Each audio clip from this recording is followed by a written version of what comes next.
Hello ladies and gentlemen, and welcome back to another day here at the WePlay Academy League. Hope you all are enjoying your weekend, and well, we don't stop, we don't have breaks for the weekend. We've got Counter-Strike action going all the way through, and it's going to be myself and my friend and co-caster Ted on the mics for our first few games. Ted, mate, how are you feeling on this fine Saturday? I'm feeling lovely. You know, there's nothing better on a Saturday day rather than watching CS. So, yeah, really intrigued about this one. You know, I'm really enjoying our let's say our vacation through the WePlay Academy League, because it's been like a really long journey, and we are already almost halfway through, Jack. There's been a lot of games played now. Yeah, there has, and there was a lot of games played yesterday, and starting us off, NXT took on Eternal Fire Academy, and I mean, there was a result that nobody really saw coming. Eternal Fire Academy, they've been struggling throughout the group stages to get anything going, really. Only picked up one victory, and then being dominated by Spirit Academy the day before, 16-0. To come out and give a performance like they did was absolutely amazing. Yeah, especially in the mid-round. I mean, myself and you, we were really impressed by the stuff that we saw from Cyber, Wikadia, and M-Star. Obviously, the last two, they were outperforming people like Exertion, like MHL, like Impahat, and Mouse NXT. They're in a little bit of a crisis, I'd say, because their last two games, I'm not sure that anyone expected for them to lose. No, definitely not, and there's a lot of warning signs there. I mean, you know, Eternal Fire, they started really well in Mouse NXT. They tried to bring it back as much as they could, but yeah, I mean, coming into the WePlay Academy League, we were saying, alright, Mirage is their best map, they're probably not going to be beaten on it, you know, and if they are beaten on it, it's going to be maybe by one of the other teams that we are considering going for, you know, the WePlay Academy League title, like your big Academy, you know, maybe your young Nip, teams like that. But, you know, for two of the teams that are currently towards the tail end of their group to come out and beat them on that map, man, there's massive problems that are arising for them already, and I hope they figure it out, because I think they deserve that. It would be very disappointing. Now, I don't think as well they are in trouble of actually not getting to the play-in stages, but playoffs straight away, like winning the group all out, I think that might be a little bit out of reach now. Yeah, but it's not out of reach for our other big contenders. Obviously, the runner-ups in the last two seasons, Big Academy, they're just breezing past this group stage. I feel like they're smurfing right now. So far, in all of their games, yet to be beaten, by the way, yet to lose the matchup, they've looked really well. And if for Mouse NXT a point could be made up, maybe we expected something more. I feel like for Big Academy, especially, like even with the roster change that they did, even with bringing in Sky and taking out Keto, I feel like they've been really impressive. And I can speak for myself, but I feel like there isn't anything more that I can ask for. Yeah, I don't think so. Now, Apex Rebels, on the other hand, you know, these guys really need to find a little bit of form. This Academy League is already getting away from them, and it's just loss after loss for them, and they are running out of time to, you know, finally get on the board. And if they want to make that play-in stage, they're going to really need to step up their game. But speaking of teams that needed to step up their games and did, Astralis Talent, man, they were so good yesterday against Spirit Academy. They had a really shaky start. They were 1-3 before going into this game, and they dominated this first half. Some textbook retakes coming in there from the CT side, and it was not a result, you know, that we were expecting. We thought Spirit Academy would take them a whole lot closer, but this was the first time that these two face off. Spirit Academy will be looking to get a little bit of revenge against them, but Astralis Talent, you know, they needed to get results, and they did. Yeah, absolutely. Before this matchup yesterday, we were speaking about the two teams being in a little bit of a different scenario, because Spirit Academy managed to recover with that 16-0 victory against Eternal Fire the other day, and Astralis Talent, they were 1-3, so they needed this one. Speaking of needing this one, a matchup that we're gonna actually watch again today, that was the last game of yesterday. It was ENCE Academy taking on the Young Nip, and actually, this was a really impressive one. I didn't watch the entire map, but I did manage to watch a big part of it. And, I must say that ENCE Academy, after their overpass, that impressed me highly. I feel like Mirage is just another map where if they're having a good day, they could pretty much beat anybody. They looked really well, even though we know that Young Nip is a map that is a team that normally feels pretty comfortable on it. Even though they were playing without Era, Jiquinho was standing in. Still, ENCE Academy, they continue proving to myself that they are a dark horse, and I feel like they're gonna be one of the secret contenders. Yeah, it's looking likely. You know, they've been getting some decent results. They've been pushing the good teams close, like Big Academy as well. You know, I think they got 9 rounds off them on Overpass. But Young Ninjas, I think they have been a little bit lackluster, to be honest. You know, I think a lot of people expected a whole lot more. And Ted, our prayers were finally answered, because it's been the Mirage and Vertigo League so far. But we finally got to see an Ancient there yesterday in our last game of the day, and it was Astralis Talent taking on 0-0 Prospects. It was a pretty close game in the end, but Astralis Talent came away with that victory.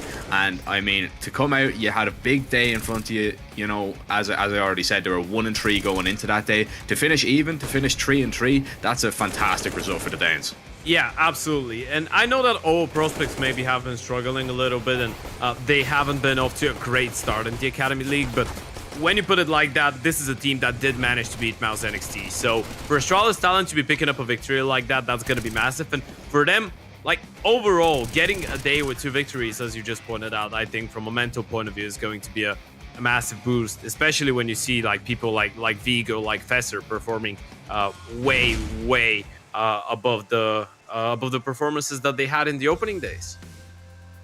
Yeah, I mean, they really stepped it up, and well, we're going to see a little bit more from them today. We'll have a quick overview of yesterday's results as well. Eternal Fire Academy, massive shock. They take down Mouse NXT. Big Omen Academy, 16-5 against Apex Rebels. The exact same score then again for Astralis Talent over the Spirit Boys. Young Gods, of course, they technically lost that game that was meant to take place with Young Ninjas after withdrawing. Young Ninjas did, however, lose their next game against ENCE Academy. The Finns bettering the Swedes in that regard, and then Astralis Talent making it 2 out of 2 in the end. The standings for Group A look as shown. NAVI Junior top, unbeaten still. Mouse NXT being crept up on by Astralis Talent, although they do have 1 game in hand, but they have 1 game over NAVI Junior as well. Fnatic Rising in that group still yet to play any games, so they are a team maybe just to keep an eye out on. But it is really kind of getting down to the business stage of these 2 groups, and well, we're going to have a look at, you know, a few of these matchups later on today. But on Group B, I believe we'll have a quick look at the standings as well. Big Academy are up the top. No, in fact, we are going to jump into a little bit of a veto. I believe it is Spirit Academy taking on Prospects to start things off, though. It is actually Navi. So yeah, it's no Spirit. It is Navi Junior. I'm getting mixed up. Yeah.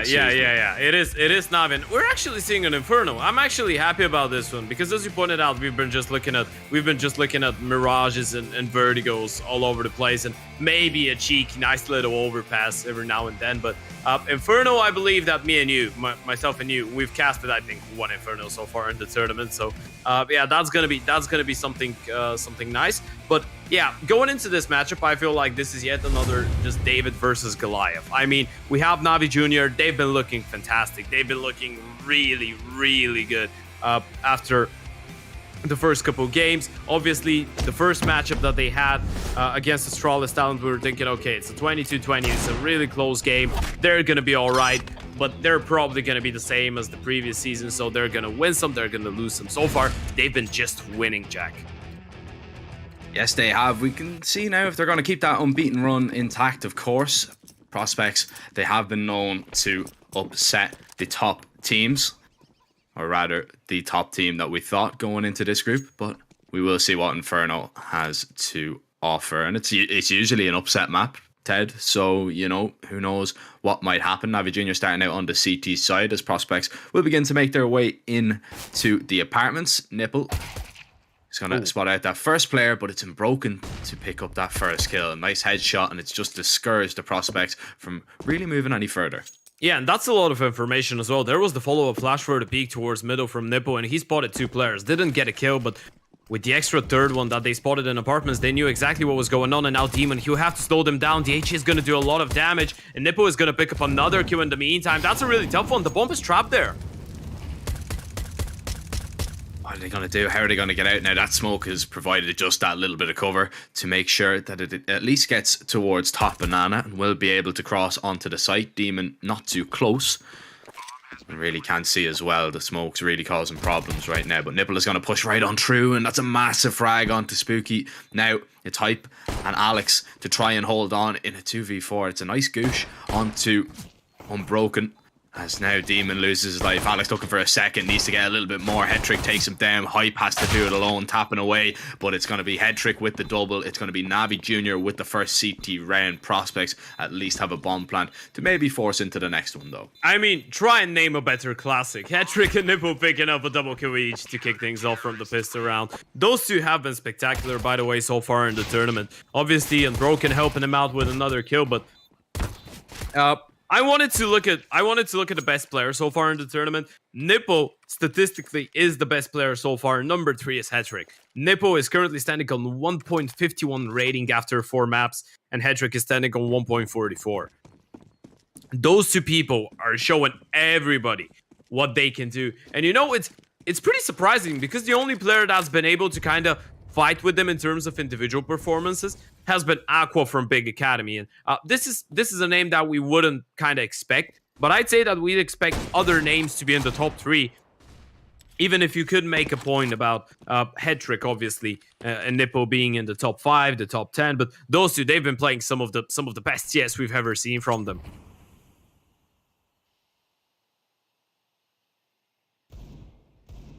Yeah, they're putting up some crazy performances. I mean, we kind of expected from Headtrick a little bit, but Nipple was kind of just this unknown. Pleasant surprise. Yeah, he was an unknown quantity and entity going into this. Man, he has been really just a joy to watch, and he's definitely a joy to play with for the NAVI Junior side. As you can see, they are getting through a lot of this group without any real issue. Of course, a lot of people will have their eyes on their game versus Mao's NXT, which should be coming up in the next few days. I believe it might even be taking place on Monday, if I'm not mistaken. But back to this one.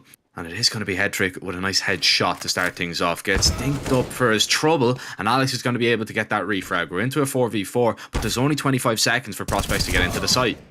Oh, and Nippo is going to hit the ground running Unbroken. He's all alone here. He needs to find the kills, but he gets overwhelmed by Franson from the up ground. And now it's Alex. Finds another one to Demon, and it's just Frozik left. A 1 versus 4. This should be a save. Just upgrade onto the M4, run away. 0-0 Prospects. They managed to bounce back fairly quickly. And with a team effort as well. I mean, pretty much everybody picking up a kill in that round. Everybody doing their job in that scenario. They're going to level things up nicely. You know, it's really important as well. Like, especially when you're playing NAVI Junior right now, you know that everything is going really well for them. What you want is not to let them build up a nice lead in the beginning of a map, right? Obviously, we're not even speaking best of 3. Every single game is best of 1. So allowing NAVI Junior to pick up the pistol, maybe the anti first, the anti-eco, the first buy round, it might be done by. It might be done for. So yeah, you wanna keep them at bay. You want to keep them close. If you let them open up the distance of a couple rounds, it might be a little bit tough to bounce back later on. But you know, the Swedish players, they've done it. We're going to get a little bit of a closer start. Now, assuming that NAVI Junior would have to force buy and return the favor, is going to be just the 1 M4, the MP9, the Scout, and the 2 upgraded pistols. And look at the buy on the side of 0-0 Prospects. Is really powerful right now. 2 флешки было. Я стрейфер буду хитить. Рафтер. Да. Молик пятак дали. Закрылись. 2 хейс. Заняли банан. Близко. У них хая нет. Максим. Пику. Дым КТ дали. Стреляй, Таня, давай флеш. Я дал флеш. Еще Да. один. Да. Возьми кольт. Еще один. Отходил. Я иду, сыграешь соло? Да. Дым на 5 дали. Аккуратно резкие 20 могут зарашить. Да, я планетик Молик роли дали. Я буду за центральным играть. Так, лавка. Дим малий. Немало. Фантеста. Я Я заруб. за Флешка? центром. Заходь 7, Флешка. давай. Да-да. Я фул. Еще красный. Красный нет. Хорош. Да, Два план. Да, план, да. Я пикаю. Не хочешь... Ты хочешь заломало сыграть? Пусть Тюрьма. стоит тюрьма. Там не прошел. Надо 7 Вообще еще. был сделать. Дефустов нет. Тюрьма Конца. план должен быть. Я на Ж иду. Можешь преф на 20? Да. Скорее всего, два планте кроссфайром стоят. Тюрьма должен был быть один. Мог, да. Я пикаю колдеру. Зер ниже. Большой зашел.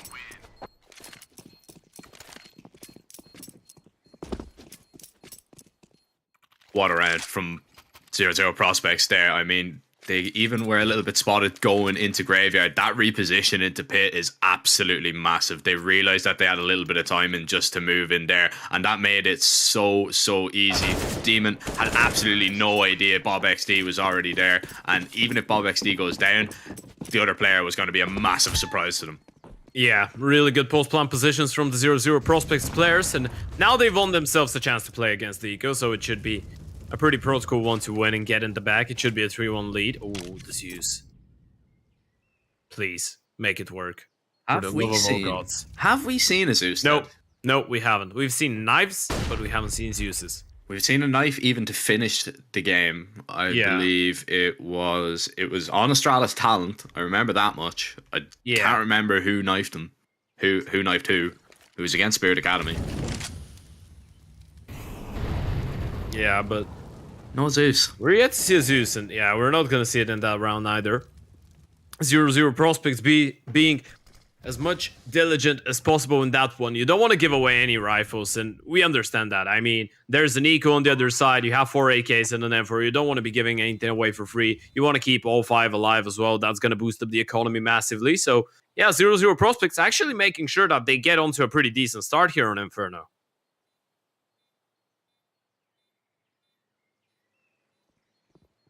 Good recovery as well after losing the pistol. I mean, it just goes to show, you know, if you can actually get that bomb plant down, it could be worth your while.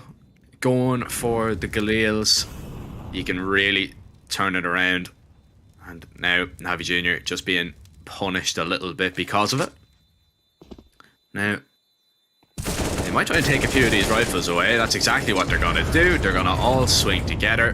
One player does go down because of the bomb on the side of 0-0 prospects, but everybody falls for NAVI Junior. Now, money isn't going to be perfect. We know Inferno is a difficult map to play on that CT side if you're lacking utility, and that's exactly what NAVI Junior are going to be if they want to invest in M4s. So, and yeah, they are going to invest in M4s. So, not even a Molotov for NAVI Junior. That is very, very interesting to me. Yeah, Inferno is a pretty needy map, and we can see that NAVI are actually just putting all their money towards the good weaponry and a handful of smokes, which means that they will have to be aggressive. That's why Headtrick goes for a peek like that. Now, it's a little bit disappointing because he doesn't really find anything with it. And when you look at the nades, they have 4 smokes left. There's a handful of flashes, and look at that play from Bob XD. He's just gonna walk out of apartments. Takes down Unbroken, Headtrick with the refrag, but that's gonna force another rotation. And now 0-0 prospects making sure that there's gonna be maximum 2 players towards the B-bomb side from NAVI are going to start making their way towards that second letter of the alphabet. And there's no nades to stop them there. Bar that smoke. And because of that smoke, actually, one player is going to rotate back towards the A-bomb side, which means that Demon is going to be all alone. There's nothing else. It's just Demon alone, standing tall for the moment, deploys a smoke to create a little bit of space for himself to try and survive. The Molly's going to go over, force him out of position, and force him right into Franson. Takes him down to swing through the smoke. Frozik gets one there, and it is going to be traded back at least. We're in a 2 versus 2. Oh, Nipple has heard the bomb plant. He's actually got Franson off it as well. Alex, this is a disaster. He was in a really good position if that bomb plant was to come in. Now he has to make his way back onto the site, and the issue is the smokes have faded, so there is absolutely no cover for him, nowhere to hide, and Headtrick will take him down. NAVI Junior will finally get their second round on the 4th time of trying, and we'll see now if 0-0 prospects can answer back, they have the economy to do so, and we're even going to see an AWP on hype. Yeah, that was really well done by everyone from NAVI Junior as well, right? Everyone tried to win time. They weren't just playing for the kills. They were playing to try and delay as much as possible for the rotation. Demon gets 1 kill, continues the spray down, falls down. Yes, he goes down later on, but deploys the smoke just to make sure that he wins enough time for his teammates to arrive. Frozen getting that 1 kill through the smoke. That was a really, really decent retake, and obviously Nipple through the smoke with the kill. But, you know, at this point, we're used to seeing that guy get sick kills like that. Navi picking up their first round. No AWP yet on the CT side, as you mentioned, the one on the offense. So Hype can actually have a little bit of a free reign, a bit of a freebie maybe, but needs to be careful because there's plenty of M4s in the hands of Navi. Yeah, I mean, maybe on a different map he'd have a little bit more impact with it. We all know Inferno, it's probably one of the most difficult maps to op on the T side. Maybe Vertigo in there as well. I suppose Ancient is a little bit of a contender too, but not ideal. Not an ideal situation. I know a lot of operas do not like it either, so we'll see. He's already tied down to half HP as 0-0 prospects will throw that smoke towards long, maybe just faking out a little bit of brackets presence. They're waiting out this smoke. It is going to be an apartment's pop, and we'll see what Unbroken can do with this MP9. Nipple is going to be holding from pit now as well, and Broken gets only 1, has to get the reload off, so he drops down, but Head Trick, he's got him covered, takes out Spooky. Franson does not want to go out into the jaws of Navi Junior right now, but they're eventually going to have to. There's only 20 seconds left. They're waiting for Alex though to create maybe a little bit of a distraction, a little bit of space. They jump out towards short, they swing up onto the site, but the bomb is down. Head Trick, he's taken 1, Unbroken gets 2. What a hold from Navi Junior as they tie things up. Wow, the cooperation between Head Trick and Unbroken, that was absolutely insane. And both of them realized really well which fight they need to pick up, right? No one was kind of panicking, going into wide peaks. Everyone was just waiting for the moment to strike. Head Trick deciding not to go on top of that ninja actually wins him the first fight. And then you can see Unbroken realizing, okay, Head Trick's won his fight. Now I need to win mine. And the third one didn't really matter who was about to pick it up. Hype was never winning that 1 versus 4. An insane hold from Navi Junior. And, a French timeout for Bob XD. Only for him. Okay, he's back. You know, maybe it was the time to drink some coffee. Or water. Stay hydrated, kids. Yeah. Very, very important. Did you know a full-grown man needs to drink approximately 3 liters of water per day to stay healthy? I thought it was only 2. No, it's 3. It's 3. 3? Yeah. You've been living in a lie. That's where I've been going wrong. Now you go back. Now you go back and you're like, that's why everything's going wrong for me. Yeah. Now it's all making sense. Well, hasn't gone all wrong for prospects so far. 3 rounds is a pretty good start out on this T side. They're not going to be able to add to that tally though in this round as Navi Junior get through it without any real issue, and they will actually take the lead because of it. First time since the pistol they're able to do so. Now, investment coming in once again. Hype does not have the facilities to bring out a big green. And we do already have Head Trick on 11 kills, so starting very, very well. And he was very impressive against Astralis talent. He was one of the best players. You know, you've already said, you know, I think he's the third highest rated player. But we are going to be jumping now into the T-speak of prospects. Getting into boiler. Jag smänger upp med Medisbook. Du kan gå med i pipe leg boost. Kan du boosta fallen piken? Getting into boiler. De smokade på Bakom, ner i mid. 2 mid. Fuck, han är nere i mitt på då antar jag. Nere i mitt 2. Hon borde inte vara Tommy. Från banna. Jag går ut till hus. Banna AP lilla.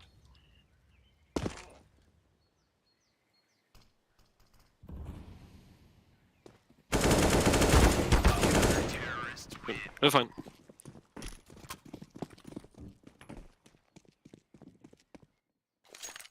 Okay, surely, well, not one of the slowest rounds in the history, but it was a buy round versus buy round, and what a shutdown that is from NAVI Junior. I mean, being able to bring up something like that out of the hat in a buy round when you know that 0-0 prospects have been waiting for such a long time to have those guns out. This is insane. This is really disappointing right now for the T side, and it's phenomenal for NAVI Junior. I mean, the balls on these guys to just walk down middle, get the kills, realize where the other players are. That was a really ballsy play, a really brave one. And, well, it's going to give them the ultimate reward. Come away with a 2-round advantage now, and they've got only a 1-man advantage in this one. AK acquired by Spooky here. We'll see what he can do with it. Does have armor as well, so aim punch is not going to be a factor for him. Oh, what a peek from Hype that is. Nipple, though, takes the AK away. But Hype has one of his own to work with now. Nipple just dodging that flash nicely. Bomb is planted. And now NAVI Junior have to continue to make their way through. Bob-XD forced out because of that Molotov. He's the man with the deagle. That's a massive shot to find. And now 2 more left on offer as this retake becomes very, very difficult. Headtrick is now alone at 1 versus 2. Knows where both players are, but the deagle and the op is not going to be the weapons of choice. He can't get it done. Hype holds on. 0-0 prospects steal away around there. And what a reaction that is after losing the previous one so disappointingly. That was a godlike sequence from Hype as well in that round. We spoke about him. He didn't have the finances to go for the AWP. He showed us that he can do it not only with the big green gun, but with the pistols and the AK as well. Those were some really crisp shots from 0-0 prospects. They're just reminding us of actually how good individually those players are. And we're going to see the tactical timeout straight after the round. This is a round that I think both sides weren't ready for to go like that. And 0-0 prospects, even though they've been struggling on the team level, even though they're 1 and 4 down, let's not forget, Jack, myself and you, we've seen most of those players play in the tier 3 space, tier 2 space for a couple months now. So we know individually what they're capable of, right? And those are the rounds when, if you're a NAVI Junior, you're going to get reminded, okay, those guys against us, we might be going in as the favorites. We might feel like we're better, but they can still shoot heads. Yeah, I mean, a lot of the prospects boys, they were, of course, playing on that little mixed lineup. So they do have a decent bit of experience and a decent bit of exposure to the tier 2 teams and tier 3 teams, but they're going to be exposed now out here towards Banana. The flash goes in, Demon only gets 1. He hasn't been spotted, actually, but Spooky turns around just to take him down. Now, Demon could have got a whole lot more there, but luckily for prospects, he doesn't. Oh, now Nipples alone. He's lost. Frozik has to back away onto the site, and prospects might just try to run him down. Headtrick with a flash over. Nipples going to peek out. Blinded completely is going to be Bob-XD, but he gets hit by that second flash, and he can't do much right now. 3 players stop for the moment in pool. Another nade going over. Flash goes in, but Nipples already lost his life, so it's pretty much worthless there. Oh, Headtrick off the mark.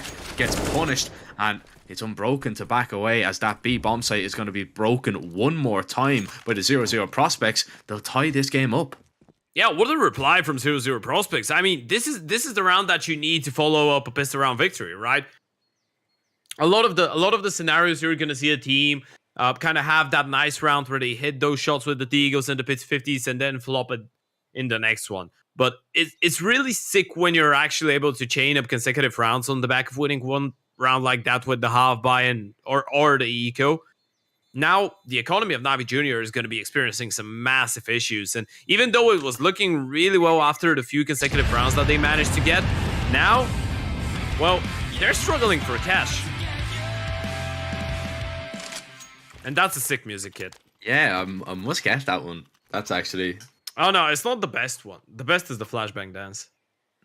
I'm a big fan of the ENCE one. The ENCE one was just... Yeah, it was... The ENCE one was meme. Like, it was CSGO meme culture. Yeah. And the music video was sick, by the way. Have you watched it? No, I don't think so, actually.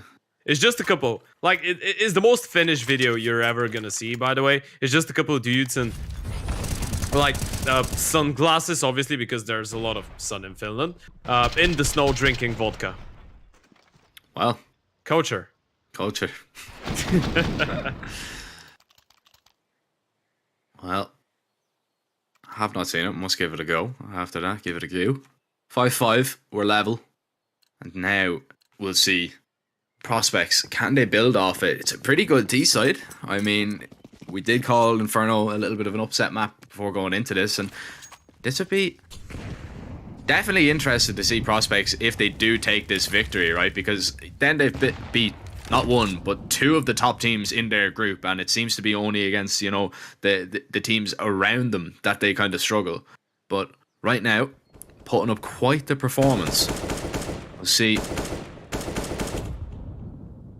how Alex is going to entry towards top banana. Here it's actually going to be Spooky with a lovely double. The boost over the top of the wall, and Demon gets taken down as well. Frozik picks up only one. He can't really afford to stay and fight too much, but he's trapped now. The molly, he's forced into that fight. Gets one more hype with that refrag. Very important for Prospect's chances in the round. Nipple in the smoke, waiting for a flash from his teammate. Goes right on through, takes down the bomb planter, but the refrag is there from Franson one more time. And now they know exactly where Unbroken is coming from. They can focus on CT. Need to be aware that Runes is a possibility. As he holds now a crossfire setup, difficult to break at the best of times. He has to be very fortunate here with the shots and the timing. He's going to creep his way around. Surely he goes down here. He's actually going to walk on Alex, but Franson peeks him. It's 6-5. It's Prospects with the lead. And once again, success towards that B bomb site. Yeah, that was an insane round from Spooky. I know the scoreboard is just gonna give him 2 kills. I'm gonna give him all 5. This is insanity from Spooky. The fact that he gets boosted, a lot of the time you see the player go on top of the boost and get insta headshot, right? Because there is that split second when you're going on top of the player that the other guy has an advantage, when, especially if he's holding it with an AWP. Spooky, instant headshot onto the upper, instant headshot onto the second player while they're trying to fall back behind sandbags and wait for a flash from a teammate. That was an insane round from him, and even though Frozik does his best there to kind of try and help out NAVI Junior to bounce back into the round, 0-0 Prospects shut him down as well and close it out in the clutch. 6-5 now, as the favorites are starting to crumble just a little bit, but well, Frozik isn't crumbling. He's actually had a really good game so far. I mean, not in terms of numbers, but in terms of impact of the kills, he's been doing really well.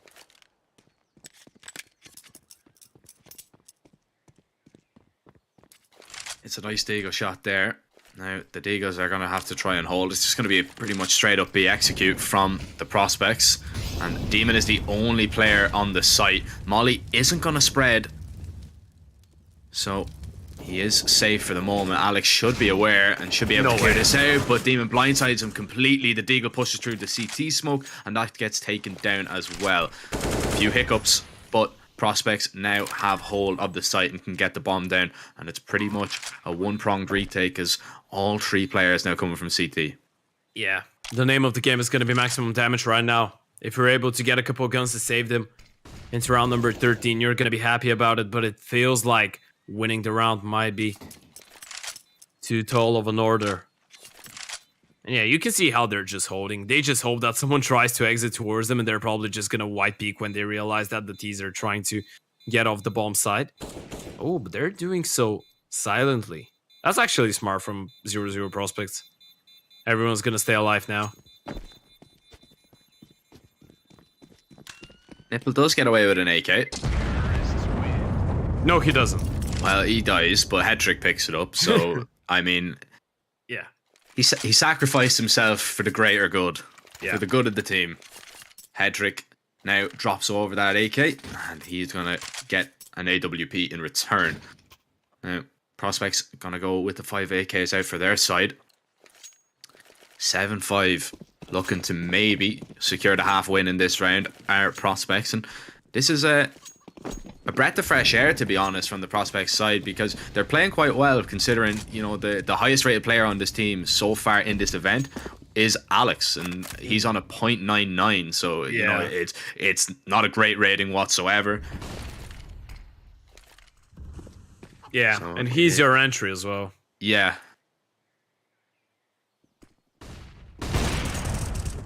Shot there from Headtrick. Lovely setup here towards brackets as NAVI Junior look to shut down this round, but Spooky, he will battle back and he will fight back as they try and go in for a wrap towards Archdemon. Drops the bomb and Alex along with it. Spooky, though, he's the man that is trying to bring Prospects kicking and screaming through this round, and he is keeping it very competitive.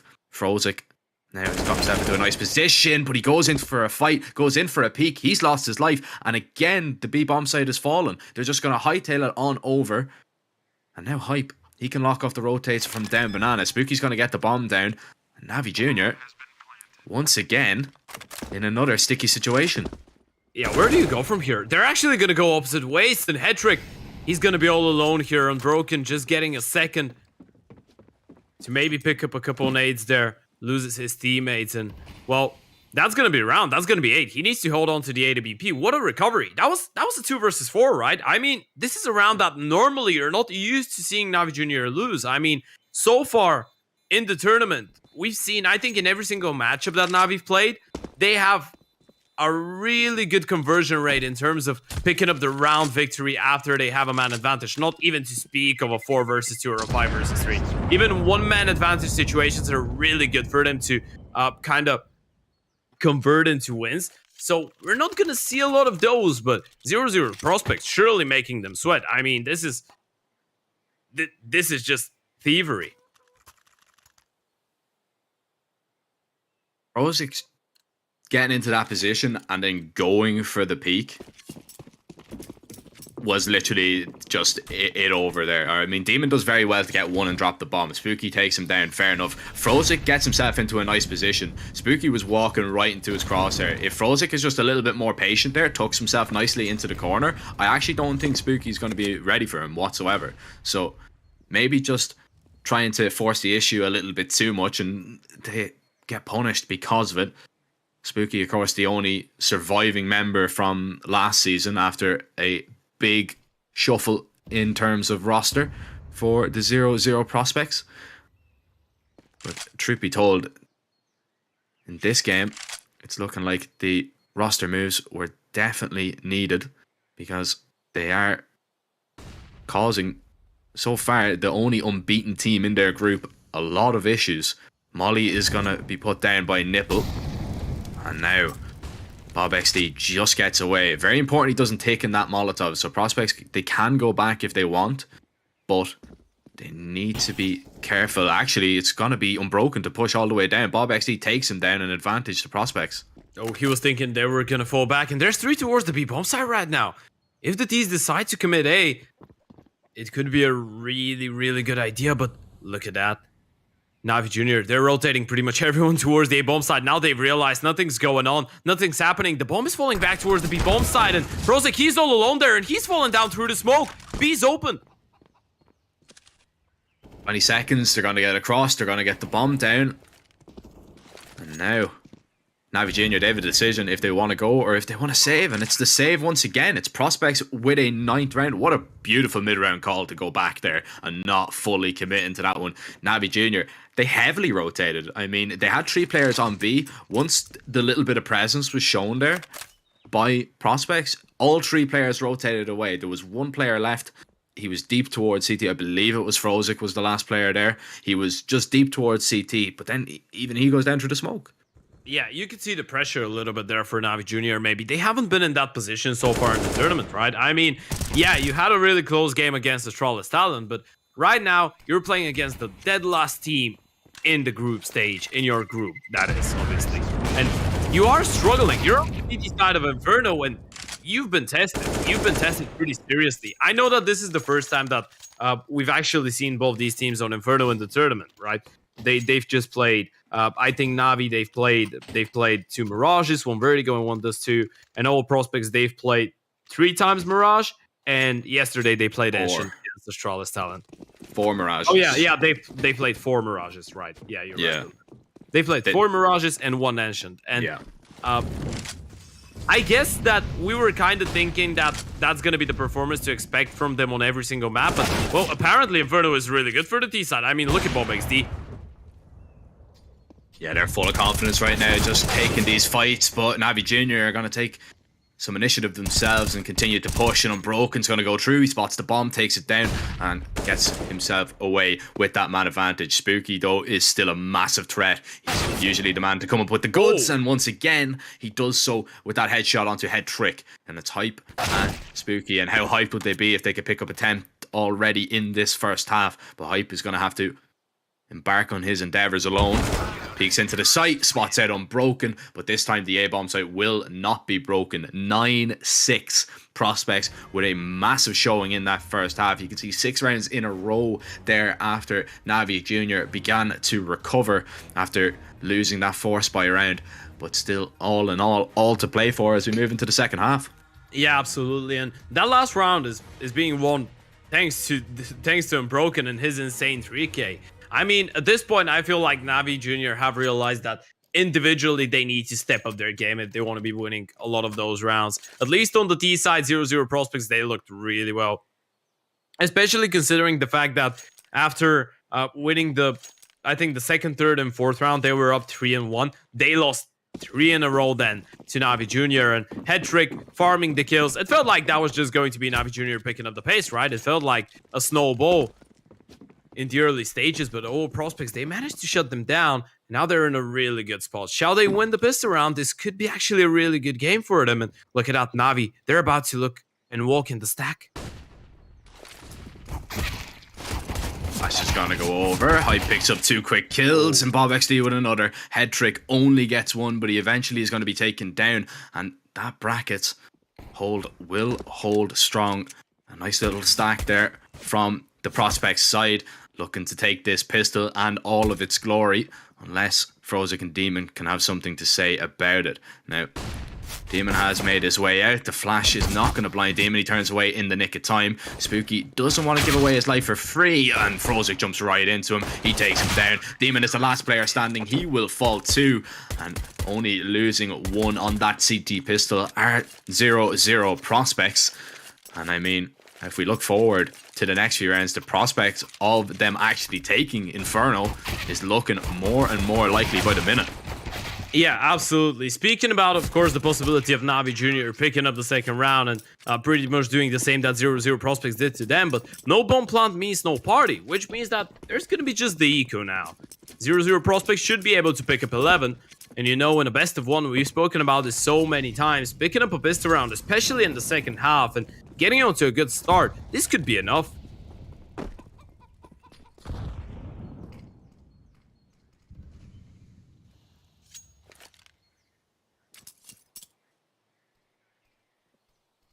We'll see.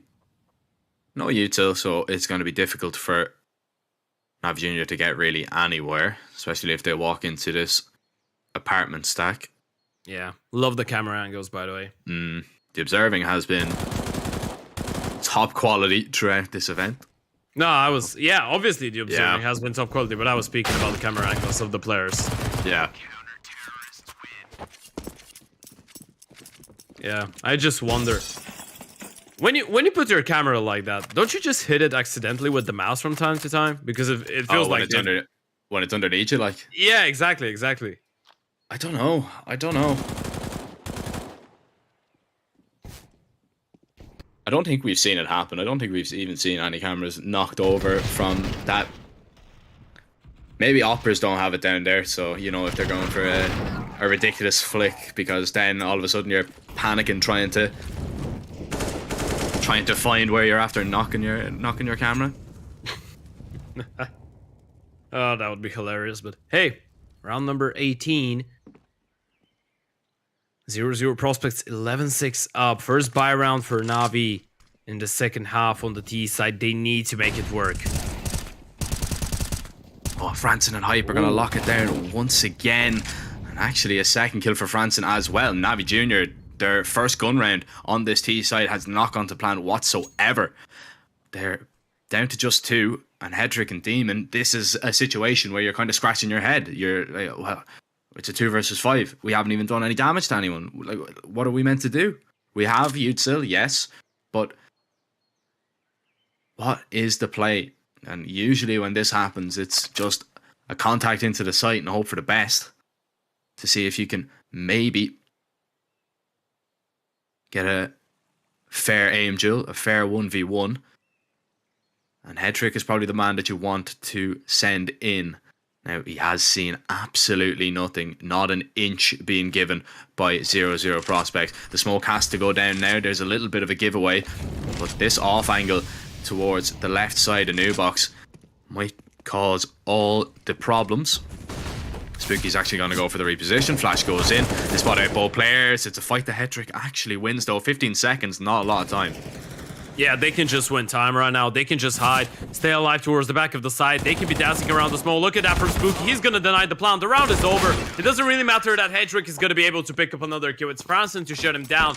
What a well-played round from 0-0 Prospects. Even though it's a 2 versus 5, those scenarios could easily go out of control, right? Especially if Hetrick, like after he gets the first kill, if the second player towards the back of the side, that was Spooky if I'm not mistaken, just white peak, swings and goes for the kill, and Hetrick takes him down as well. It's a 2 versus 3. They have the bomb side secured. It's a completely winnable round, right? And they had the time to get the bomb down. So 0-0 Prospects realizing that they need to take the situation carefully. They need to take it seriously. In the first place, does really well for them, and now they can go for the confidence builder play. They can go for the peek towards second middle, get a couple kills. You know there's just pistols on the other side. Nothing too scary. I mean, scary if you stay in the apartments, so they are going to get out of there. The nade chips away at Franson.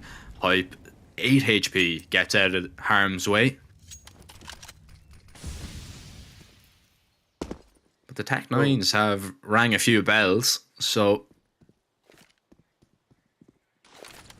I wonder, are they going to be alarm bells? And judging by the rotation of one more player over towards this site, I would guess so. The util just being thrown, trying to maybe catch more players, but not to be. Spooky through the smoke. He's going to drop the bomb, and Hetrick is now alone, looking for maybe one kill. But it still wouldn't be a great result all in all for NAVI Junior. It's Prospects looking to get on 13 here. That flash is perfect. Hetrick's completely blind, and Franson will take him down. 18 and 8 for Franson right now as he farms 3 of those pistol kills. And 3 more rounds needed for Prospects. The Swedes looking to take down NAVI Junior. And I mean, it just goes to show how competitive this league is, man. Yeah. Like, I actually can't fathom what we're seeing here, because Prospects, they struggle against Spirit Academy. They struggle against Eternal Fire. They lose against Astralis Talent as well. And then they just go out and they beat Mez NXT, and they're getting revenge over NAVI Junior now. Yeah, truth be told, the first game between those two was a really close one as well. But this one looks like it's just going to be pure domination for the Swedish side. Another quick exchange. This time around, NAVI Junior are going to be a little bit happier with this one, but still they don't have control over Banana. And look at Spooky. He's being really aggressive towards that part of the map. He even wants to go for a peek towards D-spawn. Maybe gets a little bit ahead of himself, and Hetrick is going to be able to punish him now. Alex needs to be careful. He's all alone towards the B-bomb side, and he's taking a fairly aggressive angle here. He's going to get overwhelmed. Frozik takes him down. NAVI Junior 4 versus 2. Surely you convert this one. I think so. Franson finds that headshot, and Bob XD gets one more. It's from a 4v2 into a 2v2 for NAVI Junior. Oh, and Hetrick doesn't want that fight whatsoever. Running a little bit scared from that engagement, maybe. This is the first time we've really seen NAVI Junior in deep water, and it is really sink or swim right now. Hetrick towards Banana. He has missed the timing. Yeah, missed it completely, but Franson hasn't had the bomb just yet. He's going to be looking for Frozik. He's found him, doesn't like what he sees, and neither does Bob XD. NAVI Junior hang on to the round after a slight little scare, but the warning signs are there once again. Prospects are really just winning the majority of these fights, and NAVI Junior can't really do anything about it. Yeah, and even if you're losing around like that, I feel like you're just gonna get into the heads of NAVI Junior a little bit with the way that you have the advantage and you're still peeking into them, right? Я дам флеш вам. Я тебе сейчас флеш скинул. Г2 дали. Аккуратно снова стоглавки этот вниз. Не, там 2 банана. Не, все хорошо. Второй молик. Проходи аккуратно после молика. Осторожно флеш. Держите то самое. Зажал флеш налево, Дима. Зажал флеш. Я урваю. Дал флеш. Дал еще. Да, спина. Третий молик. Цемент где-то. Дай молик ему. Они флеш на главку И го дали. забикаем, копикнем. Го. Зашился, флеш. У них нет соков. Го зайдем. Пикал, 1 хп. И так будет.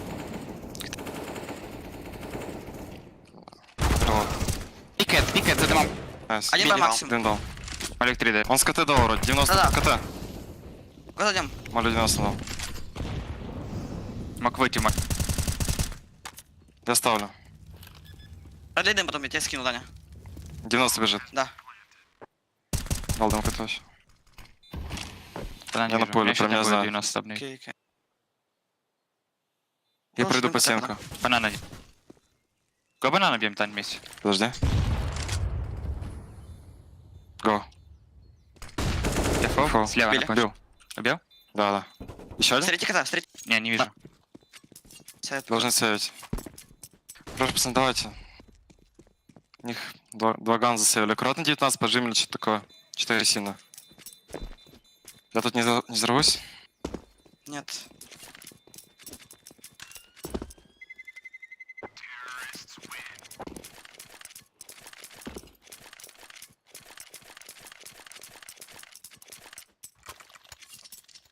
Good round from NAVI Junior there, as they will pick up an 8th, and even though they do win that one, we're looking at a 13-8 scoreline. They have to be near perfect, Ted, for the rest of these rounds. And are we kind of seeing, you know, this NAVI Junior, because this is the first time that we're seeing Nipple not have an amazing performance. Yeah. I mean, he's been average, a little bit below average than what we're used to seeing. He hasn't been able to keep up the pace whatsoever. So is this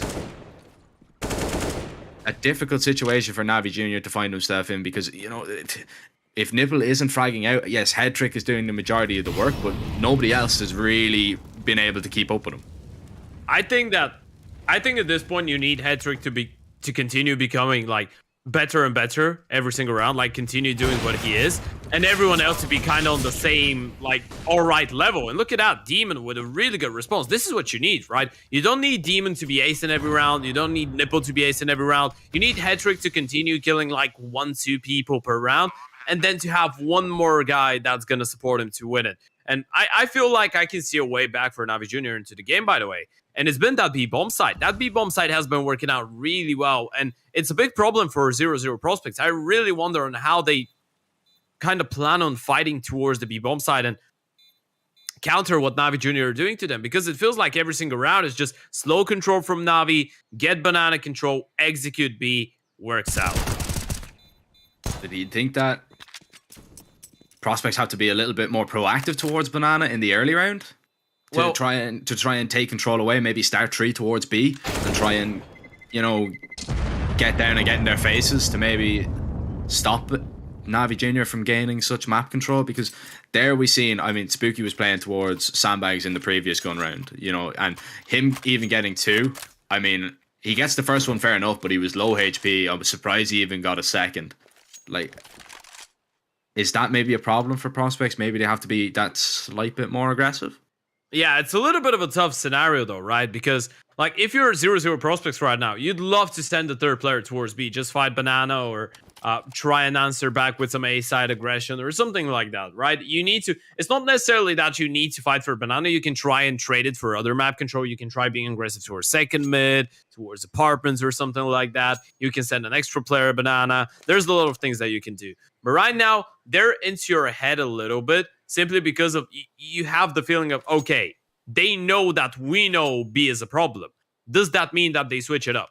How many more times are they going to continue exploiting the B bomb side? And at one point, when Navi get banana control, there's going to be that like panic rotation of a third player from 0-0 prospects being like, okay, we know what happens if we have to, and they execute B. So yeah, I'm really curious to see what they do in that scenario and how they choose to fight with this one, because it's a really tough scenario to find yourself in.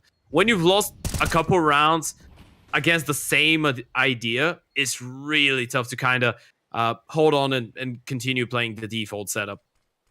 Yeah, I mean, we've seen prospects go 3 towards B early on there, but it was just hype to drop his utility to just be a little bit more of a help towards banana if they want to continue to fight for it. But they're playing from the sights. They throw the smoke early on. You can see NAVI Junior, they're not trying to take it just now. Instead, they're going to go and take control of brackets. The smoke is still up. Franson is trying to output a little bit of damage through it, but Nothing gonna connect. That will impact the round too heavily. NAVI Junior happy with the map control they have for the moment, as they just run down the clock a little bit more. Still looking for the opening kill in this round.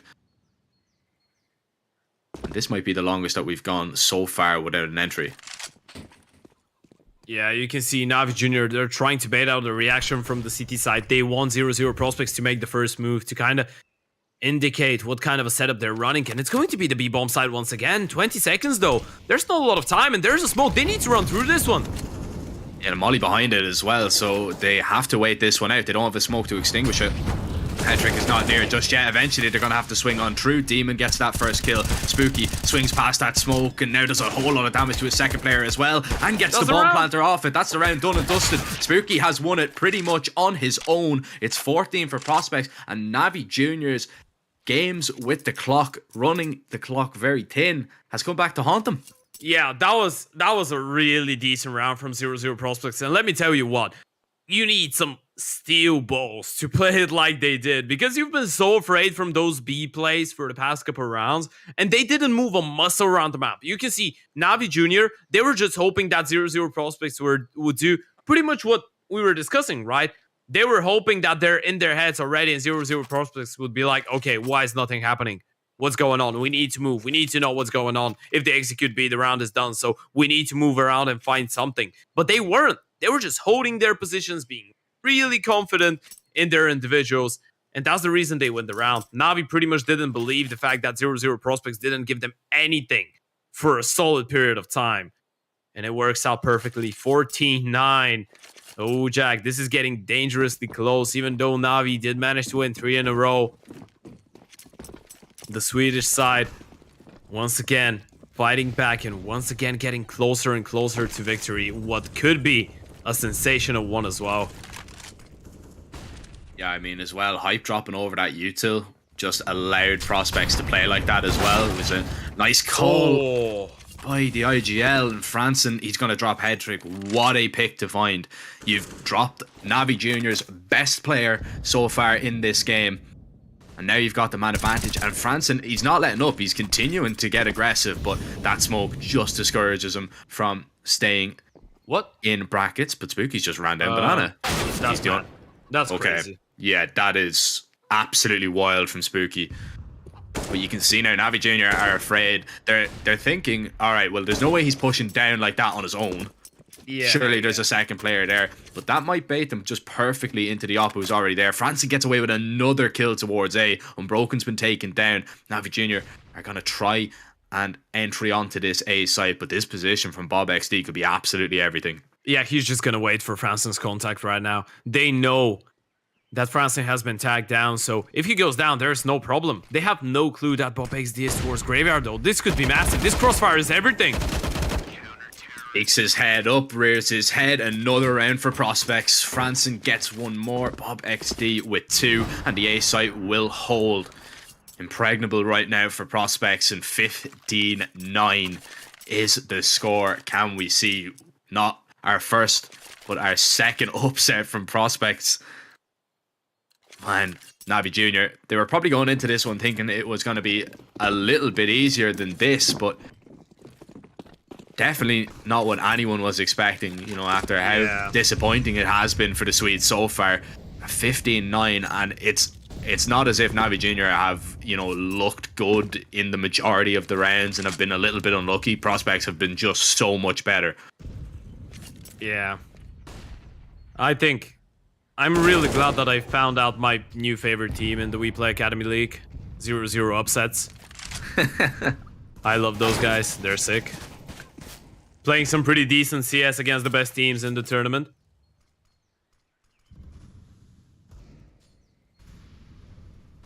It's not over just yet. 6 rounds needed for NAVI Junior now. Spooky gets aggressive, but a refrag is going to be enough to keep the man advantage intact. Yeah. Franson. Okay. What a shot from Unbroken. Whoa. Wow. It's actually going to make Alex rotate off the B-bomb side as well, and this could actually be a save for the CT side. I mean, they've been winning some rounds, but they haven't been that dominant, so Yeah, and the moment that NAVI Junior actually get the bomb down, it should be the safe goal. You want to make sure that the AWP and the M4 get saved up for the next round of action. NAVI Junior not letting go. Still on the leash. Still trying to fight for what's own or what's theirs. The only unbeaten team in Group A. Obviously, Big Academy. Unbeaten as well, but that's in Group B. And we don't really count Fury Academy and Fnatic Rising because they haven't played their games yet. But NAVI Junior on the ropes right now. Swinging, throwing Handmakers, trying to stay alive in this one.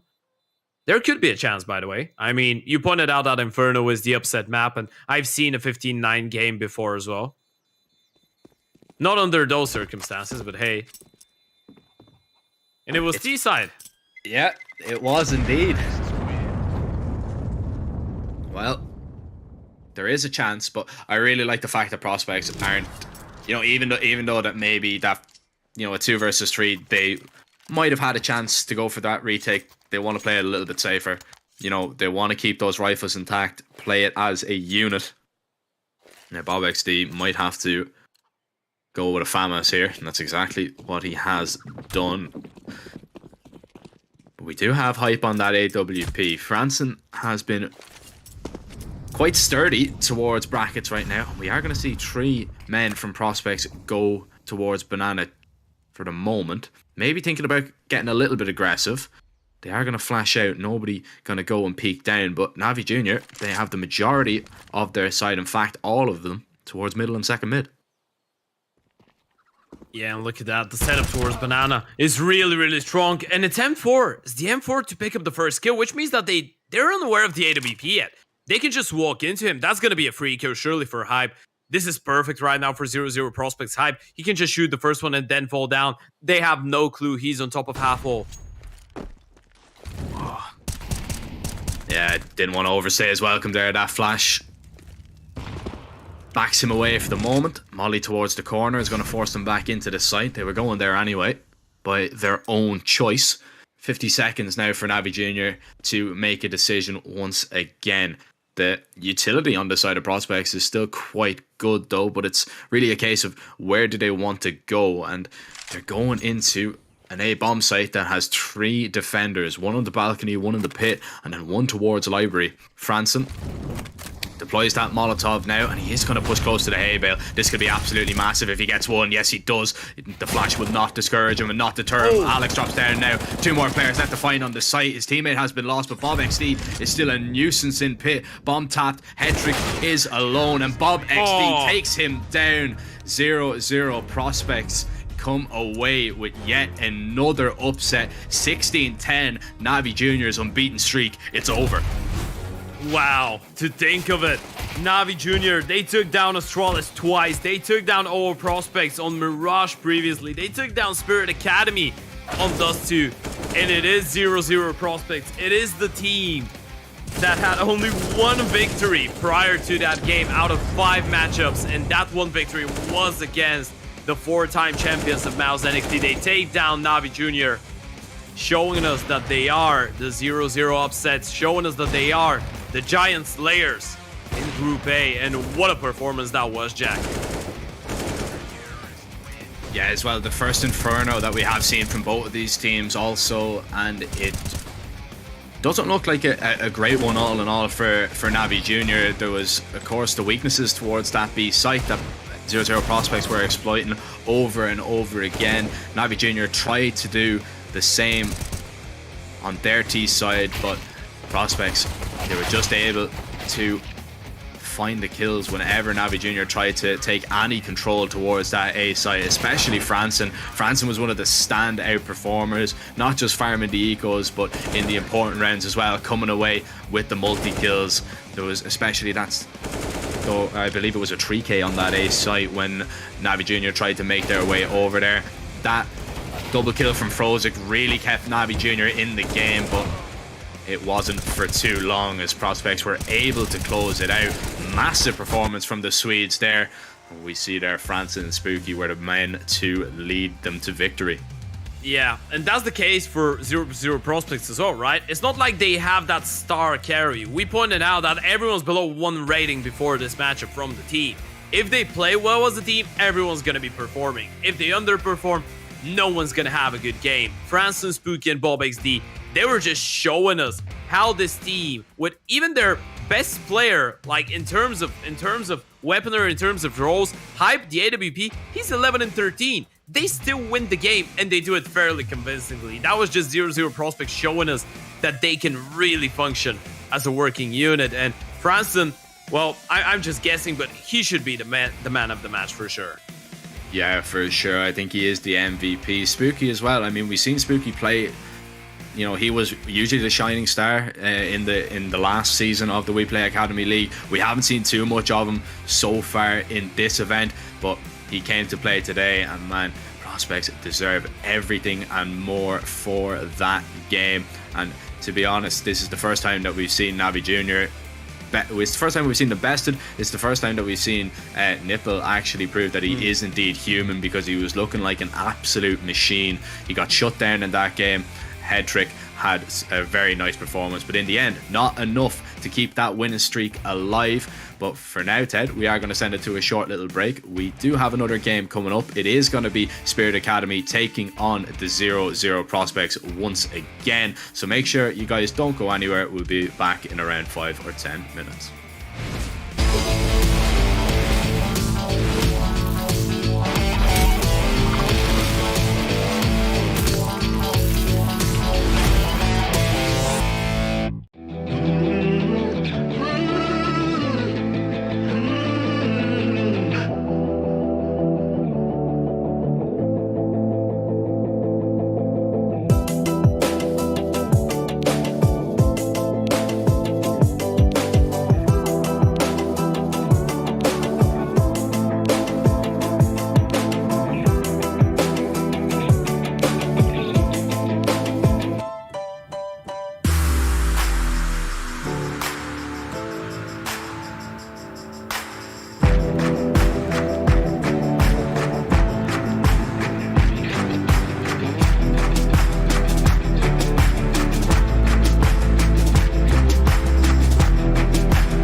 Hello ladies and gentlemen, and welcome back to the WePlay Academy League Season 5, and we are well underway with our 5th or 6th day of action. I can't remember, Ted. They're all blended into one. Yeah, I believe it is our 6th day. amount.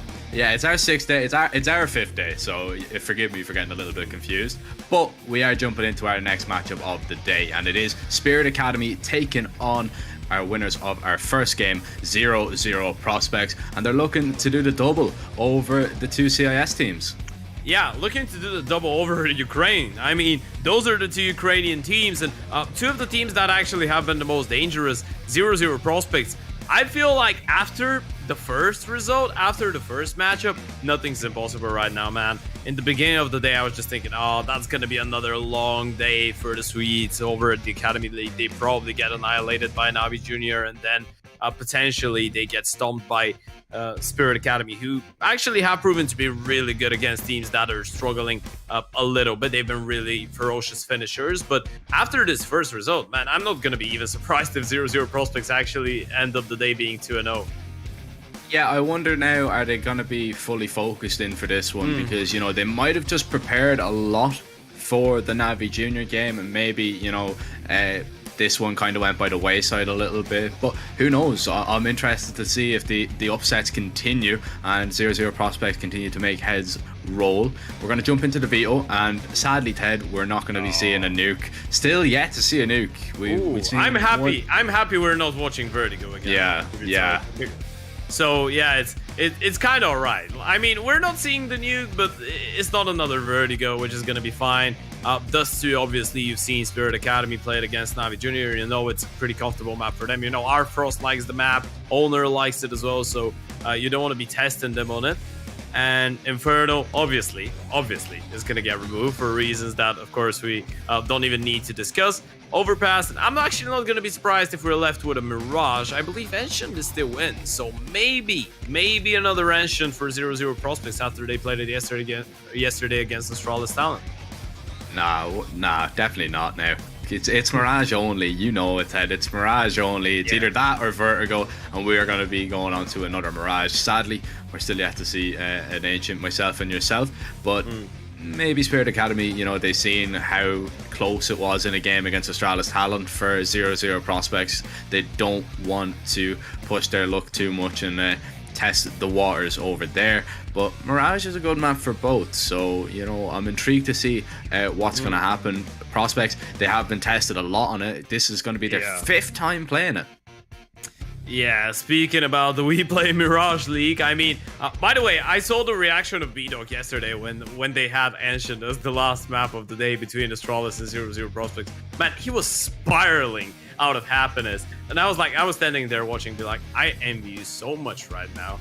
I am so envious of you. But yeah, Mirage has been, it's been a fun one, right? At least we're not watching only Vertigo. I mean, Mirage is a sick map in terms of at least we get to see some individual action. At least we get to see some pretty decent plays and clutches. It's not the, I don't want to call Vertigo a boring map, which I am implying strongly because I do feel like it's the most boring map in the map pool. But Mirage is a map where at least you get some individual action, right? At least you're gonna get like this R-Frost that's gonna be running around doing crazy plays with the AWP hitting shots. Owner loves it. We know that Bob.XD is a pretty decent specialist of Mirage. He loves just running around and jumping around the B apartment. So yeah, I expect a pretty difficult matchup for both sides. I can't believe I'm hearing more Vertigo slander out of your mouth. I really don't like the map. I know. I strongly dislike it. It pains me every time I hear it. I mean, it's not that bad. Like everyone. No, it's not that bad. But I would just fancy every single other map more than it. Even Dust. Even Dust? Yeah, even Dust. Oh man, you're crazy, man. You're crazy. Well, I guess it depends. It depends. I have my Vertigo days, I have my Dust days, but yeah. The fact is that those two maps are the worst ones in the map pool, I say. Yeah, I mean, look, yeah, you're entitled to your opinion, even if it's wrong. But Spirit Academy, they've already actually taken down prospects on this map. It was a 16-7, so not even that close. So you can understand why they're kind of picking into it as well. Do you think there's another upset on the cards? Because technically, this would be an upset if prospects were to take it. I'm actually curious because there's been a lot of question marks surrounding Spirit Academy and their lineup, right? I mean, there's been a lot of changes, and most of the time, it's been just Hasinator just missing out on some games. But yesterday, we actually saw Zontix being on the bench for the matchup against Astralis talent. So I'm really curious on what lineup we're gonna witness first, and then I can start speaking about it because I feel like there's like it's always tough when you're trying to implement a 6-man roster, even if it's just an academy team. People don't really get used to playing together. You always have to switch up roles. You always have to switch up who's doing who. And you know, it's not even like, even if people are pretty much playing the same role, one guy is going to be more talkative than the other. They're going to be a different person. They're going to be approaching different scenarios in a different way. So yeah, I feel like this just creates some kind of, I don't want to say pressure, maybe tension in Spirit Academy, and it just stops them from being consistently good. Well, we'll see if the tension is gonna boil over. We'll load up the van and we'll jump into Mirage for our second game of the day. It will see prospects out on that CT side, and there's a bomb already down. That's when you play a retake server and you know it glitches sometimes and the bomb just gets planted in T-spawn. That's one of those scenarios. Hype is actually going to be able to pick up the first, the second, and the third. Oh my god. Okay. The game hasn't even started and Hype's already hyped us up. A nice triple kill showing Spirit Academy what's going on. Showing them why Inferno went in the way of 0-0 prospects. And well, what a way to kick things off on Mirage. Hype with a 4K even. Yeah, they don't lose a single player there, and prospects are definitely going to be hyped after that one. Bomb plant is going to allow Spirit Academy to go for a force buy if they want. But it is looking like it's only going to be a few deagles, so not going to go for the investment. They're going to save and go for the rifles in the next. So just a few upgraded pistols stand in the way of prospects here, but it's very, very important that prospects start well on this CT side because, you know, of course it's going to be weighing on their minds a little bit that they did indeed lose, you know, to Spirit Academy already. So very important that they get the ball rolling very quickly, and it looks like they'll do exactly that. 2 quick kills, make that a third. Bob XD will get away with a double. And Art Frost and Owner now on the other side of the apartments. 1 nice kill. There is a second Bob XD holding B pretty much all on his own. Yeah. Bob XD flexing on them. I don't know. Am I the only person in the world that finds the fact that your B player, like your B anchor, his name is Bob XD? I feel like it's just such a nice meme because it's normally one of the more boring positions, but he makes it look really interesting. But we're gonna jump straight into the Spirit TeamSpeak for this one. Нет окна. Он за право окно, блядь, он бегал просто. Зик убил. Кон. Хорош.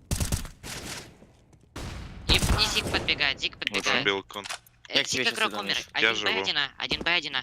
Дань, я живу просто за белыми. Зик тип подходил.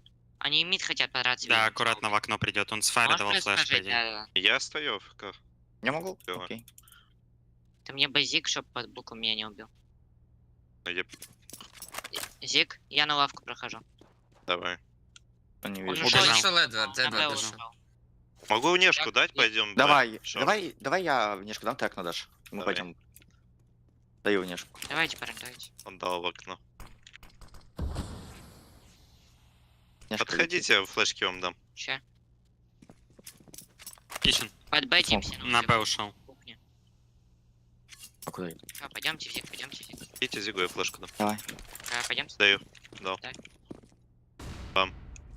За двойкой. Эдер. И Хорош. Кичен еще аккуратно. Пойдемте меня еще. Такая. Убила. Хорош, я с тобой, выходи, Он выходи, я давал с тобой, я с тобой. Я ставлю дефолт. У меня фупак, я молик окно дал. Это чел Са вообще. Алекс на мейн Б дал. был. Алекс на Б был изначально. Я бы дам смотрю. Окей. Я на тачке. Вандер Я упал. взял бэдам, взял бэдам. Дальше он мутит нахуй.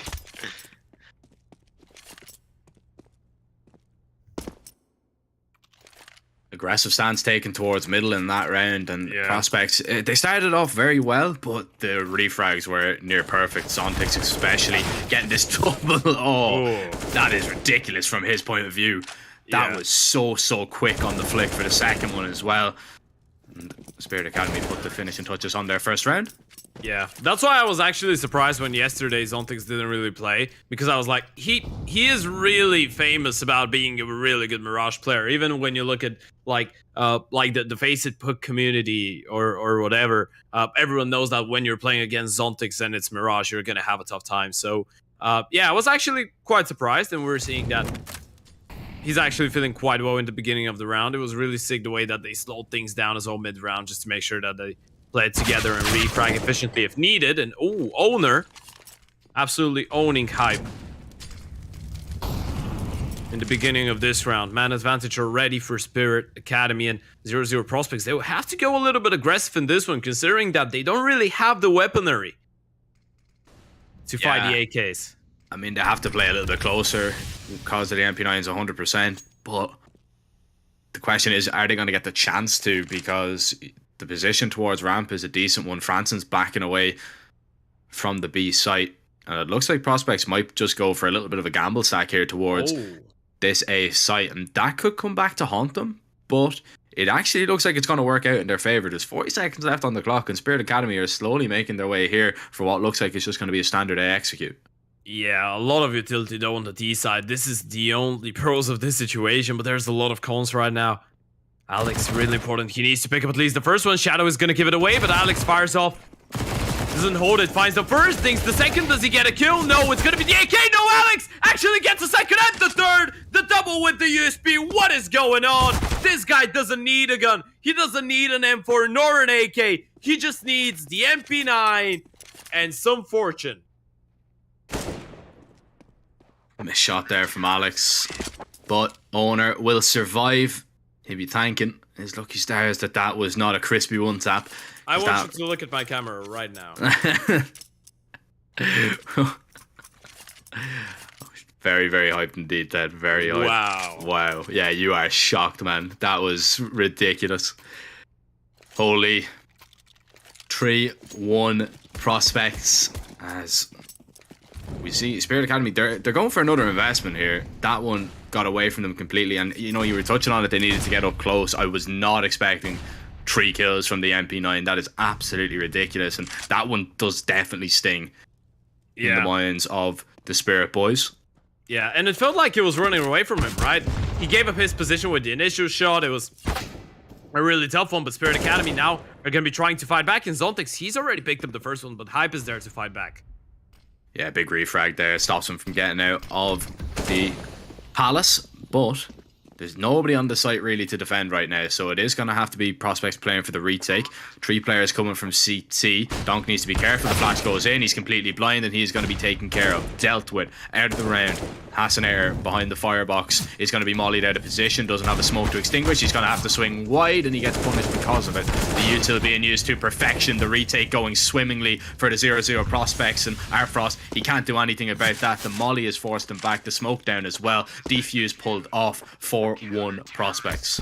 Yeah, that was a textbook retake. They were really quick with the flash towards Deep City, right? I mean, at this point, I feel like 0-0 Prospects, you realize that Spirit Academy would try, and that's because of the player that's towards top connector and jungle, right? He's like, there's no aggression there, so they will eventually have to go somewhere. I mean, unless they have a lure coming in from T-spawn towards middle, they will need a plan B. They're not going to be satisfied with only having players towards the side, towards Palace and Ramp. So when they found out that there's no aggression towards jungle and connector, they realized there's probably going to be an aggressive player towards CT. That's why the flash goes in. It was just before the T side flash, and after this one, it was just 0-0 Prospects cleaning everything up. Spirit Academy with another round that went pretty close, not close enough. 4-1, another really good start for the Swedish side, looking to make it 2-0 for the day and bank it all up. It's just going to be the Hero AK and the lightly armored Deco for the T side, though. Spirit, they've been really dangerous in those rounds, but they will have to perform now.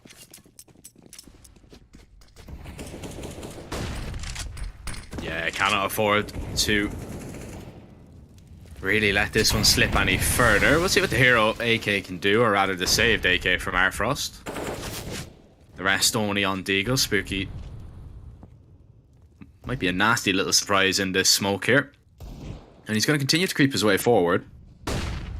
Flash goes in. Owner's going to be spotted, and Owner's going to be taken down. Hype drops Arfrost behind the box, but Zontix with a quick double. Oh. Not for the first time we've seen him click 2 heads almost instantaneously, and now he's got an AK to play with. He is behind that smoke, that nade on the mark, but 2 HP. He still survives just about. Another massive headshot from Donk now will still give Spirit a chance because they've recovered the bomb. They're going to hightail it over to A. It's a 2 versus 2, but weaponry in favor of the Prospects. Yeah, but the CTs, they have all the information in the world as well. I mean, you have a player that's pushed up all the way towards TV. They're thinking about middle, but soon enough, Alex should realize he has the cross, needs to find at least the first kill. There's the tag, not the frag, though. It's going to get Forrest back. Smoked off as well, and now needs to wait. But look at the lurk. It's going to be so quick towards T-spawn. Surely they're not going to be ready for Bob XD. Doesn't really matter though, because they've pushed in towards CT, so that's not going to be too much of an issue. And it doesn't matter anyway, because Alex has found both kills. Deagle's unable to hold on to the site. Bomb plant is going to, of course, give a decent boost to the Spirit Academy's money, but another boost being given to the round score of the 0-0 Prospects. Let's have a look at this from Zontix one more time. Nice shot, man. He's feeling it. Yeah, you could see it in him. Oh, 2 massive shots. Very difficult to do, and he makes it look so easy as well. But, you know, it's still not going to get you the round win. We can see Artfrost, he's struggling so far. 0 and 5. Now has the big green in his hands. And I have a little bit of hope for him with this. Maybe is it going to be his round? Truth be told, he's been actually trying to deal with inconsistency so far in the tournament. I mean, bar this game against Eternal Fire on Vertigo, he's actually he's been underperforming just a little bit. But Zontix, he continues being the only Bright 2 in the shed right now for Spirit Academy. Another entry for him towards under. It feels like every single time he's given the chance to find a kill, he capitalizes, and actually 0-0 Prospects, they've completely left the A-bomb side, so Spirit Academy are actually in for a treat. But oh, nice response towards Zontix, and now they should have an idea on what's going on. Yeah, and they're going to get into position really before anybody crosses. Donk is going to be taken down. And the Spirit Academy herd being thinned little by little. Advantage to Prospects, and they can set up for a retake once again. The utility thrown by Spirit Academy is going to mean that it's a one-pronged retake. Everybody from CT. Hassanator on default is going to be the first player spotted. The molly goes out. This flash, if timed perfectly, could be massive, but Hassanator has moved into safety. Peeks out, gets only one. Refrags there from France, and Artfrost in the Palace is going to be alone because Owner has been mollied out. The bomb's been tapped. Artfrost, he has to peek eventually, but he hits that shot onto Bob XD. Spirit Academy, the bomb is just ticking way too long here. Defuse has to be stuck now from Franson, and he's going to be taken off it. That's the round done and dusted. Spirit Academy will get a second, and it's all if Hype will get away with the AWP, and indeed he will. Oh, that's an insane peak from Artfrost right there from Palace, right? If he doesn't get that kill, that's probably a 0-0 Prospects round, because it becomes just the one prominent defense from Ramp, and there could have been some body shields there to try and help out. A couple of nice shots from Alex as well, taking down Zontix. The retakes from 0-0 Prospects have been really good, but this time around it was just that one peak. Look at that, lightning quick. Lightning fast from Artfrost. And, well, we're ready for another TeamSpeak round. Мы 2-2 делаем, нормально. Лавочка, я не убил. Лавочка и упор яму. Упор яму. Отошел под ковры. Под ковры. Под Молик коврами. надо будет давать.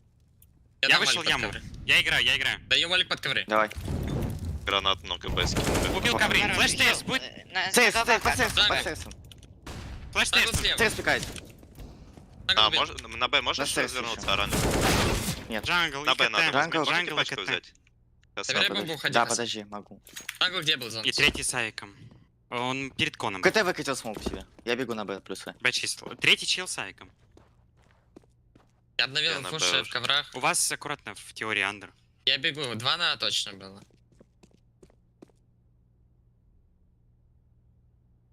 Обратно андер, ребята. Зик тоже может быть. Я Зикс, Хасан, надо будет вместе оттаймить Зик. Давай, я с тобой. Побеги. А, хотел. Андер убил. КТ. Я бегу на плюс. Два. Дефолт ставлю. Авик. Флэш есть. Я могу флешку дать. Давай. Авик, Зик. Он зик. Я флешку даю, Миш. Не пикаю. Я прошел бэксайд. Я по твоему. Можем вместе на раз-два пикнуть? Я лево забрал, забей. Смотри право себе. Я, ну это как позиция. Может, с китчена. Зик не видно. Я ушел китчен. Я буду сейть. Он кич. МТ. Лол. Я его не видел.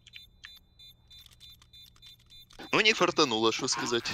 No way in God's name did he just win that.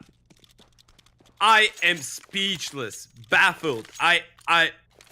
Oh my goodness. Jack, take it over, please. Oh man, did you even hear it, right, as well? Like, you just heard the like little kind of chuckle from one of the Spirit Academy players, realizing like you know, like how was that happen? Like it was literally, it was like kind of a sigh kind of chuckle, realizing, oh no, we have let that one slip completely. He has just 1v3'd. How is that one gone astray? They're gonna go for a B pop here. Bob XD, he has to back away behind that smoke. He's created a lot of space for himself, and just staying alive is going to be more than enough here, because the weaponry isn't great on the side of the T side to try and hold on. He's even got a kill. The rotates are here, 4 players. They're not even going to get the bomb down. Zontix is being pushed further and further back because of the Molotovs. Artfrost with a nice shot with that AWP gets one, finds a second. Massive. Can Spirit Academy recover the round? Spooky will peek out for that headshot. Will take care of that bench player. Artfrost is still alive, and he is the danger man right now. 2 kills already, but no more. Alex stops him. Hype with the last, and a 7th round for Prospects. Oh, and you could see the idea from Spirit Academy there, right? They were a little bit disappointed by the way that this last round slipped, and they were like, yeah, you know what we need to do right now? Yes, they won the round, but they won it with 1 player surviving. So they were kind of betting on the fact that the CTs won't have a lot of money, and they were hoping that they get this so-called shutdown round, right? Just go something quick, go for the B rush, destroy them, and reset their economy, and then you're back. You've pretty much compensated for the fact that you've just lost the 3 versus 1 that you shouldn't be losing. But, well, when it fires back, it's actually terrible. It's actually quite disappointing because now they have no money. It's a 2-7 score, and they've already lost Donk again towards the B-bomb side. Owner is going to try and catch a little bit of a timing towards soft connector. Might actually get a free kill. Never mind, gonna miss the first couple shots. And from that point on, it should be just 0-0 prospects cleaning everything up again. Yeah, I was a little bit worried considering that they do have the double up against the pistols. Zontix has that M4 and he's going to be wrapping around for hype. He's found this kill. This one not as straightforward as one might think. The op can be picked up from Owner as well. The molly might go in. It's going to be smoked from Spooky. Very important that he stays alive here. Zontix is down and Owner is left alive. They're doing damage now to this CT side. Oh, what a shot that is. Beautiful flick, and Owner might go looking for more. There's nobody here though. The bomb has been found towards top middle, so prospects don't really need to push this too much, but there's a 1v1 here against BobXD, and if the deagle is perfect, then we can consider the round. Owner, 2 kills, looking for the third. We already have seen a 1 versus 3 went in prospects' favor. Are we about to see one from Spirit Academy though? 15 seconds, not a lot. And just staying alive here is going to be enough here for Alex. Yeah, even if he tries to go for the sprint, he just doesn't have the time to go for a bomb plant. And Alex, thankfully for him, he doesn't even need to get the kill in order to win the round. He just needs to stay alive. It's going to be 8 on the board for 0-0's prospects. That was another round, though, where Zontix is the reason that they actually get the chance to do some damage. Yes, okay, Owner with a really nice flick, but it's Zontix initially getting the 1D, getting the follow-up onto the Oper, and just making 0-0 prospects sweat just a little bit. When you forget about all those plays, I mean, even you looking at the kill distribution, Donk is 1-9. Hasinator is 3-9. Artfrost is 4-8. And then you have Zontix that's constantly picking up entries towards under, towards middle. Somehow he's finding kills every single time. And Owner sometimes picking up the slack straight after Zontix has created some space and an opening for him to play with. But overall, it's been Spirit Academy just struggling to find their individual form. And 0-0 prospects, they don't really need individual form that much. I mean, at this point, everyone's performing.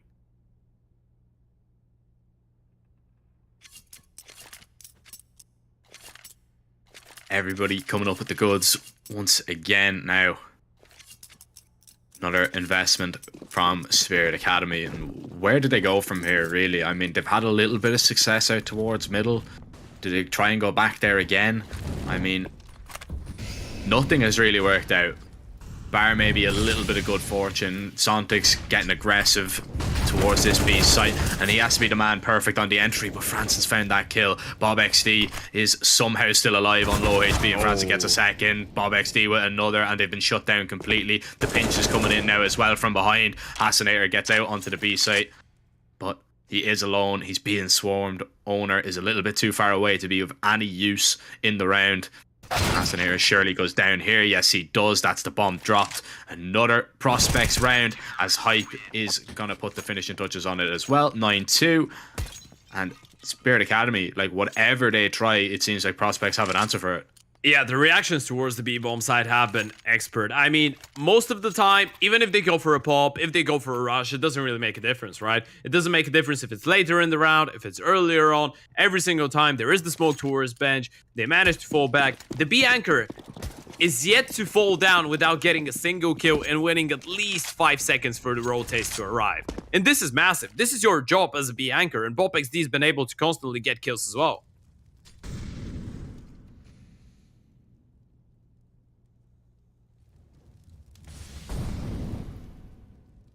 Again, they've liked to go for this aggressive stance towards middle, and that's exactly why. What a headshot that is onto Artfrost. He's already out of the round. When your opper is that silent on Mirage, I know he didn't have the op in this round, but, you know, when they've been really just unable to deal with absolutely anything, you are really going to struggle on this map. That's exactly what's going on. Hasinator, nice kill there onto Spooky. They're going to try and make their way out. They've thrown the execute. Smoke towards stairs has failed, but they're still going to continue to go. They have to boost the player up now to maybe try and take this fight. Donk going to try and do so silently. Nobody to be found just yet. A deeper position. Look at Hype though. Free kill. Yeah.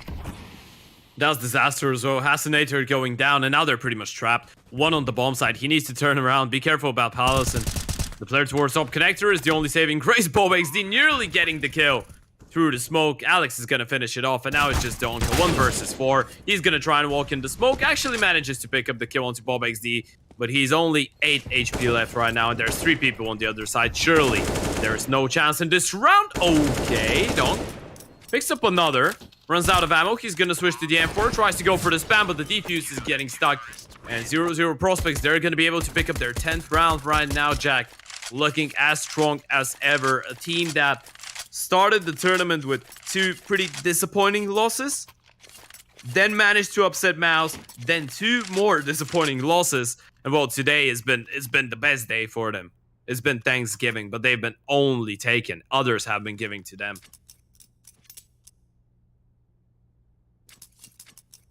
Just begs like to Christmas. It just begs the question. I mean, where was this?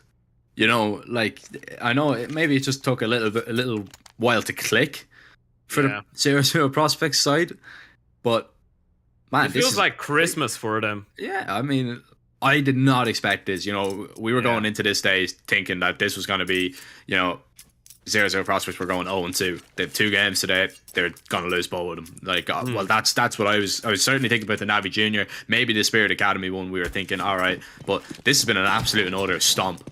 And I don't remember really.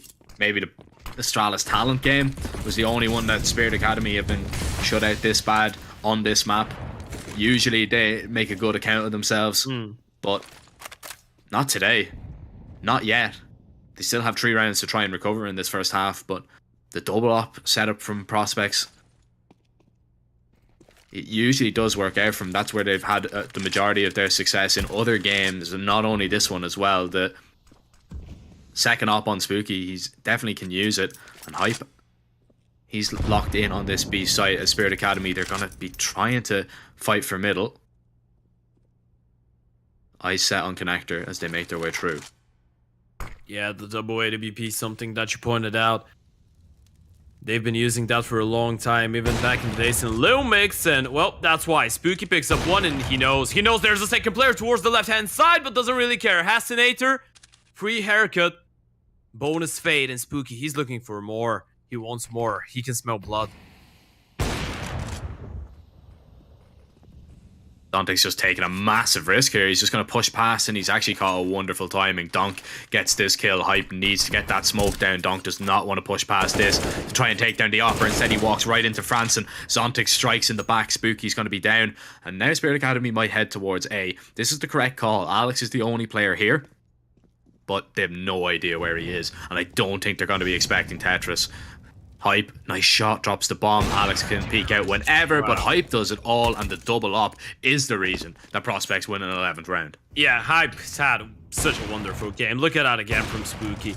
The fact that he's able to actually pick up 2 individual fights like that with the AWP, no one to punish him, and Hype once again wins some time with the smoke towards the B-bomb side, stays alive, waits for the rotation's arrival, and then even finishes things off with the nice double from short. 11-2-0-0 prospects. Again, no bomb plant for the Spirit Academy, guys, which means that potentially we're going to see another round unless we get treated to some Diego magic. And I feel like it's time for some magic.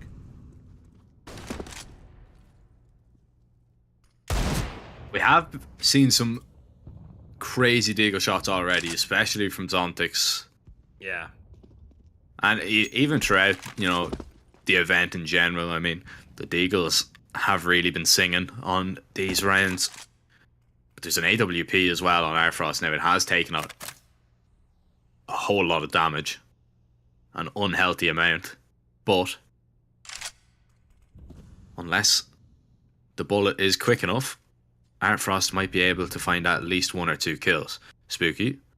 Go looking towards connector. There's a nice headshot from Donk to start proceedings, but refrag, very important from Hype. He gets that one. Spots out Hasanator, Alex towards window.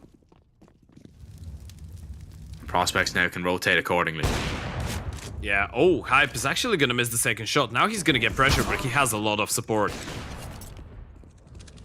Donk has that AWP, picks up a second kill in the round, looking for maybe a third, but Hype is doing it all himself. Bomb's going to be planted, Zontix is going to be swarmed, and eventually he is going to fall 12-2.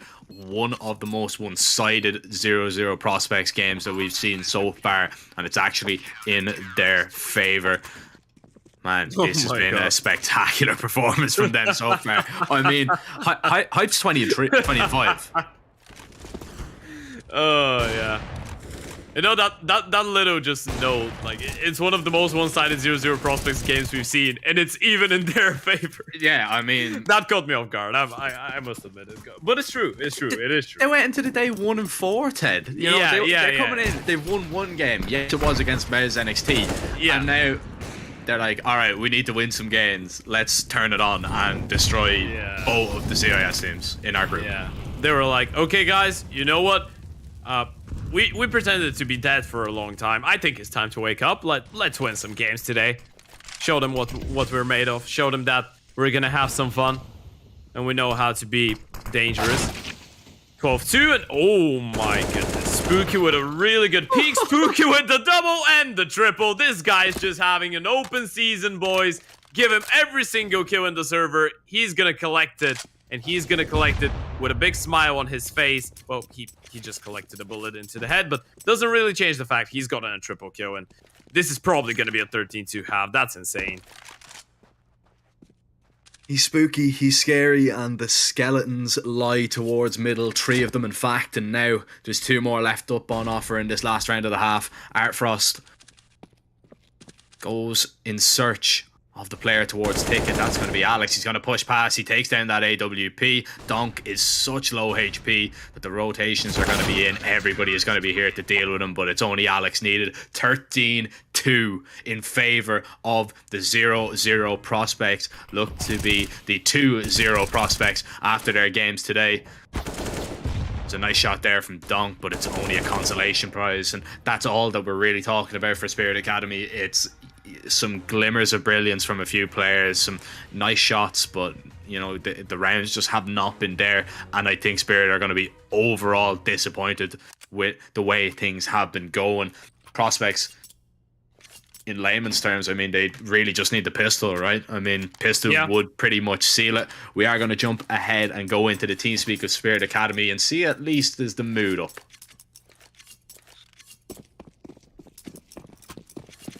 Boost B house надо. Даю. Ковры на шифте подошел. Может, я фейкую, как бы. Сори. Ну, по-моему, ковры подошел. Яма смог. Яма. Флэш. Флэш. Яма. Яма. Ковры пешка пойди. Я не вижу яму. Ковры. Не вышли. 2 ямы. Я пикаю потом. Между. Ковры. Один шорт, один бей. Кон. Кон. 2 кон. Джангл убил. Дефолт. Окно прыгни. За фаером дефолт. За дефолтом. Меня репикает. Окей. Я сейвлю Китай. Окна тебя не убьют.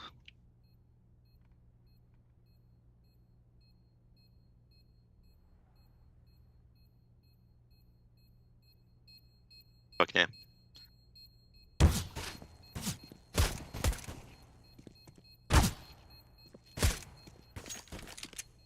Еще. Лучше раз.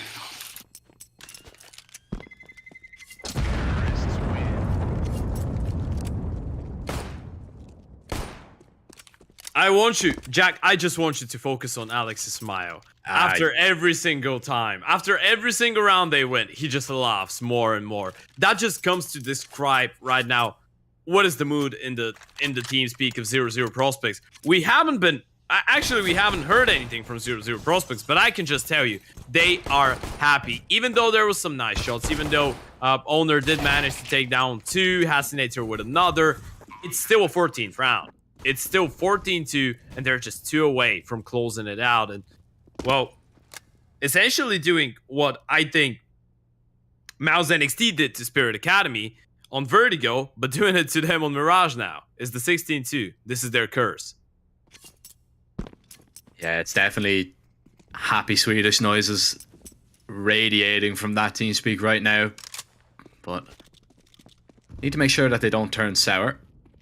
This round is still a little bit of a problem with the guns invested, the two MP9s and the Scout especially. If Arfrost can land a few tags here towards A, it makes it a whole lot easier for Hasinator and Zontix to pick up a kill or two.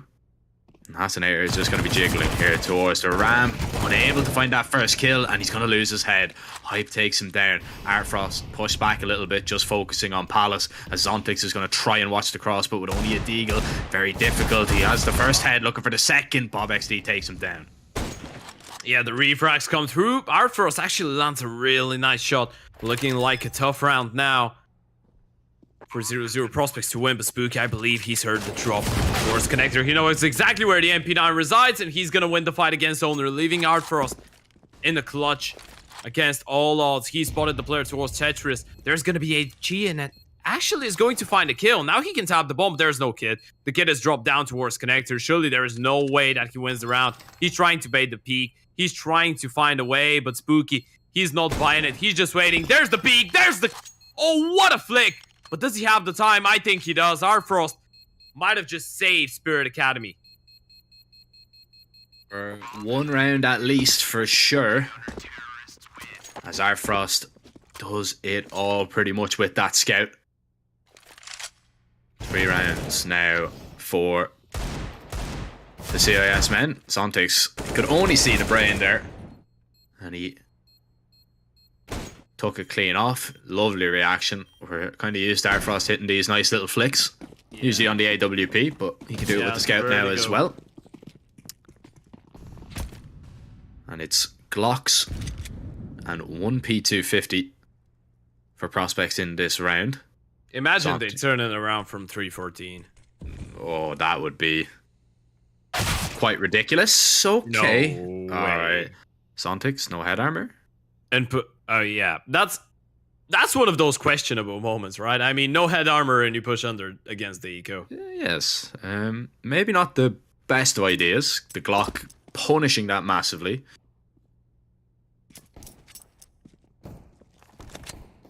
And it was instant as well. Like, it wasn't as if, you know, he even got a chance to shoot. It was just one bullet to the brain, done. Yeah. Another player that doesn't have head armor is Artfrost, but he does have that AWP, so unless the Glock is going to be instant and the Dink is going to be instant, it should be no issue. Prospects are going to head back now towards this A site. I just witnessed something. They've actually given them the M4A4, so everything's alright. They're not going to be able to do anything with it.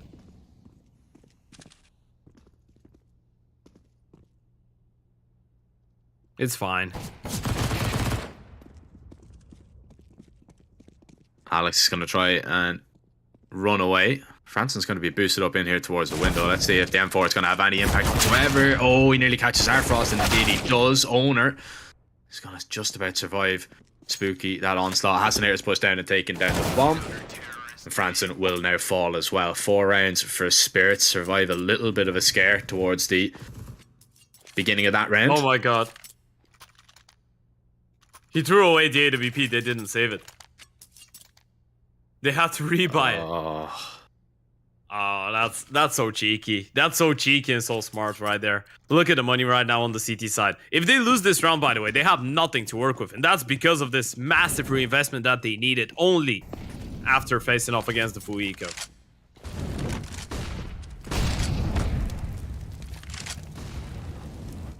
Prospects now with the rifles. We'll see where this round will take us. It's pretty much standard default from Prospects. Franson might try and look for an opening kill out of Palace. Hasinator has been spotted.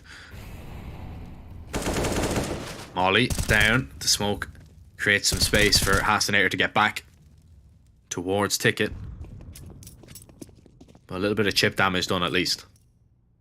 Yeah, now they're going to slow it down. Looks like they want to back off and group up a little bit towards middle. No mid presence so far from the CT side though. After the early flashes and the peaks that we saw in the first 10-15 seconds, now they've left it. They focus towards the B-bomb side, but we're going to see the double push towards that short area and potentially a boost come through. Owner. Whisker away there. Zontix, is Hype going to be ready? No, he's not. And Owner will get that kill onto Franson. Now, flash through. Prospects, they have to commit here towards A. They're going to make their way out of the connector and try and maybe get control of jungle. Owner in a nice little position. He's going to be mollied back, so he's going to be of no help to the player in CT. Hassanator unable to find that kill. The bomb is actually going to be planted here by Spooky. Hassanators will find that next kill and Owner will now swing. Molotov not there anymore. Spooky still on the default plant. Gets quick double looking for more.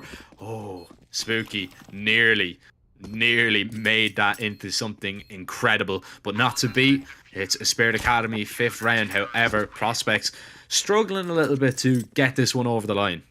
Yeah, struggling to get it over the line, but it's still massive effort there from Spooky, right? I mean, turning around, getting that double kill is going to make Spirit Academy reinvest even more going into that one. So at least you're keeping the CT side economy at bay, and you have a pretty decent lead right now. I feel like we're not up to that point yet where you have to be worried about not being able to close it out, but it's still been 3 rounds. I mean, Spirit Academy are not looking bad on that CT side by any means.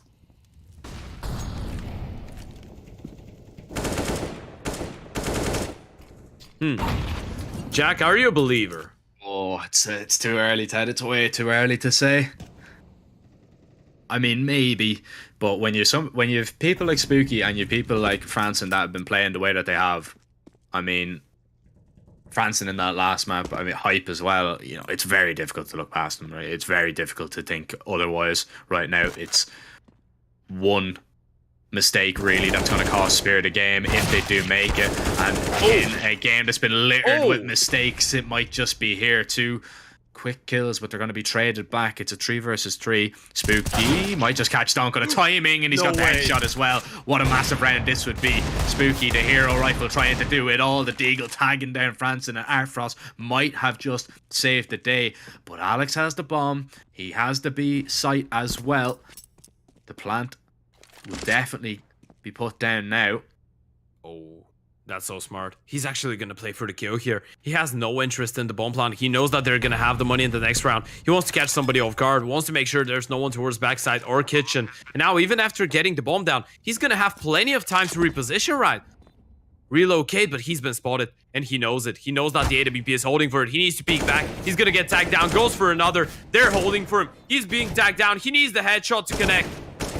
Oh, he's looking for Franson, but the double window made it very difficult. And Hassanator will take him down. 6 for Spirit Academy. Oh, nearly though. That's only a round with 1 rifle, right? And I mean, they make it that close. Spirit Academy are surely sweating. Like, that one should be pretty smooth, but it's not. It's very, very bumpy. But Spirit Academy still keep control of the car. This is going to crash and veer left off this road into another defeat for Spirit Academy is the main question. Artfrost gets into connector, fires off a very hopeful shot, not going to connect. Spooky continues his way towards connector. Does he pass this smoke? Doesn't want to overly push his luck, but the way that he was playing, I mean, you wouldn't give out to him for trying to make something work, but he's already out of this round. Yeah, Zontix once again is going to shut him down. Outfrost is actually going to find a follow-up with the AWP as well. Another round where the CTs actually get themselves into a 2-man advantage. And once again, 0-0 Prospects feels like they're just relying on winning those individual fights, but Zontix, he's been really good at shutting them down. Hassanator towards Thunder Palace, going to win that fight as well. And that was just the 2 versus 4. Problems slowly starting to arrive, by the way, for 0-0 Prospects. That's going to be a fairly clean round for Spirit Academy. Oh, depending on this man Hype and on the question on how many kills does he able or is he going to be able to get before he goes down. But it feels like this is going to be the best round so far for Spirit Academy on the CT side. Against the full buy as well. Yeah, this is a little off of the confidence, right? I mean, Are you a believer now? oh, still they're 7 rounds behind. I mean, Yeah. maybe like put it this way, right? We've only seen what 6 rounds so far, and Prospects have only won 1, and that was the pistol. So, do I believe? Yes, maybe a little bit, but only about like 10%. Only about maybe not even that high. Maybe about 5%. Okay. You can, you can even see there. Like, I mean, look. There's. I mean, the observer is trying to show us that maybe there's something going on. They can see it as well. Yeah, but like 3 of those rounds, the bomb had to be defused, and there was only 2 players or 1 player surviving. You know, so like those rounds were very, very close. That last round is as clean as we've seen it so far. But like eventually, like all it needs is Spooky to have a round. Like all Prospects need is Spooky or Hype to just have a round, because Arfrost has had to save them a time or 2. You know, then Hassanator getting that final kill there onto Alex, stopping that clutch. So yeah, it's difficult. It's difficult to see a way back, but maybe come back to me in about 3 rounds. We'll talk about it. Well, we'll find it out. 14-7, another round, another chance for 0-0 Prospects, and it looks like it's going to be the B-bomb site where they seek vengeance.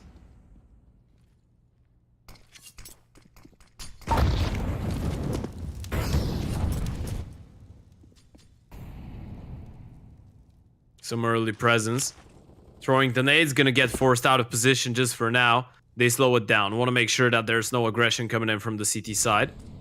There's the execute coming in, but 2 players walking towards underpass. That's not gonna be a one prominent attack, and they've caught owner off guard. This is an insane play. They're gonna boost one into window as well.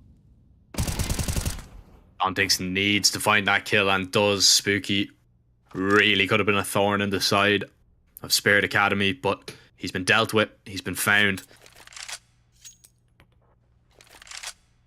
And now Prospects still back away. And they're going to group up for maybe a little bit of a B hit here. So, util going to be dropped. There's not a lot of it in the ranks. I mean, 1 smoke, it's going to go on over. 2, in fact. 1 for the market window. And 1 to cross, making sure that there is no op towards short. But Arfrost and Donk, they are holding down this B bomb site, locking it down one more time. Arfrost looking for the last, and he will get it as well. This man is waking up, and that is a problem for Prospects. Yeah, now the CT side is looking really scary right now for Spirit Academy. Everyone's waking up, everyone's hitting their shots. We can see that even if they go towards the A-bomb side, Hassinator's taking them down. Now Arfrost starting to hit them. Zontix, he's been on a pretty high level so far this game, and right now he's 4th tap as well. I mean, Owner's doing pretty well.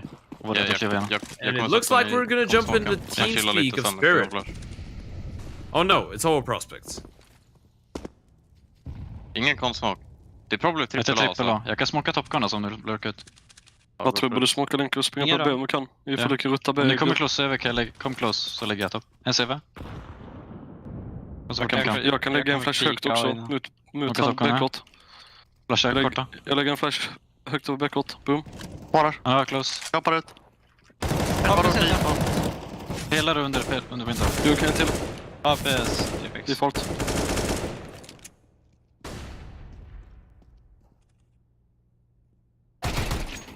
Utan har du boys. Jag var bara sett.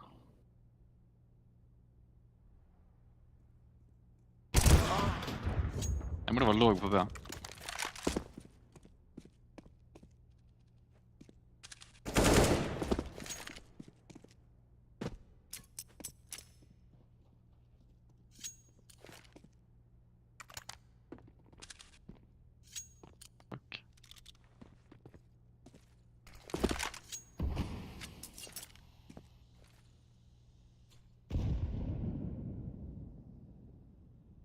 Går jag för oss?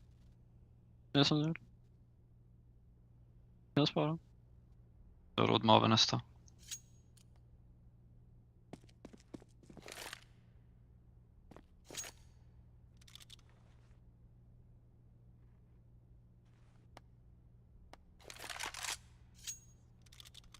hittade jag missade kitchen-skiten alltså.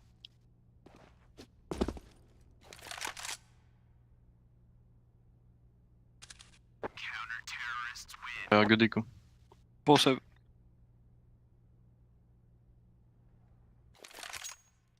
Exactly the way I describe it as well. A very good eco. Very, very good. They hang on to the op as well. That's a massive piece of the puzzle that they don't need to invest in as well. But again, Spirit Academy surviving with only 2, and that was only against the Pistols. So we'll see what this round has to offer. But I mean, if they do win this round, 100%, I think the comeback could be on. Yeah, and it looks like they're going to switch it up. There's going to be a contact play out of Palace. I love that play. 3 people going out, 1 towards middle. But does it work out? Are they going to be ready for it? I feel like the AWP's holding for it. Yeah, Frost's eyes. And he hits the first shot. Oh, nearly. Gets taken down by a Hype, but is still alive. The smoke will go down. Now, Alex is out alone. He's no help from his teammates. They haven't pushed through, but Franson trying to make his way up connector to cause problems. Artfrost now has to turn away and look for that. Zontic's in the flank. Oh, Spooky. How has he won that fight? There's absolutely no way he should be winning that one. And Artfrost is so preoccupied looking for Franson. He spotted him out. That's a beautiful jump peek. Taking him down. Spots him. And now it's Spooky and Hype to try and get this 15. The 2 players you'd want in this situation, and that's exactly why. What is happening in this round? 45 seconds, the molly goes in. Hasanator hasn't spotted out Hype just yet, but eventually is alerted to his presence and finds the headshot. Spirit Academy might have just held on. Oh, Spooky. He seems to know. He knows exactly where the AWP went, but he's like, I thought he was pushing towards TV. Now he should realize that Artfrost is still towards under, or he's went back towards the B-bomb side. He's gonna hear a missed shot, and that's gonna give him a chance to get a bomb plant. Now there is a chance. Spooky, he's gonna have plenty of time as well. They want to play this one together. They're gonna give him the time to reposition, relocate as he likes, and he's gonna make his way towards the apartments. He's been spotted. They've seen him again, and Artfrost showing us that he can hit the shots, not only with the AWP, but with the AK as well. It's going to be a 10th round for Spirit Academy, even though Spooky did his best in that scenario. Spirit 8 in a row now, only 4 away from potentially the best comeback we've had so far in this season of the Academy League. Oh, that's absolutely massive from Artfrost there. Lovely shots from Spooky. Tried his best, but again, they just keep coming up short in these rounds. Again, Spirit Academy survive with 2. So they will continue winning. They haven't been stopped for the last few rounds. 8 in a row now. Looking to make it 9. Yeah, another fast play towards middle. Spooky. He wants to contest, he wants to fight. He's feeling it, especially after the last round. Some pretty nice shots found by him. But still, no one to fight for the side of Spirit Academy. They've decided to let go of middle. They're actually going to send 3 players towards the B-bomb side, as well as the AWP. So some heavy presence towards the second letter of the alphabet. Looks like it's reasonable. I mean, the bomb is leaning towards the B-bomb side, and this could be another B split coming in from 0-0 prospects. Now it's going to swing out. They line up for him, but Hype finds the headshot. That could be absolutely massive in terms of the round. Donk playing around that smoke. He has to back away, surely. Prospects know that he is going to be in this position. Bob XD is lurked in through window, and Hasanator is dead. Donk picks up 1 kill. Needs a whole lot more. Spooky's just going to peek him and takes him down. The body shots are going to be more than enough. Artfrost, massive nade onto him, chips away at the health, and finally have Prospects found a way through. They will get the bomb plant down, and I don't even think Spirit Academy want to go for this. It's a 2 versus 4. Your round is pretty much over, but that might kill, might entice them. Never mind. Owner has no intention of making his way through. It's 15-10. Now Spirit Academy can really not afford to make any more mistakes if they want to get a result out of this one. And finally, after 8 rounds in a row unbeaten, Spirit Academy, their defense falls. Yeah. Finally, that 2 versus X situation is not going to work out for them. But at least I feel like they've done enough. I mean, you've won 8 rounds. At least you've made it respectful. So 15-10, yes, it's harsh, but it's not undoable, right? If it was 0-0 prospects to get up to 15 rounds before Spirit Academy were even on 9 rounds, something like that. It's just like a mental, like psychological margin that you have when you see that the other team is in double digits. And it feels a little bit more possible for you if you're in the role of the team that needs to win 5 in a row just to force overtime. So there still is a chance. The problem is that a couple more close rounds and you're not going to have a lot of cash as well to work with. If you're on the CT side, there's the M-Force and the AWP once again though, and Owner gonna kickstart everything with a nice opening kill onto Alex. Spots out Spooky, and good thing he stopped him before he got into that position, because he would have really made Spirit Academy tear their hair out. Donk spots a player towards the B apartments as well. He's seen Bob XD. He's going to be mollied and forced out of position. Hype gets that kill, but Owner is now on hand to help. He's rotated in. Another player is Donk as well, or Zontix, excuse me. Frost takes him. Franson now left. Ooh. Rotations are really good. They're really fast from Spirit there, and that's a really good way to answer back. Yeah. Both these sides struggling massively, and, well, struggling massively, I feel like it's not a harsh way to put it. I mean, when you look at it, 0-0 prospects, they were up 14-2. Now it's 15-11. Now this is completely doable. Spirit Academy, they've shown us that their Mirage is not bad whatsoever, especially on the CT side when everyone's playing. And everyone's in a really, really good mood. The Hero AK again. Plenty of utility invested into this one. You're going to try and close up the distance. Try and use your nades to create some uncomfortable fights for the CTs. And there goes the play. Tried to cause some havoc, but Hasanator drops Alex, the first player out. Refrag is going to be good enough to maybe advance onto the site. Spooky gets that kill. Artfrost through the smoke. Doesn't matter if he doesn't have vision, he can still find it. Zontex doesn't spot Spooky, who's crossed here, and that could be a real issue. He's flashed on through, massive kill. Tries to transfer onto a player in jungle, but nobody exists just there. It's Artfrost on the other side of this connector smoke. It's a 3 versus 3. A minute left on the clock, but the bomb needs to get down. Artfrost is going to lurk his way through. Can't believe his eyes what he's seen as he's got double. And now Donk with the last 12 for Spirit Academy. Only 3 away from sending this one to overtime. And Prospects, they did well enough to get out onto the site there, but they just didn't have enough control really to get the bomb down. Yeah, too close for comfort, it feels like, right? In terms of being only the pistols and the Hero AK, they did really well. But for Spirit Academy at this point, it doesn't really matter what kind of a round you're winning. All that matters is that you've won 10 in a row. Motivation, well, not 10 in a row, but 10 in the last 11. Motivation is on an all-time high, and every single round you're winning makes it for you to feel like there is a bigger and bigger possibility of you actually winning a game in which you were down 2-14 at one point. Every single round that they win is just getting them closer and closer. And Donk, he's gonna find another. Bob XD is the first one to hit the ground running. Yep. We're gonna get a closer look at that. He's dead. I mean, positive. I can confirm it. Confirmed. I'm no doctor, but he looks dead to me. Well, I believe that, like, Don can't really believe his luck there, right? I mean, he's pushed past the smoke. Bob XD, he's taken a little bit of a risk, and it's not worked out. Oh, that flash was perfect from Spooky. Artfrost couldn't see a thing, and Hype gets a free kill. Needs to be careful because Owner, as the smoke fades, he will fade away with a headshot. Now, 3 players stand and remain for Prospects. 40 seconds. And Hasanair, look at him pushing through. He's in a really good position here. Even if nobody comes his way, surely Prospects aren't expecting this. They're going to have to really try and clear him out. Now, Owner looking towards Palace, hasn't seen anything just yet, but he's actually spotted the bomb player. That's absolutely everything. Hasanair's calling, you don't need to peek, I have absolutely everything, but in the end he has nothing. Franson with a massive headshot, and now Prospects can get into a post-ban scenario.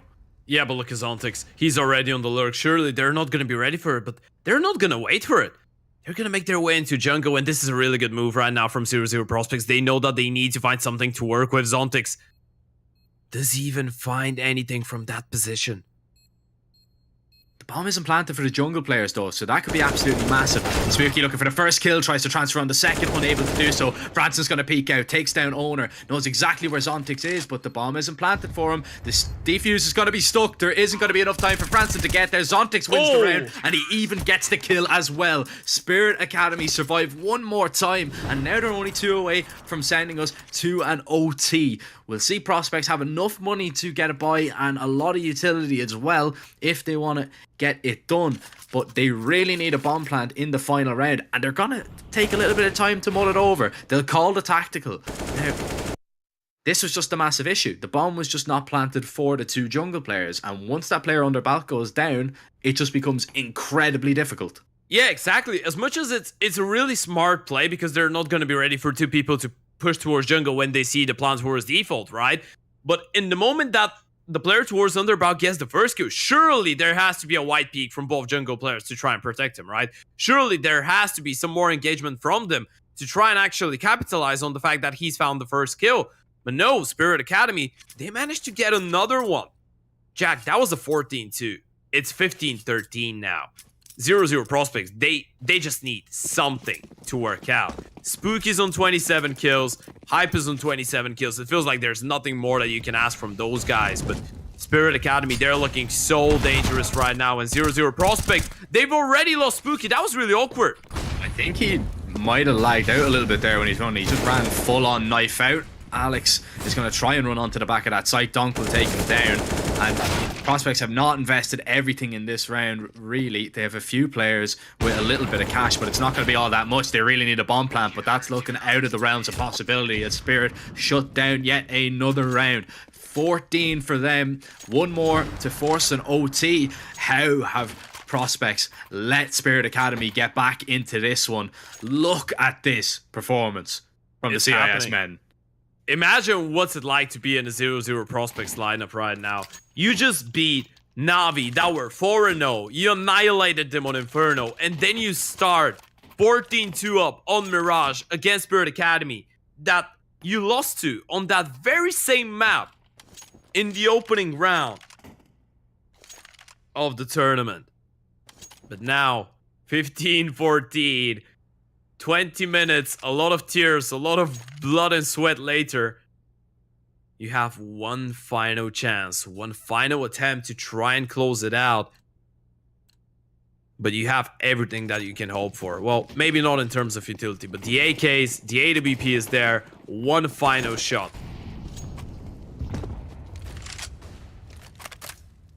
Knees weak, arms are heavy. Now I want spaghetti. Well, we'll see. Hasinator, can he put a stop to this? Prospects have tried this round time and time again, but it hasn't worked. One more time. Bomb's going to be dropped out in the open. Hasinator gets 3, and surely that's the OT confirmed. Spooky finds one headshot. He's not found any more teammates though, and he needs to try and discover where Hasinator has gone to. He's eluded him, he's eluded his teammates, and this 16th round has also eluded 0-0 Prospects, as we thought it was going to be 0 chance for Spirit Academy to bring it into OT, but they might have just done it. Spooky trying to do it all once again for his team. 29 kills. He needs 31 if he wants to get it done in regulation. He's making his way back, making a lot of noise. Zontix surely has him dead to rights here, and indeed he does. 15-15. What a comeback from Spirit Academy, as we are going over to our first OT of the day. That might not be even our first OT of the day. That might be not one of the best overtimes we've had this season. That is going to be one of the greatest comebacks in the history of WePlay Academy League. 14-2. This is one of those moments when you just call a tactical timeout and you go, guys, we need to prove ourselves now, and they have. This is one of those ones that when a friend of yours tells you he's won a game like that, you're like, shut up, you're lying. You didn't win a game like that. But Spirit Academy, not only are they about to have the chance to bounce back in a game like that, they're doing it in a tournament where everyone is so good. The level is so close. everyone, literally everyone can beat everyone. And, well, Spirit Academy, they're on the edge of something historical here in the Academy League, from being 2-14 down to leveling things up on Mirage. And now we go into overtime number 1, Jack. You remember all those smiles. You remember all those laughs from Alex, Franson, and co. Well, they're gone. Long gone and forgotten. 0-0 prospects, they need to reset their mental and pretend that the game starts now, but can they do it? So difficult, man. It's so difficult, especially when you've got a young team. You know, it's tough to bounce back from this, but it's not over. You know, you have not lost the game just yet. All right, yeah, disappointing. You know, it's annoying that you haven't managed to close it out, but still can recover it.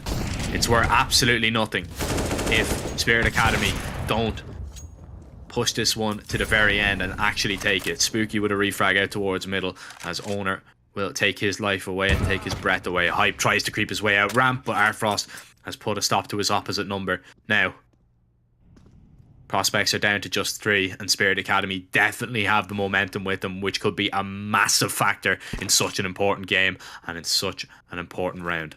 Yeah, Arfrost, he's just going to be jumping around, doesn't spot anybody towards under window, going to make his way towards Ticket. But there is 2 players from Spirit Academy that reside towards that B-bomb side, so if 0-0 prospects actually want to commit B, there is someone waiting for them. They are going to clear out under quickly, though. They want to make sure that there is no one towards middle, allowing Spirit to go for a little bit of a stack. And, oh, we are actually going to see the boost into window. Now, that's sick from Alex. He's not going to use that position now. What this position holds as a negative is that he has to wait for his teammates to make first contact. If they find the kills towards the B-bomb side, though, this is pretty much a position which can win them the round. Smokes are going to go over. Bob XD is going to be the first player in. He's the only player in for the minute. He has to wait for his teammate to get there. Now Alex, he's crossed over. Does he jump through that smoke? Owner's trying to hold for him. He needs to be quick on the reaction, and he is. Alex is down. Donk takes down Bob XD. Franson gets out alive, but he will not push any further. The bomb was dropped behind him, so it didn't really matter that much. There wasn't enough time. And it's Spirit Academy taking the lead, Ted. Spirit Academy taking the lead. Let's just think about that for a second. Yeah. And they were, how many? 12 rounds behind at one point? Yeah. Yeah, 12 rounds behind. What a nice love story that has been for Spirit Academy, and it just continues. A lot of times we've actually seen a team that's won a lot of rounds in a row to force OT to actually start losing rounds in the moment that we get into overtime. They kind of go out of focus. But no, Spirit Academy, they persevere once again, getting that round number 31 under their belt, and now looking to even win the first half of the first overtime here on Mirage.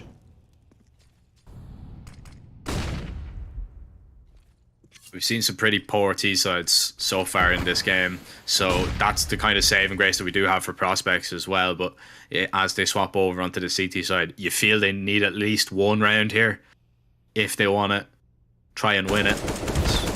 Spirit Academy, the way that they're playing, you wouldn't be called crazy if you think that they could get all 3 in this first half, and they might just get a second here. Owner, he's dropped Alex through that smoke, and he goes looking for Bob XD towards under. The refrag is going to be good enough. Hype's been spotted, but Hype still gets that frag. Doesn't spot the player towards connector. Donk does a lot of damage now to the AWP, who's backed away. Franson, though, he's found a massive gap. Oh, but Donk with such an important kill there holds on to that B site, as now Hype has to go alone. He's low HP, down to just 22. And Hassaner with that M4, 1 bullet, will be able to seal it, and he's not even going to peek him. He's just going to play this one off the sound cues alone. Yeah, they know that he's got the AWP as well. He can just play defensively. He needs to stay alive. He's playing for the information, and the timing is going to be perfect. There's the free kill. Back turn, 17 on the board. Spirit Academy just 2 away from closing out the map and getting another victory here at the WePlay Academy League. You can't really believe that I'm saying that, Jack, can you? Man, not at all. When you were asking me like in that second half, do you think there's going to be a comeback? I was like laughing to myself inside, to be honest. I was like, there's absolutely no way. There is no way that they're going to be able to turn this one around. It's way too far.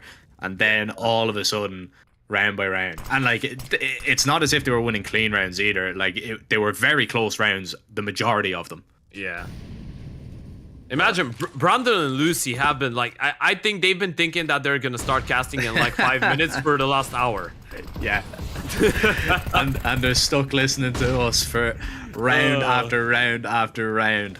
Now bob1 tries to jump across. Owner picks that first kill. Franson with a very important refrag for the 0-0 prospects chances on this T side of maybe one round. Alex might try and make his way up connector from behind, but he's losing teammates left, right, and center. Donk has a massive flank as well that could be very, very important. Spooky, has he been spotted there towards Sandwich? I'm not too sure. Alex goes looking for players, but he's found nothing. He's found absolutely nothing. Eventually, he takes down Hasanator. Donk with a massive kill onto Franson, and now it's Alex alone. Doesn't have the bomb. It's dropped on the site. Artfrost repositions now, spots him out, hits the flick. 18, a clean CT side once again, and we would actually expect no different, man.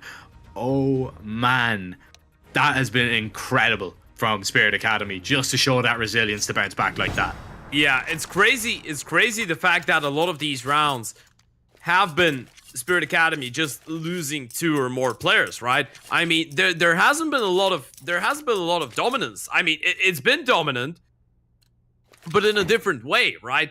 0-0 prospects, they've been still getting kills. They've been still doing the damage. I mean, Spooky and Hype, they are over the 30 bomb mark, but still far away from winning the game. And now Spirit Academy, after being down 2-14, they have 3 rounds in a row, 3 chances in a row to try and close it out. It is going to be the A-bomb side. Hype already going down. Franson, he's going to try and keep them in this, but he's been tagged down as well. It's now or never for prospects to try and hang on, and Alex gets that very important kill. Zontix is down. Now who more will fall on the side of Spirit Academy? Owner, he's got a little lurk behind Alex. He's found that kill. Is he expecting Spooky? No, he is not. Donk pushes close. He's the man with the bomb, so he can't really afford to get too aggressive, but they have to look for a kill here, and they know that. Donk tries to take down bob1, but he's going to be unable to do so. Unsuccessful in his endeavors. However, Franson is quite the opposite. Artfrost through the box, falls. Lovely flick from Donk, rips the head off Spooky, and now is Donk going to be able to pull off a 1 versus 3. Bomb tapped. He's got a lot of time to work with. He can reposition if he wants. Franson is going to do exactly that. Surely Donk isn't expecting this from Franson in this spot. Not whatsoever. Oh, he's been heard. Donk goes looking for him. High, low. Where is he? No way. He missed the shot. That was his chance. Oh my but he God. goes back for a second bite of the cherry, and now he's got it. bob1, he won't be smiling, he won't be laughing if this one goes awry, if this one goes astray, and Donk is going to try and do exactly that. Oh, bob1. Oh, nerves of steel. So important. Oh my God. Speak about impact. 14 kills only. That's been one of his most quiet games so far in the tournament, but he's won the 1 versus 1 of a lifetime right now. That was such a scary round. A round that should have never been that close. What an attempt from Donk, and he did all of that, being 19 HP away from that. Look at that first shot. That was mental. The fact that he realizes where the second player is coming in from as well. Even had a shot at the third. But it was a really tough one to hit, and now Spooky, he's gonna kick things off with a nice opening, expose the second player. But he decides to fall back just for now. Yeah, he's got the advantage. Doesn't need to push his luck. Doesn't need to keep going for engagements. But he is still hanging about. So that, in my mind, would mean he's still pretty hungry to find these kills. Now, how does Spirit Academy want to play this? They have control of middle for the moment, but eventually the util is going to run dry. Where do they decide to pressure? Well, it looks like it is going to be the window boost coming in here from Hasanator. Can he find Franson? He spots him out, but sprays into the wall. And Franson will only spray into the head. 3 players now for Spirit Academy, as 0-0 prospects look to take yet another round and get at least 17. But still chances. for the Spirit boys. Yeah. You need to be crisp with those shots though towards the A-bomb side. There's only 30 seconds. You're just starting to make your way up the A-bomb side. The only good news is that there's 3 players towards the B-bomb side, but Alex is gonna use that Molotov as a one-way really well. Takes down Artfrost. Now it's a 2v5. They've heard the steps. They know exactly where the attack is coming from. And even though Zontix is gonna get that kill, there's only 15 seconds. They need to make their way into the bomb site somehow. Get the bomb down, but they're just surrounded. A missed shot from Diop is actually gonna give him another chance. Donk is gonna drop another. But it's now another 1 versus 3. But this time around, I'm afraid he's not going to get that many chances. Finds 1 kill, but Bob XD peeks with the pistol, and it's going to be enough. 0-0 prospects get 17. Are we going to see our second overtime? Maybe. Are you asking me? Just maybe. Would you like to answer the question? No. You don't want to make a prediction? No. I'm not gonna lie to you right now. I don't feel like I'm in the position to risk it. Prospects, they have to risk it, unfortunately. They need this round. Donk, very aggressive towards middle. Oh, they've spotted the one way. They know what's going on. Alex, he was aggressive, but now he's gonna fall back, realizing what's going on. It's going to be the A execute. They're throwing everything at it, the Hail Mary play, and they want to close things out with it. They haven't committed just yet, though, so they're waiting it out just a little bit. Donk sitting in this connector smoke. He could catch Franson off guard. It's all a game of who sees who first, though. And he backs out of it. Doesn't want that engagement. And Spirit Academy, they're going to try and creep their way out. Oh, it's a lovely angle. Clear timing. Not going to work out for Franson, but he still turns around to take down Donk. But is he aware of the second player? Owner should have this player dead to rights, and he does indeed. Now, advantage with Spirit Academy. They'll walk out onto the site, and prospects, they're going to have to play for the retake a little bit here. Hype, low HP, needs to survive. He's unable to do so. Spooky gets at least 1. Bob XD's lurked through that smoke and backs away, but takes damage. He's been legged. Goes over the top now to look for Artfrost if he can find him, but Bob XD's been spotted. Artfrost with a ridiculous shot that might just win Spirit Academy the game. Spooky, he's been the hero for 0-0 prospects, but is he gonna be the 0? That is the question. Yes, he is. Artfrost with a massive round, 31 kills, 19 for Spirit Academy, and that is hands down one of the best comebacks we've ever seen in the WePlay Academy League. Oh my goodness, this is the comeback of a lifetime for Spirit Academy. An absolute masterclass, being down 14-2. That was the best game of 0-0 prospects that we've seen in the tournament by far as well. Up until that round number 29. They were, what am I even saying? What round number 29? Up to round number 19. They were insane. They were playing such a nice style of CS. They were destroying Spirit Academy, not giving them a chance to even think about playing the map. But look at that. Spirit Academy, they've just participated in one of the wildest games the WePlay has ever produced in the Academy League. And you know, we can look at the replays, Jack. We can look at all those highlights. We're going to be looking at those for a long time. But both these teams, as much as it's going to be a massive disappointment for 0-0 prospects, both these teams can be proud with one thing, and that is the fact that they just produced that game, that level of a game. 36 rounds, 5 of them went in favor of the T side. The defenses just could not be stopped today, but eventually Spirit Academy were able to topple it. And oh man, I cannot believe, I thought this game was already over, to be honest, after that first half. I don't think anybody would blame me for looking at this saying, right, this is a quick one, this is over and done with, because of how dominant 0-0 prospects were. And Spirit Academy, they just didn't let their heads drop. They just did not. They were not beaten until they were beaten, and in the end, they weren't beaten. Yeah, that was really impressive, especially after the recent games that we've had. Spirit Academy, after yesterday's loss against Astralis Talent on Mirage, I feel like from a mental point of view, to get annihilated once again on the same very map, and this time get annihilated by 0-0 prospects, that was about to be a really, really tough pill to swallow. But them showing that resilience, that means only one thing. From that point on, they're going to be feeling really confident on Mirage once again, and everybody should be worried about that CT side. You really, really should. Like, look at this. You're even looking at the score, man. 14-2.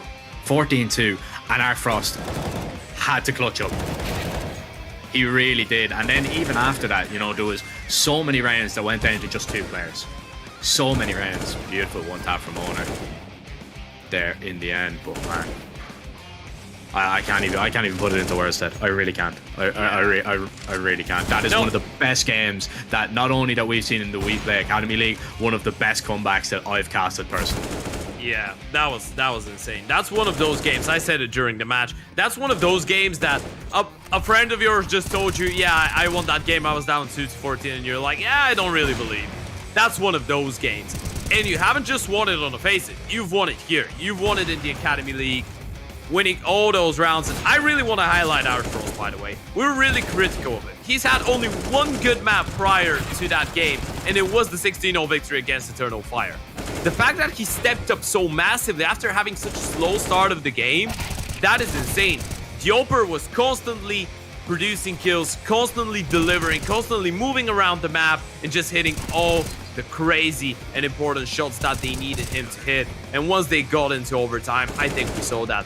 We saw the ferocious finishers of Spirit Academy, and even though 0-0 Prospects tried their best, even though they managed to win some rounds on their CT side, in the end of the day, it was Spirit Academy to be the better team. It was Spirit Academy to deserve that victory, and it will be Spirit Academy to be holding their heads high after this game, realizing that they've just won one of the craziest games in their careers.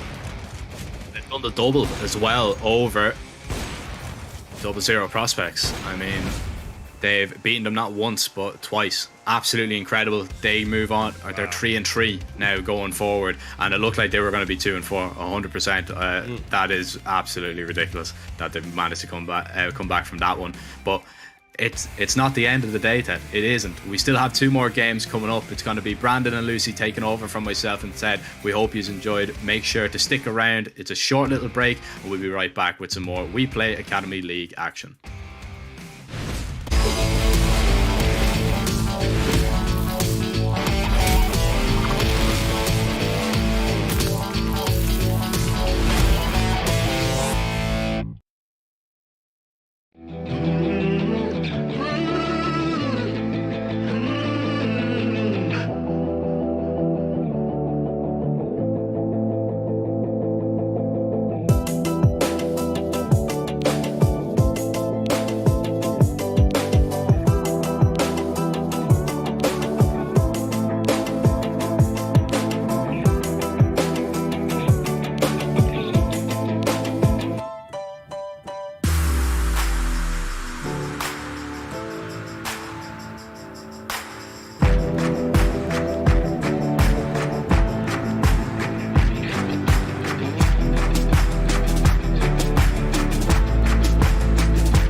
everybody to the WePlay Academy League Season 5. We just had an absolutely insane game. I'm sure many of you are still hanging around after that one. The single OT, huge comeback from 14-2. But we've now got a couple more games to bring you. It's me, Lucy Luce, with B-Dog once again. Brandon, how is your Saturday going? It's got a lot better after that one. What an incredible comeback from Spirit Academy. I was sat there, edge of my seat. I was like, Prospects, they're having a blinder. Really well played. They beat NAVI Junior, and now they're looking incredibly dominant. And then Spirit Academy just say no, dig their heels in. And what a resurgence it was. Incredible scenes from them to take a look at the schedule of today so far. As mentioned, Prospects, they beat NAVI Junior 16-10. That one was over on Inferno. And Spirit Academy 19-17 over on Mirage. Yeah, it was interesting story for Prospects here. A bit up and down, but still good performance from them so far. Now, our last two games of the day coming up first will be Young Ninjas taking on ENCE Academy. It's a rematch of the game from yesterday. And then Astralis Talent versus Eternal Fire Academy, which, Brandon, I think that's going to be a pretty exciting one too, based on what we're seeing from both these teams so far. Yeah, for sure. I'm really excited to see what Eternal Fire Academy can bring to the table, because last time out, Astralis Talent, they did beat them on Mirage, but it was close. It was 16-13, but that one's for a little bit later. Now we're just looking towards Young Ninjas and ENCE Academy. There's a few talking points here. Number one, well, they played yesterday, and that was a close encounter, but ENCE Academy did walk away with the win on Mirage. Secondly, Young Ninjas, as far as I'm aware, they're still playing with the stand-in of Jaquinho, and we're immediately going to see the vetoes. ENCE, this time around, have first bans, so Young Ninjas, they can choose where this one ends up. Yeah, I think that actually plays well for Young Ninjas, because they can avoid Mirage, which has been a map that ENCE Academy have been playing quite a bit. Obviously, they just had that win on it. The only other map we've seen from them is Overpass, right? Because it's such a brand new roster. There's a lot of questions about what their map pool looks like. And with Young Ninjas being able to determine where this veto goes, there's a lot of power left to them to maybe pick something that ENCE haven't had that experience on in the server in an official yet. And obviously, as you mentioned, for NIP, Jaquinho coming in, he looked really good, actually. He looked like he fit perfectly into that roster, right? He was I think he was their top performing player. So certainly slipping into that spot left by error, but it still can take a bit to get used to that. And perhaps that's why we saw them meet a little bit shaky on that map of Mirage. So Young Ninjas, here's the opportunity. New Kiss banned. Once again, not going to see that at all in WePlay Academy. Mirage gets banned out. So here we go. It gets a little bit interesting here. Overpass feels likely. I would say so. It's either Overpass or Ancient, right?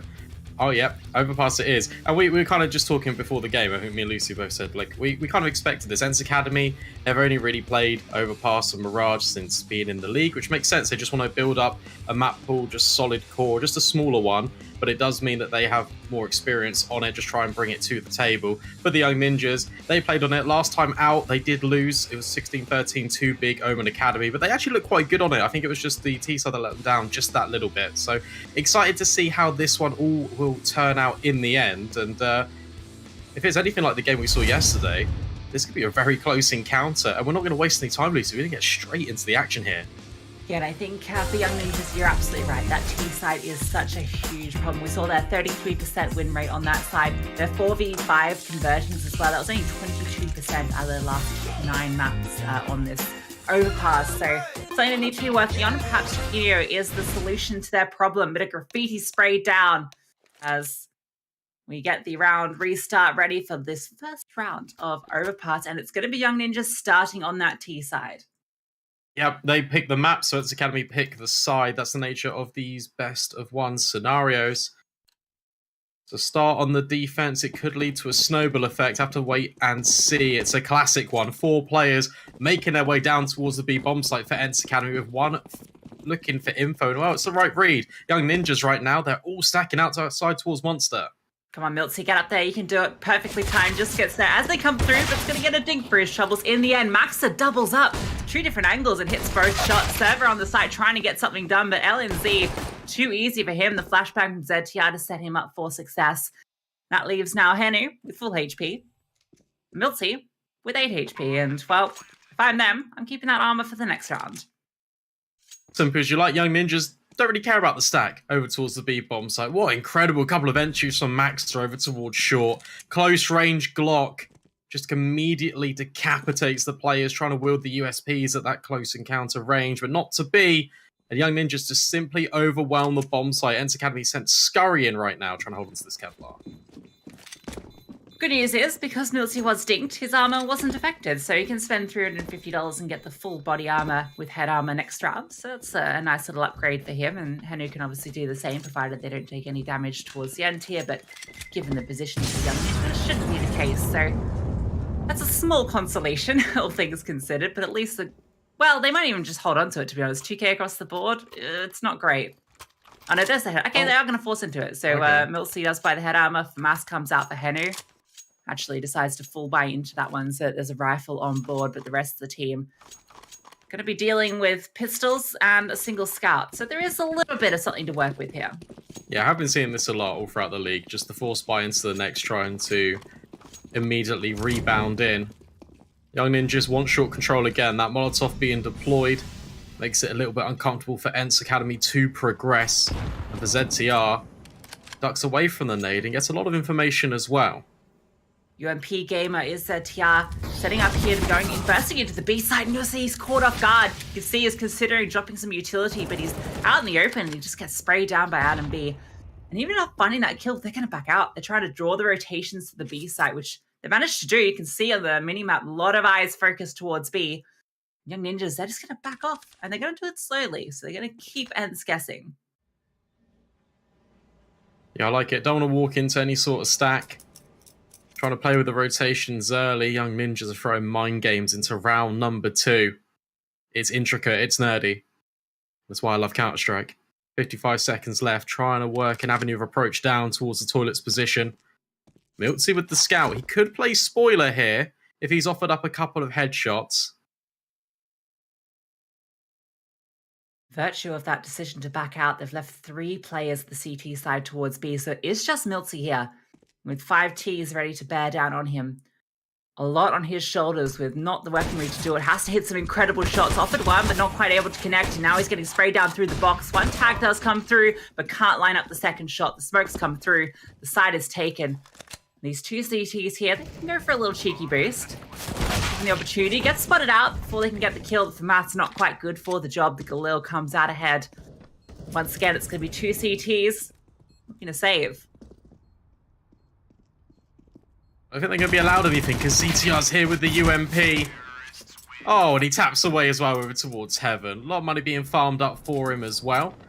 And that was really good. Nice execute taking place. The flashbangs raining in. That was a key staple of ENCE's T side. So excited to see how the Young Ninjas come prepped into this. Off the back of winning consecutive rounds, we're going to jump into their team speak and see what they have to say going into round number 3.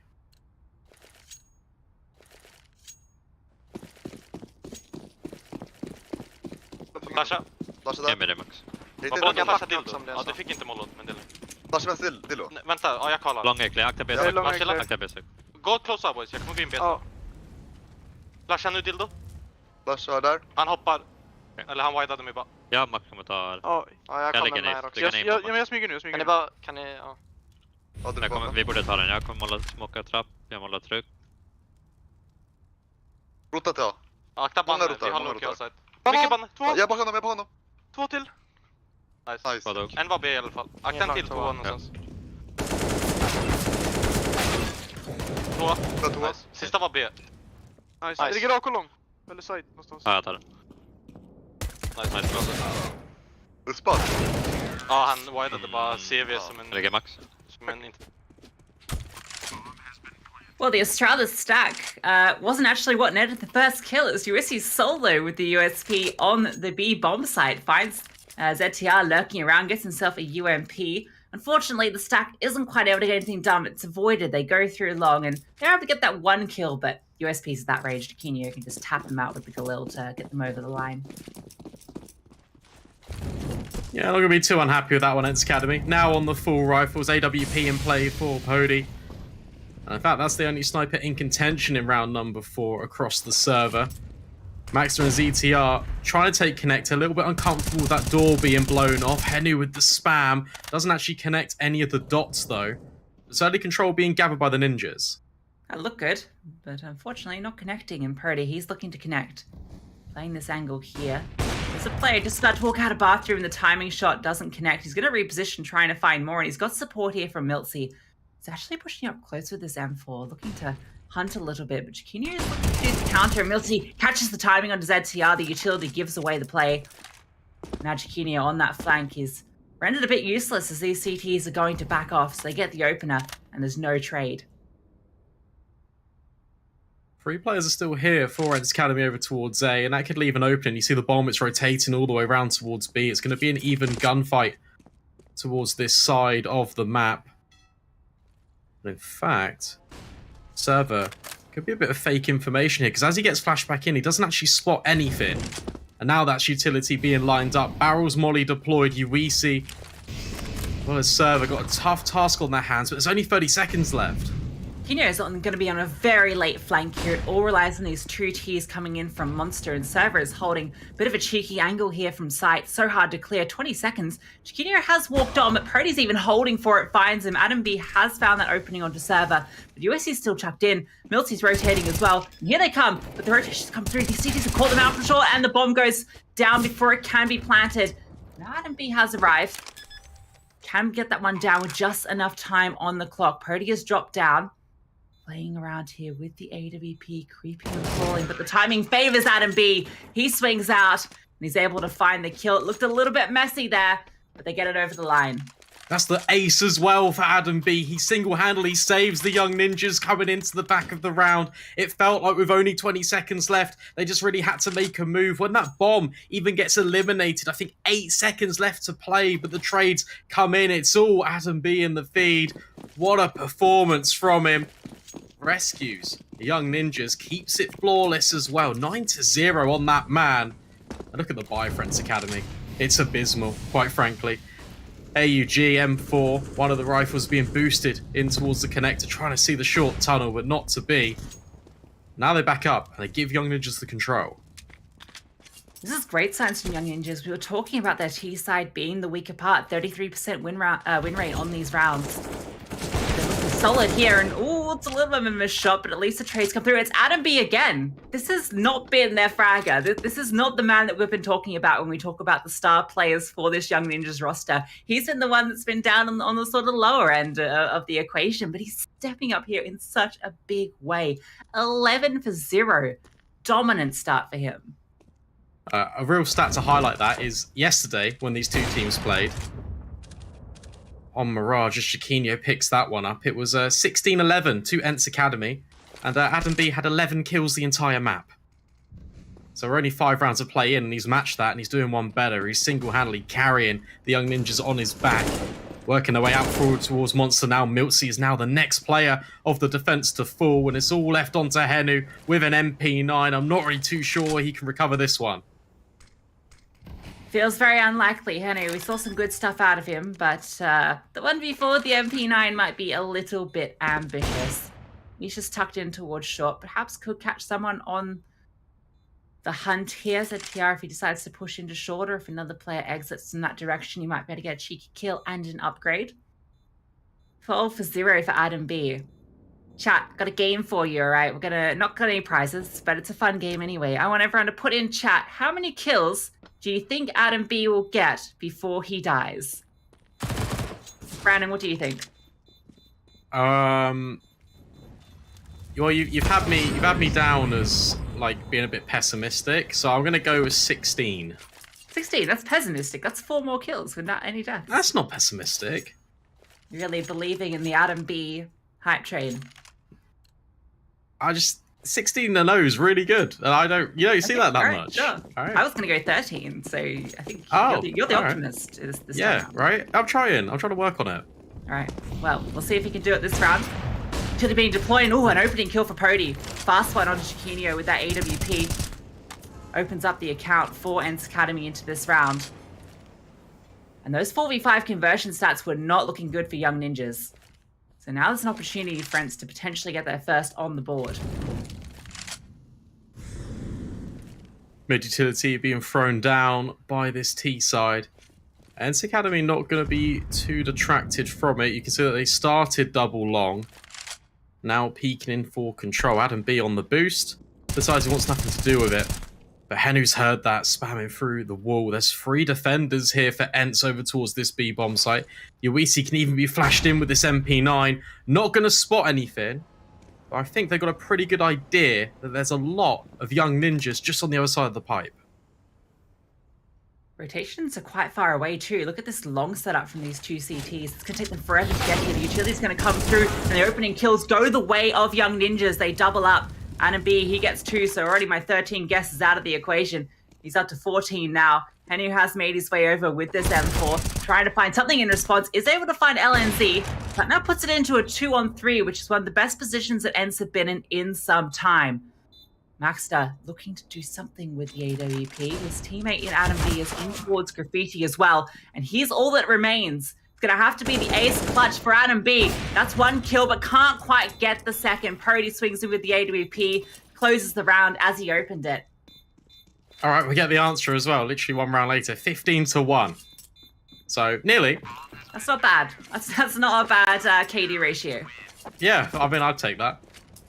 Really nice, but I'm pleased. There's positive signs for ENCE Academy. They're in that man advantage. They are retaking in on that bomb site, and they make sure that they double swing in from the short position as well. Leave nothing to chance. As soon as that kill comes in from Adam B, it gets shut down. Lovely stuff from them. They don't throw that one away, and it finally nets them around on the board. Question is, can they make them consecutive? Purdy, he was the man that opened it up last time. Not going to be going for the aggressive peek. As that's Miltsy is pushed up towards Party, looking to swing out and get some contact, but I haven't spotted his barrel. LNC, yeah, he's got the read on it. Miltsy's going to back off after hearing that bullet. Doesn't want to give that one a chance, especially with Maxter lurking up from connector, and there's a potential timing here with the angle that Purdy is holding. He's a little bit wide. He is going to get spotted by Maxter. He's got him stuck in here. The smoke gets deployed, but that's going to give him a little bit of cover here, and actually the M4 doing damage in response. Oh, and that nade is juicy. 71 points of life deducted from Maxter's health pool. That felt like a homing missile. It just kept following him as he was backing up. Good early utility usage being deployed by ENCE Academy. For the ninjas, they want to reset. Working their way back down towards connector now. LNZ just dropping some utility to keep ENCE at bay. Might even go for a lurk of his own. There's still 3 players over towards A4N, so as this hit comes in from Young Ninjas up towards the short side, if they contact in here, the rotations are going to be so far away. Yeah, instead with the MP9, it's not really the weapon you want to have for this take, and he's going to get caught smoke being deployed, but he's able to reposition ZTR, though. He's good for the trade, but it's baited them into USC's crosshair. Doubles up from Graffiti. That's left it now into this 2-on-4. Smoke gets deployed towards Bridge, and Chiquinho goes for an ambitious spray, but it doesn't connect with the kill. Still trying to find something here, trying to even it out, but Miltsy, he's going to find 2 and get ENCE up to 2 rounds of their own. Really well played by UEC, just tucked in at that ABC side. He's good for the multi-kill, which allows the rotations to come on through. It's consecutive rounds now in a row for ENCE Academy as we head into round number 8. Let's jump on board in a second with those TeamSpeak comms. I'm excited to hear what they have to say, and also if they're communicating in Finnish or in English.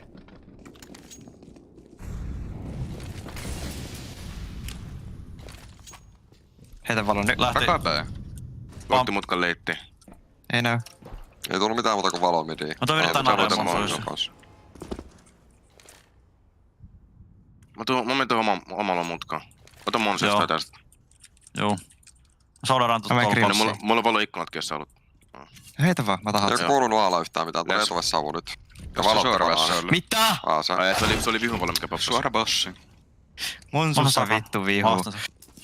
Joo. Se on vissiin uumissa vasemmalla. Jep, ihan takana. Mä savun monsteri vittu käveletään. Joo.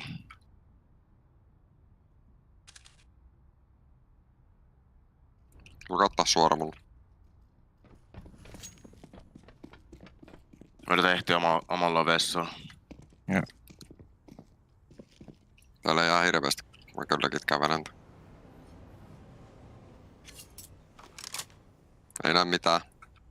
Katakaas päällä. Meillä on tuplanat pommille. Se bossi ihan monesti holdaa suoraan.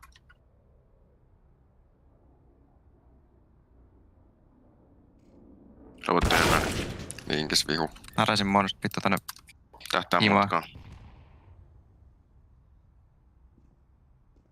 Inkki tuli PPVC. Mulla on mutka ABCltä. 2 ajaa. On se läpi. No, mulla on mutka. Mun silta. Ja siellä pommi. Entä. Jätä. Vittu meikä säikähti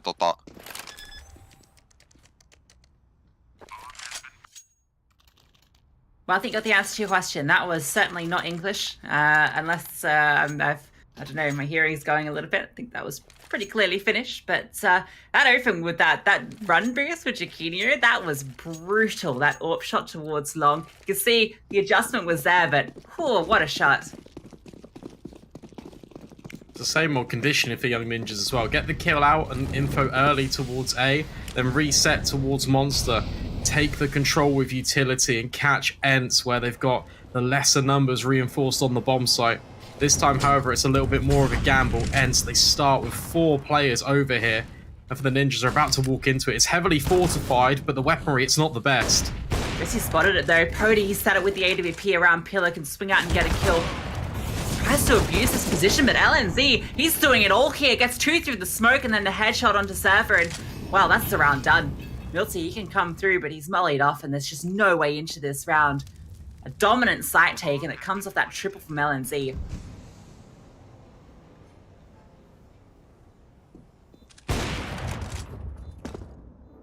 Yeah, this one's all but done. And to clear things up for the Finnish and English comment, just whilst I've got a little bit of time, is on Twitter, the head coach of ENCE Academy said that they're deliberately practicing and speaking some set days in English, just so if there are international offers that come in for ENCE Academy at all in the future, then they'll just be ready for it that little bit more. And I think it's just a really interesting concept. I think it's actually a really clever and smart move from them to incorporate that in. But yeah, it will be finished this time. But Young Ninjas, they love this B bomb site. 7-2 right now. They're running away with it. And also, Adam B, we've got to highlight him once again. Although LNZ does fantastic on those entries, he's going 17-3, Lucy. Yeah, he's almost got more kills than the rest of his team combined. There's a 2-kill difference there. So, you know, it's a pretty good start. I think it's fair to say. See if he can continue that dominance. For NIP, 7 rounds already feels like a win for them, and the fact that there's so many more to play for, they're really in the driver's seat of this game. Milty, he's putting down the pedal. To aggress onto Jaquinho, and he's going to spot his legs, but it's not the shot. Jaquinho, 1 HP, trying to escape, and he does get away. Milty legged, limping. Oh, the stop as well. Can't quite go for the boost. It's been revealed. Off the back of it, ZTR. It's going to swing forward, gets the first. The trade comes through, and Maxa, he's caught out Milty trying to escape. All falling apart here. 2 ENCE players, and they're on B together.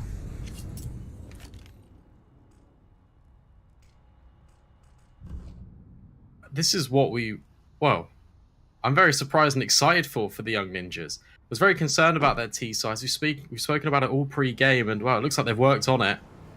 And they're really doing the damage, leaving nothing to chance against the recovered AK and an upgraded pistol from Pody. Grouping in, trying to make sure they do the damage and they don't leave away walking casualties in the wings. Oh, Maxter gets the kill as well. Just so far pushed up. He's just on A. Doesn't even matter. Young Ninjas, they take 8. They win out the half. And now the next question is, how many can they extend this by? Still so many rounds left to play for. Potential to, well, we did see a 13-2 half earlier today, but that ended up being an OT. So, you know, don't count any team out in this competition, I think is the story to be taking from some of these games. Probably going to go for the opening peek here with the AWP. Let's not spot anything. There's that a little warning shot. Ninjas have taken a lot of ground in towards short early, and oh yes, he's going to find the opener too. That's with the AEG onto short. Bit of an aggressive peek there from Jaquinho. It's going to be punished. There is a boost in play here. Adam B peering over. And there's so many people, but Pody's going to hit the headshot with the AWP. That was from heaven. Much better from ENCE Academy. 2-man advantage now. Young Ninjas have to reset to take some form of map control back. Looks to be towards toilets. Bomb is still lurking outside towards Monster for the time being. ZTR about to put that one on his back. try and regroup with his teammates. But all the meanwhile, the silence, it's actually deafening. And it means that ENCE rotate all the way back in. Both bomb sites, they're now defended, and miltz can even bait in Henu. Yeah, double AWP setup now for ENCE Academy, changing things up. Doesn't earn that kill from Purdy, but can miltz do the same on the defense here? Utility getting primed. Smoke to be deployed, utility. Getting shot out here. Oh, the timing shot through the smoke. miltz with the AWP does make it sing, but Maxter is able to get the response into the rifler. So it's just miltz here at the moment while the rotations come through. But he plays around the smoke that he deploys, doubles up on the site, even going for the third, and he hits it onto ZTR. miltz does it all with a secondary AWP. Really well played from him. miltz did AWP on Enterprise, that roster, for quite a long period. So he's certainly a dependable pair of hands for when that second AWP is put into question. 8-3, there's a road to recovery, and in fact, it was the CT side of ENCE Academy that was really their downfall against OG on this map. They got 10 rounds on the T side. It was a 10-5 half, and then they ended up losing out the game. Need to give them some sort of a springboard here to move forward into it. miltz peeking on in, Molotov bounces off his noggin. Instead, tries to escape. The short control, it has been gathered by this T side. They've been consistently able to get this. It's not been contested by ENCE Academy, but what ENCE have been doing is they've been keeping an eye on these boosts. It's bold to go for this again after you lost out the previous round. We'll see if they can make it happen. There's 4 CTs here, so 4 potentials to find ahead. Oh, that's going to walk a step too far. Slips off his friend's little head, down into the dinky waters of short. ENCE feeling quite vulnerable on that B-bomb site. Want to make sure that if Young Ninjas do try and exploit it, they're going to have to go through it the hard way. Oh, okay. miltz just accidentally killed UEC in the process, and that's allowed Adam B to convert onto him as well. So 2 quick kills for the way of the Young Ninjas inadvertently, and Jaquinho does one better. 5 versus 2. It's all fallen apart for ENCE Academy in round number 12. Young Ninjas, they've got the bomb site, and well, ENCE Academy, given the state of their economy, they're definitely not going to want to retake this one. Yeah, I just mentioned how they've been giving up short. They've not really been trying to retake it. They've not really been putting much pressure onto it. And the one round they decide to go for the retake late round to take control of that part of the map, they get absolutely punished by Adam B. Sprayed out onto 2, obviously. One of those kills at the hands of the teammate, but Adam B does the majority of the damage. You can see that little wavy hand next to the assists icon. I think that's a cute one. I don't know if you spotted that one, Brandon. Yeah, that was me. It's nice. It's a little wave. I like how we just wave to each other on the webcams, even though nobody can see that.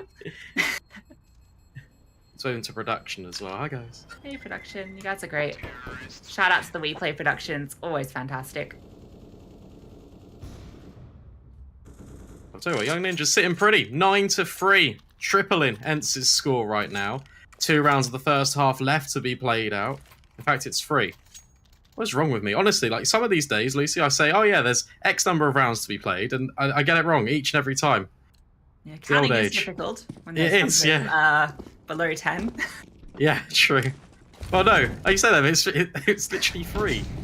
Anyway, doesn't matter. Oh, Jaquinho got knifed. Oh, that's rough. That's, well, anyway, doesn't matter. He's got the AWP. He doesn't need the health points. He just needs to hit the shots. Purdy's looking to hit some of his O's. He's really been hurt on that close scope and ZTR. Yes, he's going to punish. Pushes up next to it and finds that kill. Once again, an opener for Young Ninjas. miltz trying to play in connector. Flashes are coming through.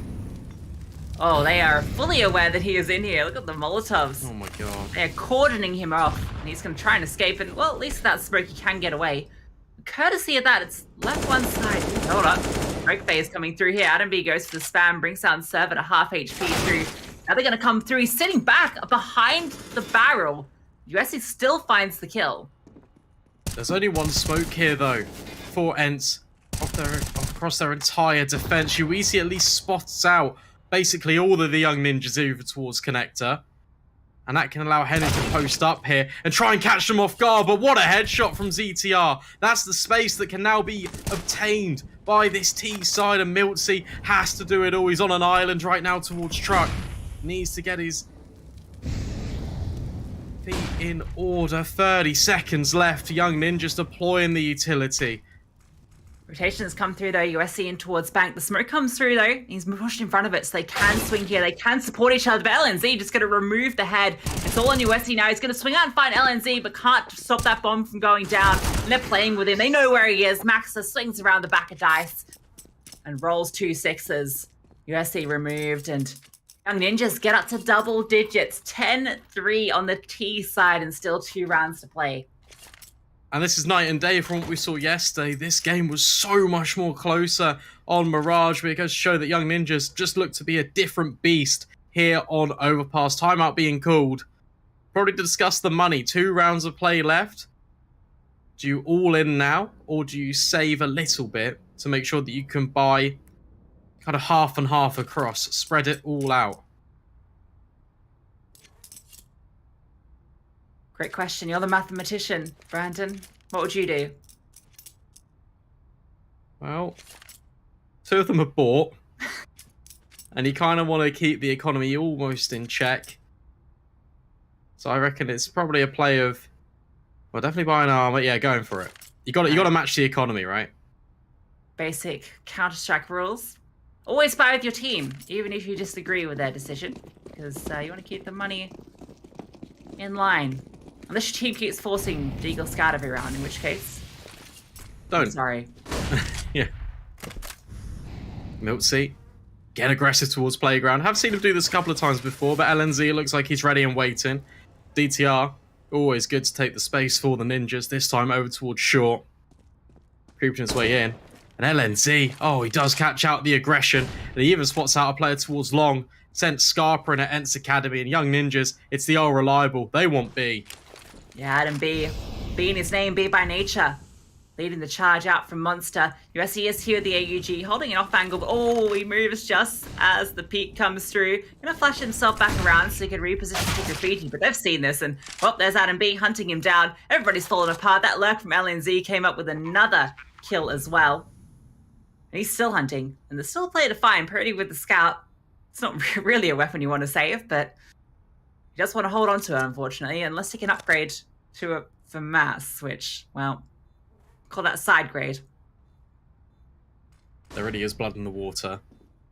Well, he has traded out the rifle now. Young Ninja's about to circle upon him, try and make sure that there's no rifle that can be taken forward into the last round of play.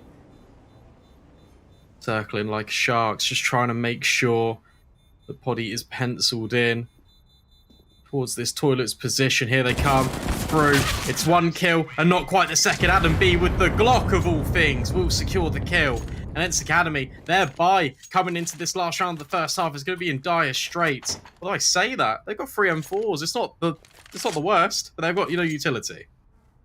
Yeah, 3 M4s, an MP9, and USC can either bring out a FAMAS or an MP9 of his own. It's going to be the FAMAS, so it's going to go a little bit lighter on the utility. And courtesy of going into those M4s, you can see, has meant that there's basically no utility, no smokes, no incendiaries, no flashes for 2 of these players. That is a bold decision to just go for the aims, but, well, they obviously just want to have the upgraded weaponry. They don't want to be fighting with something a bit less of a ZTR. He's got the AK, and he removes Purdy early on. One of those M4s taken out of the hands. It's not recoverable as well by the team because the players that are there also have rifles. Henu trying to play with LNZ. Does hit the timing. This time this encounter will favour ENCE Academy. But here comes that barrels molly. We know what's up. Final destination gonna be this B bomb site. Only place they can really get to. Adam B leading the charge, but FAMAS does the damage. Maxter with the trade at the very least. 2 versus 2. This one's not done. Good news for Young Ninjas is it is an empty bomb site at the moment. The rotations take their time to come through. Henry's nowhere near to be found, and Maxter still allowed him to get up pretty close and personal. Bomb's going to go down late, though. Chiquinho was far off with that AWP. Both these CTs coming from the same position. Maxter got a fantastic angle here. Comes down to if he gets cleared, and he doesn't. He's able to swing out and find a kill, so now it's on to Hanu in the 1 versus 1. He's spotted Chiquinho. who swaps that AK-47, going for the fight here, and he wins it. 12 rounds for Young Ninjas on the T side. It is a masterclass, and you've got to be looking at Adam B, top of that scoreboard, 21 for 6. You've also got to look at the condition that they set in all throughout that first half. You had LNZ and ZTR up towards the toilets positions, taking the control. As soon as they got the opening pick, it forced the ENCE rotations in. Young Ninjas reset back towards Monster and just hit the bomb site over and over and over again, and it nets them constant success. And they take 12 rounds with them on the defense. And Lucy, it's another pistol. It's important in the best of one. It's essential for ENCE. Let's jump in and see what they've got up their sleeves. Kyllä näppylät, joo. Tame. Ei oo näppylät. Mun dick. Aha. Meni sova. Meni eka valo. Meni toinen. Pam. Pum. Hyvä sä voit olla vittu. Ei vittu se. Pesi jäi. Jättä. Defaulttiin. Hävän yksi. Motka tyhjä. Defaultti CT-ala. Käydään yhden ajalla. Mulla on Defaultti. Hävän yksi yksi. vielä CT-ala. No pikkasus. Hävän yksi. Lupa trollata. Hiljaa. CT-ala. Miten? Ai yksi Venäjä molemmat. Haastan musta. Joo. Ai! Ei mennyt siihen. Mokudalle terveisiä. Noniin. Well, they certainly were happy about that one. The nicest ring out amongst the ENCE Academy players. I believe they are boot camping as well. I think I saw some screenshots, Yeah, they are. some pictures. So that's a big nice, a bit of team hype amongst ENCE Academy as they know their backs are against the wall and how critical that round was. Oh, it could be a rinse and repeat. But as this Heaven Smoke flies on in, there's a lot of Young Ninjas here. In fact, it's all 5, but the MAC-10's doing the damage.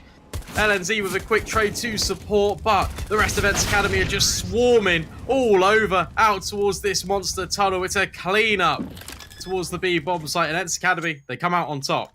It's good to see the smiles on their faces. They're having fun. They know that, you lose the half 12-3. It doesn't feel good, all right? That's your CT side, and you get 3 rounds. It's not a great feeling. That can really get in your head, right? That can really affect your mental. The fact that they've come into the pistol, they've won it, they're getting all hyped up, and then there's all smiles on their faces in the conversion. I think that's a really good sign of some of the sort of team synergy that they've got, that sort of atmosphere. It's exactly what you need.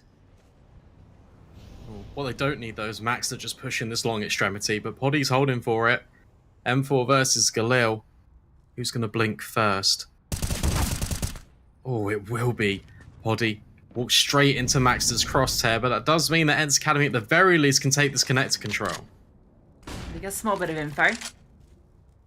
Milty's regressed in towards Playground. Can pick up that bomb as well to group up with his teammates, and they're interested in finding this long player, and Maxter doesn't seem particularly interested in going down here, playing an off angle. Has the support of Jacunio towards site, but he's not holding with him at the moment, so the trade isn't quite there. Maxter would be a one and done setup if they do decide to go. It's sort of it's like jumping, baiting the pick, or just missing the jump. I'm not quite sure. And there we go. That's the info. Found out where this player is. Max is going to deploy smoke, and he's just going to charge straight on through it. That's a freebie for Maxter, but the flash is good. He's blind. Jacunio, that's that trade coming through. So that's left it now on these 2 players, Henu and Miltzy, barreling up Banana. There's already 2 CTs on site. Yeah, bait and switch can just be established. Perfect flashbang, though. It's completely going to blindside both of them. Miltzy will find Jacunio, but now ZTR, his position, it's still relatively unknown. And he can just tuck in towards Bank as the rest of the ninjas scurry on. And there it is. It's completely in the open. And Miltzy can see he's not really too sure where that kill was. Silence bullet, silence position. Oh, what a good kill for the first. Trying to isolate the gunfights. Got information on both, but ZTR will close it out. And Young Ninjas, off the back of the retake, get 13 rounds on the board. I like the way Miltzy played that, trying to isolate those tools, trying to bait in this thing from ZTR, but it doesn't come through, unfortunately, for him. So he can't pull up that 1 versus 3. looked like the potential was there. It even looked like going into that 2v4, they might pull it off when they find that opener and they're able to get the bomb down safely. But unfortunately, trades don't favor them. NAVI do win their first gun round on this CT side.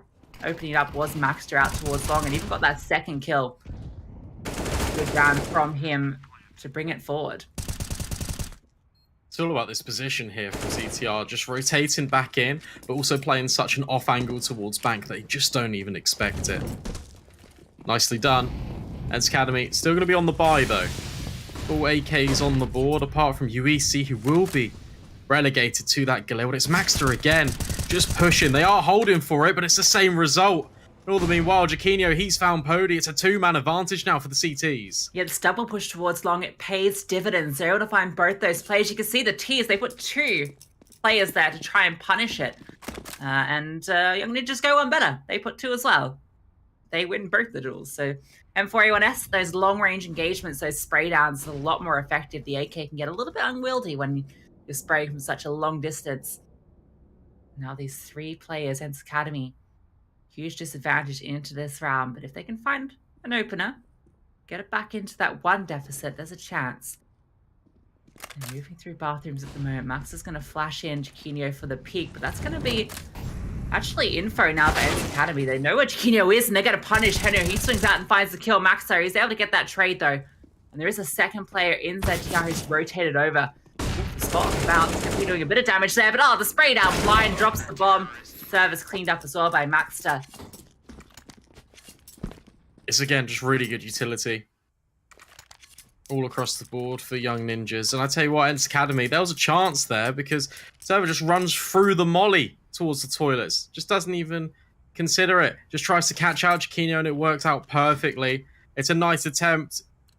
It's a different ingredient to ENCE Academy's cookbook on this T side.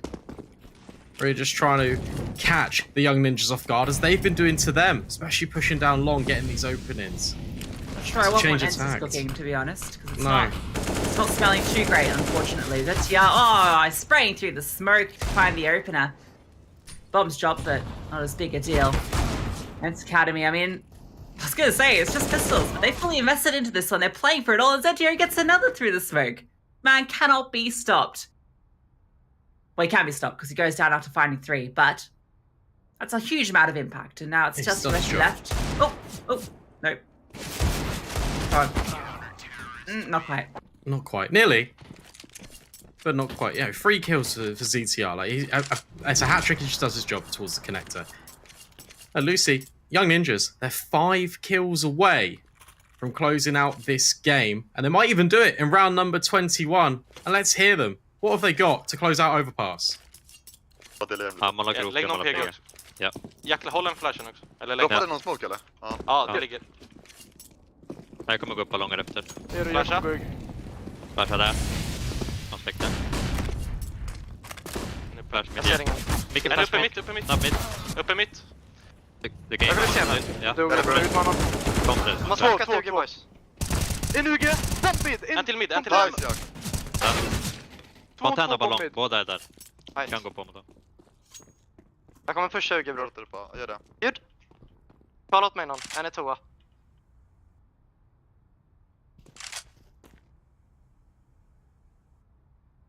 Jag kommer locka i flanka mid. Gör det, jag är trygg på. Jag kommer bara chilla medan du flankar. Dead long. Nice, försök överlev.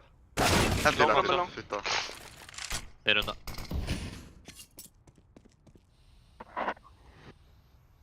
Han Loki drar B eller? Ja, du får en kebabrulle här bror.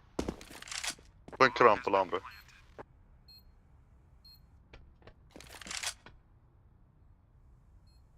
Ja eller? Du har smoke mollo.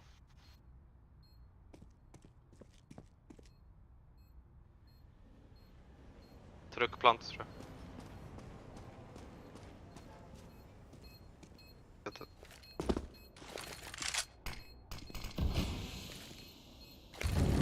Akta lång. Nice! Let's go, man! Well, it comes through the defuse. He clutches it out. You can see there was a question there if it was B just because it had taken a little bit of time before the bomb went down, but The read is right. He's able to do the perfect utility, perfect clearing, gets them across the line. Young Ninjas decimate ENCE Academy on overpass. It's night and day from what we saw on Mirage, especially on this T side, right? Young Ninjas, their utility just to flash themselves into these angles was absolutely pristine, and it caught ENCE Academy off time after time. And then, just to throw a different sort of layer to that attack, they then just go contact, and it works perfectly. ENCE are always seemingly caught out at this B-bomb site, and it was their undoing in the end. Tried to make it work on the CT, but unfortunately it was just too far gone of a conclusion. Fantastic stuff from Young Ninjas, and a necessary result. Their last 3 maps they've lost, right? They lost against Big Academy and OG Academy, both on overpass, and then they lost first ENCE in that matchup yesterday. So they get their revenge today, and they get another win on the board. 3 now against teams, and a couple of default wins as well. But after a couple of losses, that feels good for them. I think a necessary one. And for ENCE, look, obviously some areas for improvement. We're only just sort of seeing some of these new maps from them. Obviously their first couple of games were on overpass, which mixed results. They had that loss versus OG. They had a huge win against Apex Rebels. But, you know, that's all we've seen on overpass from them so far. So it's good to see them playing it again here against Young Ninjas, and plenty for them to learn from as well. I think fair to say that CT side needs a bit of work. Yeah, but as everything, I feel like these results could always be taken with a grain of salt for ENCE Academy. Brand new addition into Season 5. They've already looked really good, and it's impressive that we're kind of talking about them in such a high regard already, which just goes to show that the caliber that they have coming into this event. So it's all a learning curve. They can come through with this, and they can learn, watch back the demo, work on the mistakes, and then come back even stronger. So despite it being a little bit of a trounce, and it's still a good showing overall from ENCE Academy.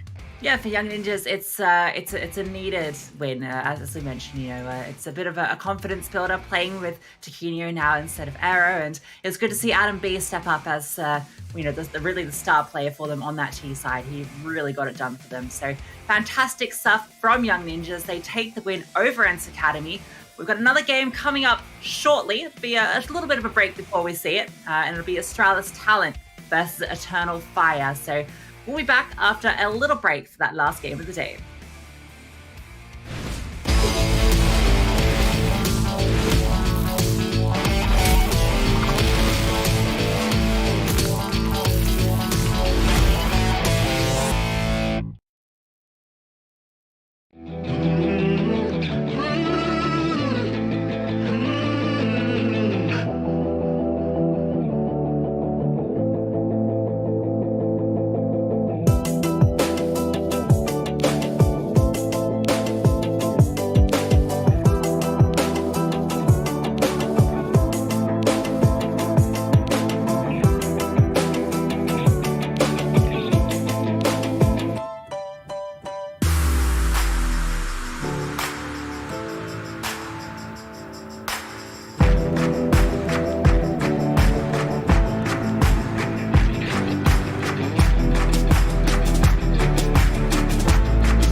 Hello and welcome back to WePlay Academy League Season 5. It's all right, Lucy. We're here. We're back.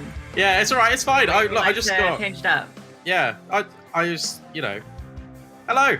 So, it's fine. No, it's fine. It's a little bit of a break, which meant that we disappeared from the chairs just for a second to go touch some grass. But we're back now, and that kind of left us a little bit flustered. But we're going to take a look at the schedule, and we can have a look at everything that has taken place so far today as well. Let's have a look.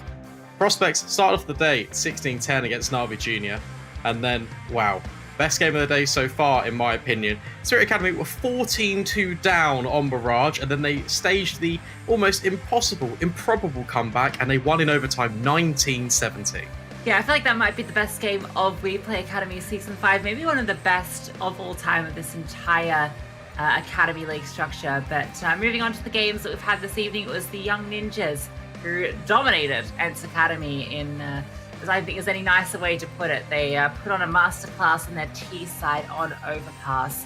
Now we come to our last game of the day, which is going to be Astralis Talent versus Eternal Fire Academy, which I think that could be a pretty exciting one. It's a rematch of the Day 2 game where Astralis Talent won it, but it was 16-13 on Mirage. Yeah, it was very close, and for Eternal Fire Academy, I think it's fair to say the results have been kind of inconsistent, right? There's the 16-0 we throw in there on Vertigo against Spirit Academy, but then they won against YN.GamerPay on Mirage, and in fact, that's their highest, win rate percentage. In fact, it's their only win rate. But the stats are a little bit misleading because they have got a brand new roster as well. But let's take a look at the tournament history. Losing 16-13, as we just mentioned, and then beating Prospects 16-14, and then getting 16-0'd, and then beating YN.GamerPay. It's here, there, and everywhere. Bit up and down, and yeah, we can see for Eternal Fire, they've been a bit of an interesting roster. Obviously, losing out those first couple of games, but they beat Prospects, right, and winning against YN.GamerPay, two teams that love playing Mirage. The fact that they get those 2 wins is huge. For Astralis, again, also been a bit up and down. They opened up their account with 2 losses, that double OT against NAVI Junior, and then losing to YN.GamerPay as well. They won against Eternal Fire Academy last time, lost in the rematch in a devastating fashion to NAVI Junior. And they had a pretty convincing win over Spirit Academy, so a few wins to kind of bring back that scoreline. And then that very last game yesterday was against Prospects, and that was on Ancient. I think our first Ancient of the tournament, and they took that one away. Yeah, that was pretty cool as well to see. I think we got very excited about that one because that was the first edition of the tournament. And coming into this one and just kind of exploring the vetoes a little bit more, I think it actually could go between 2 different maps. And the first one, bated breath, I think it might be Mirage, Lucy. And I think we might see a rematch of it. I know there's a potential that it could be there, but I think to back that up a bit more, let's take a look at Astralis Talent's map pool. Mirage, 11 total games, 73% win rate. And in fact, the second map, which I think it could be, is the one directly below it, Vertigo. 60% win rate on it. We know that Eternal Fire Academy play it as well, but they might instantly ban it out because they did lose 16-0 to Spirit Academy on it. Yeah, I don't know how confident they'd be feeling on it because, a 16-0 loss is pretty painful, and Spirit Academy are a good team certainly, but Astralis Talent, we know that they're a very strong Vertigo team. So for Eternal Fire Academy, that maybe be a little bit too scary to have to face, and they might want to push it towards Mirage because they know that's where Astralis would be happy to play anyway. It's a map they're comfortable on, but for Astralis, at the very least, I mean, they might want to ban it out and force Eternal Fire Academy out of their comfort zone because they've heard their 2 losses that they've had, or 2 of the losses they've had, have been on the maps outside of Mirage. It's only Mirage that we've seen them win on. Yeah, and Eternal Fire Academy, where they are this newer roster, they don't really have as deep of a map pool as Astralis Talent, so Astralis Talent can take more liberties in banning out maps that they know Eternal Fire are comfortable on. So we did see it literally yesterday against the Prospects where they banned out Mirage, they forced it on towards an Ancient pick, and well, although the Prospects made a very good recovery and they tried to make sure that it was happening, in actual fact, Astralis Talent, they did punish and it did come out on top. Yeah, and I think there's potential that they could do something similar here.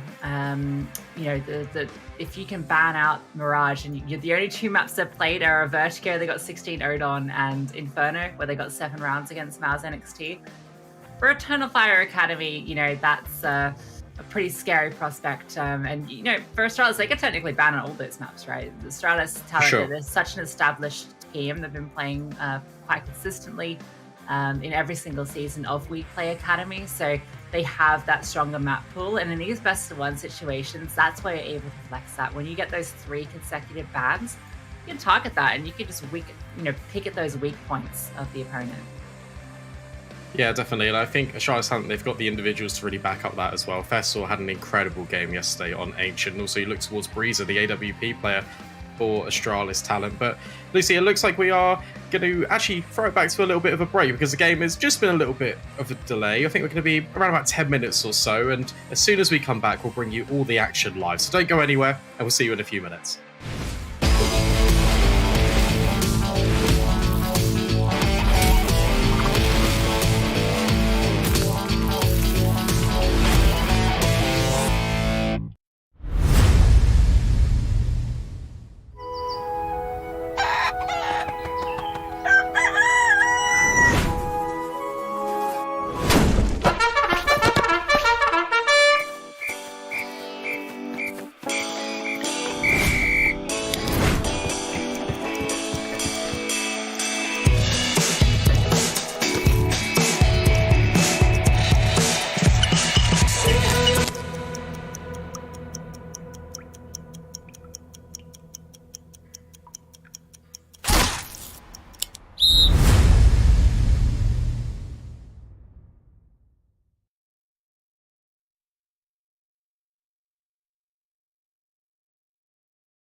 Welcome, everybody. Apologies for the little delay there, but we are getting ready to hop into the server between these two teams. And look at that Vito flying by, Brandon. And guess what it is? It's Nuke. We get a new map we have not seen Nuke get at the Academy League. Okay, this feels like what we were saying. I know it was a little bit of a time ago now with the tech break, but we said Astralis talent, they can really send this either which way. They can ban out maps that Eternal Fire aren't really too comfortable on. In fact, Eternal Fire Academy instantly ban out that Vertigo. So Astralis talent is another one of these punished picks they picked into Nuke, but it does mean that Eternal Fire Academy can pick which side that they will be starting on, so that will be the CT side for them more than likely. Yeah, and it's such a big question mark. We don't really have any records of this team on Nuke. I mean, we've only got records of what we've seen from them so far in the Academy League. This brand new roster announced just before the starting of Season 5. And now we get to see them on Nuke. The first Nuke, we get to see this little animation. Look at this. Still out in the control room, not paying attention, but way too close to the button. Come on, man. Ah, who left you in charge? Well, Up in flames at Cedar up Creek. in flames. But that's We're all getting to right. server. Let's do it. Let's get it underway. Astralis talent. Actually started on this T side. Okay. Interested. Let's see it.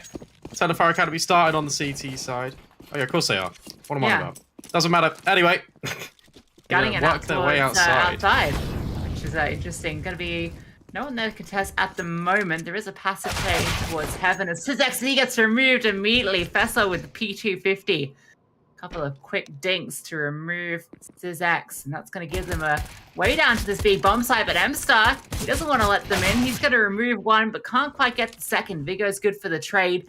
I've just found Breezer on that lurk, and things are getting a little bit weird here. Yeah, they are.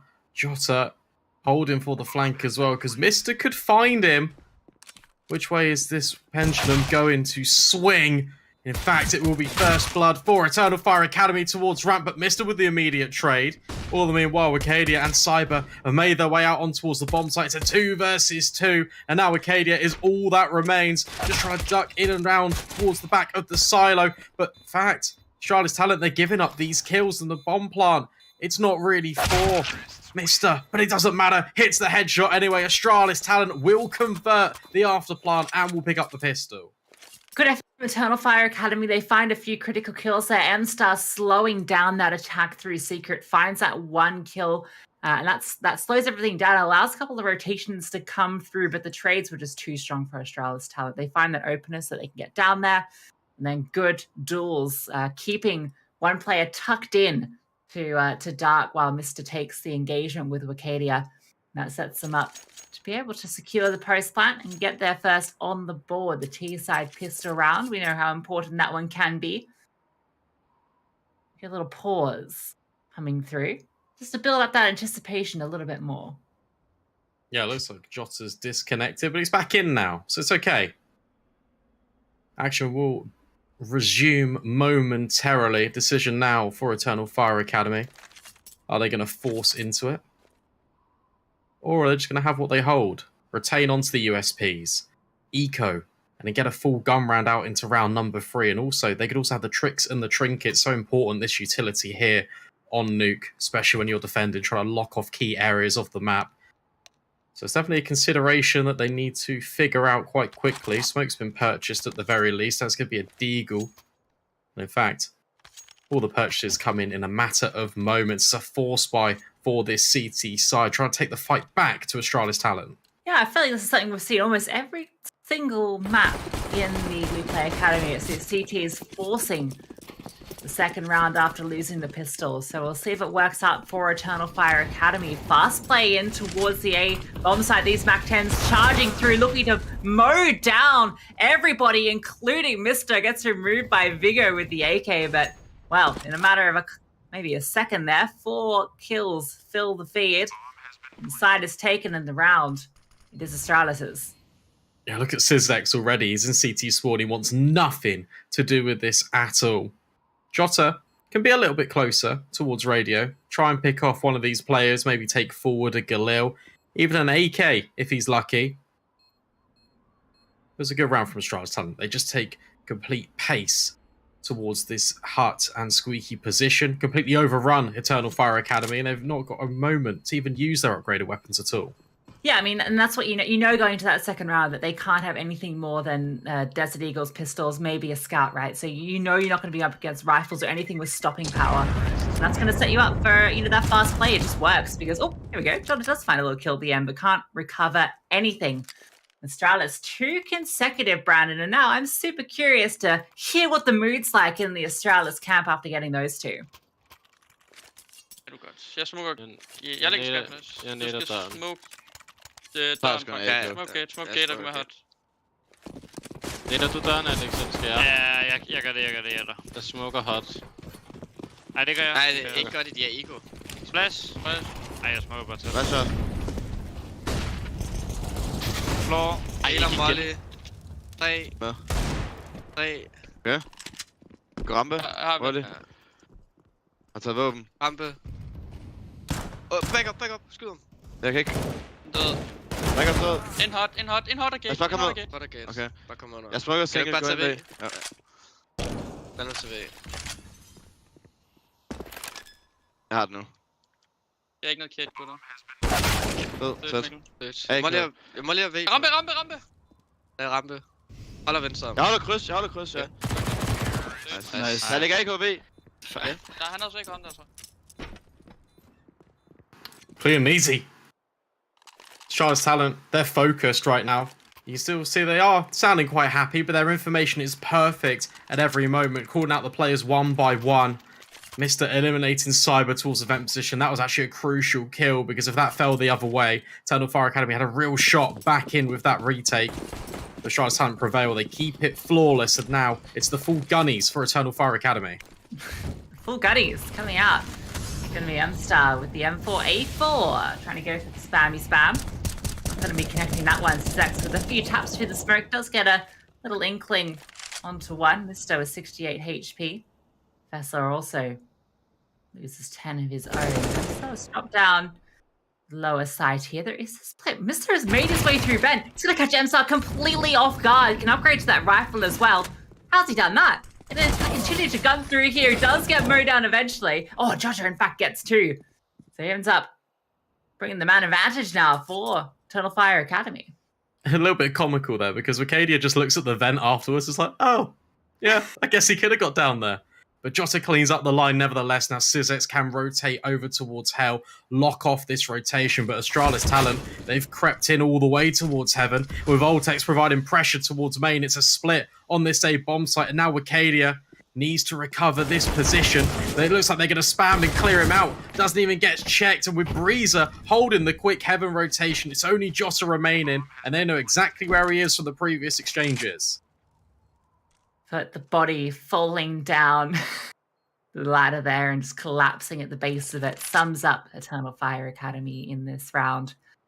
Opportunity there when Jota gets that double kill, gives them the man advantage, but they're just not ready for that contact play into the A site coming through main. Cyber gets caught fiddling with his grenades, repositioning, and then Wicadia gets spotted by that Heaven player. There was like a millisecond where he crossed.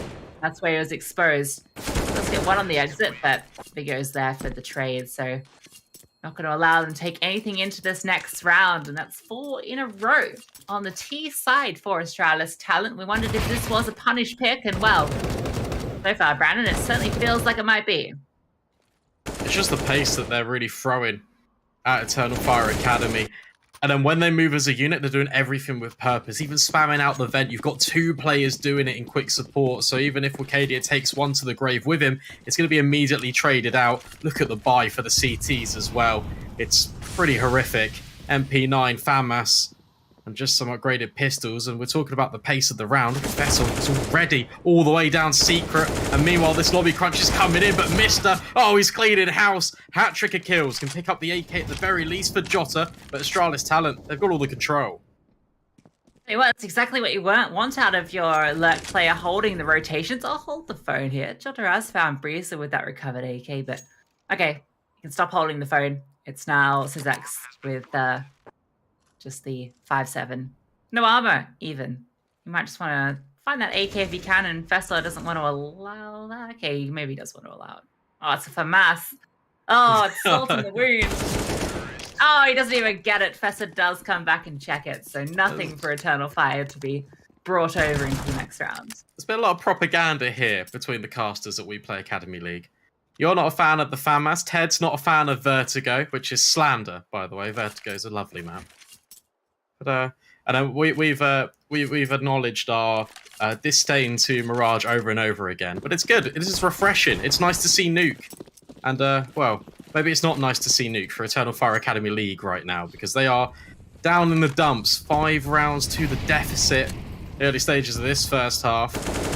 And thereby, it's not the best, but Syzex does have an AWP. Will be contested by Breezers. But for the moment, Astralis Talent are trying to find an opening. And that comes through Fessel, aggressing through main. The entire A defense is completely cracked open. Syzex, the only man really here in support. Empstar's trying to crawl through this vent, but to no avail. A couple of kills will come in at the very least, but Syzex has not really got the HP, but he will find the wallbang. But Breezer will trade it out. Steadies the ship, and Astralis Talent continue their momentum. He won. Good effort from Eternal Fire Academy. That round looked completely lost. Fessa just walks into main, finds a gap where he can just walk in and double up. That's a huge amount of impact, and it looks all over there, but cool, they make a close. Jota and Syzex, that kill at the end. Spots the player crossing and hits the wallbang, but thankfully, Astralis, as per usual, their trading has been superb. They are able to find it in the end. At least it keeps the economy honest, but Eternal Fire Academy, they're going to be working with Pound Shop by here. A couple of Deagles and MP9s. M-Star, though. In a little bit of a sneaky corner, but Fessor wise to it. And meanwhile, all the kills in the feed in general just fall in Astralis Talent's way.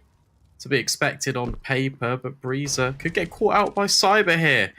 Potentially in towards Hut. Here he goes, creeping around the corner, but Breezer's already holding the angle. Simple as you like, 5 versus 2. And the A-bomb site, it's all Astralis's. Oh, poor Cyber. It felt like he was about to get a freebie then. It looked like Breezer was going to gift him that one.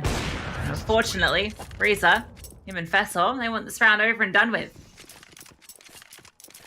Good repositioning there to avoid that one. 7-0, Lucy. Yeah. It's not ideal at all. Eternal Fire. Can't imagine what their comms are going to be like. Actually, I don't need to imagine. Let's find out. Eternal Fire, what are you saying? Samet kırmızı önünü smoklasana. Flash atacağım. Bitince canı çık kanka. Yine flash atacağım. Atıyorum önüne flash attım. Araç. Araç gibi. Körüm, full körüm. Full körüm. Outside boş. Hat çıktı beyler. Nice. Kapıda. Dive içinde biri. Molim var, mole atacak. Adam arkanda main yönü. Main gelecek AP ile. Ses. Side boş mu? Bakıyorum. Boş. Side girip öldü. Son main gelecek AP ile. Bakıyorum oraya der. Smoke attım. Kırmızı tarafına bakıyorum. Steven 6 yürüyemez. Smoke gap'li dikkat et. Evet. Steven 6 yürüyemez, atlayıp hata alıyorum beyler. Ben aldım lobby bende kanka. Tamam. Kapıya smoke attı. T'den attı galiba onu. Ali cross'un var mı? Outside'a bakıyorum şu an main girişine. Lobby'den gelemez kapıya da hata. Steven'a bakıyorum.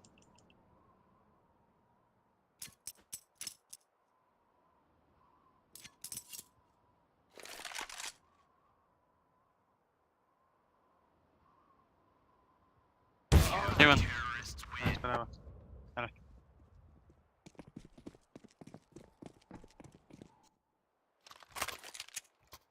Well, that's happens when you don't clear Hut.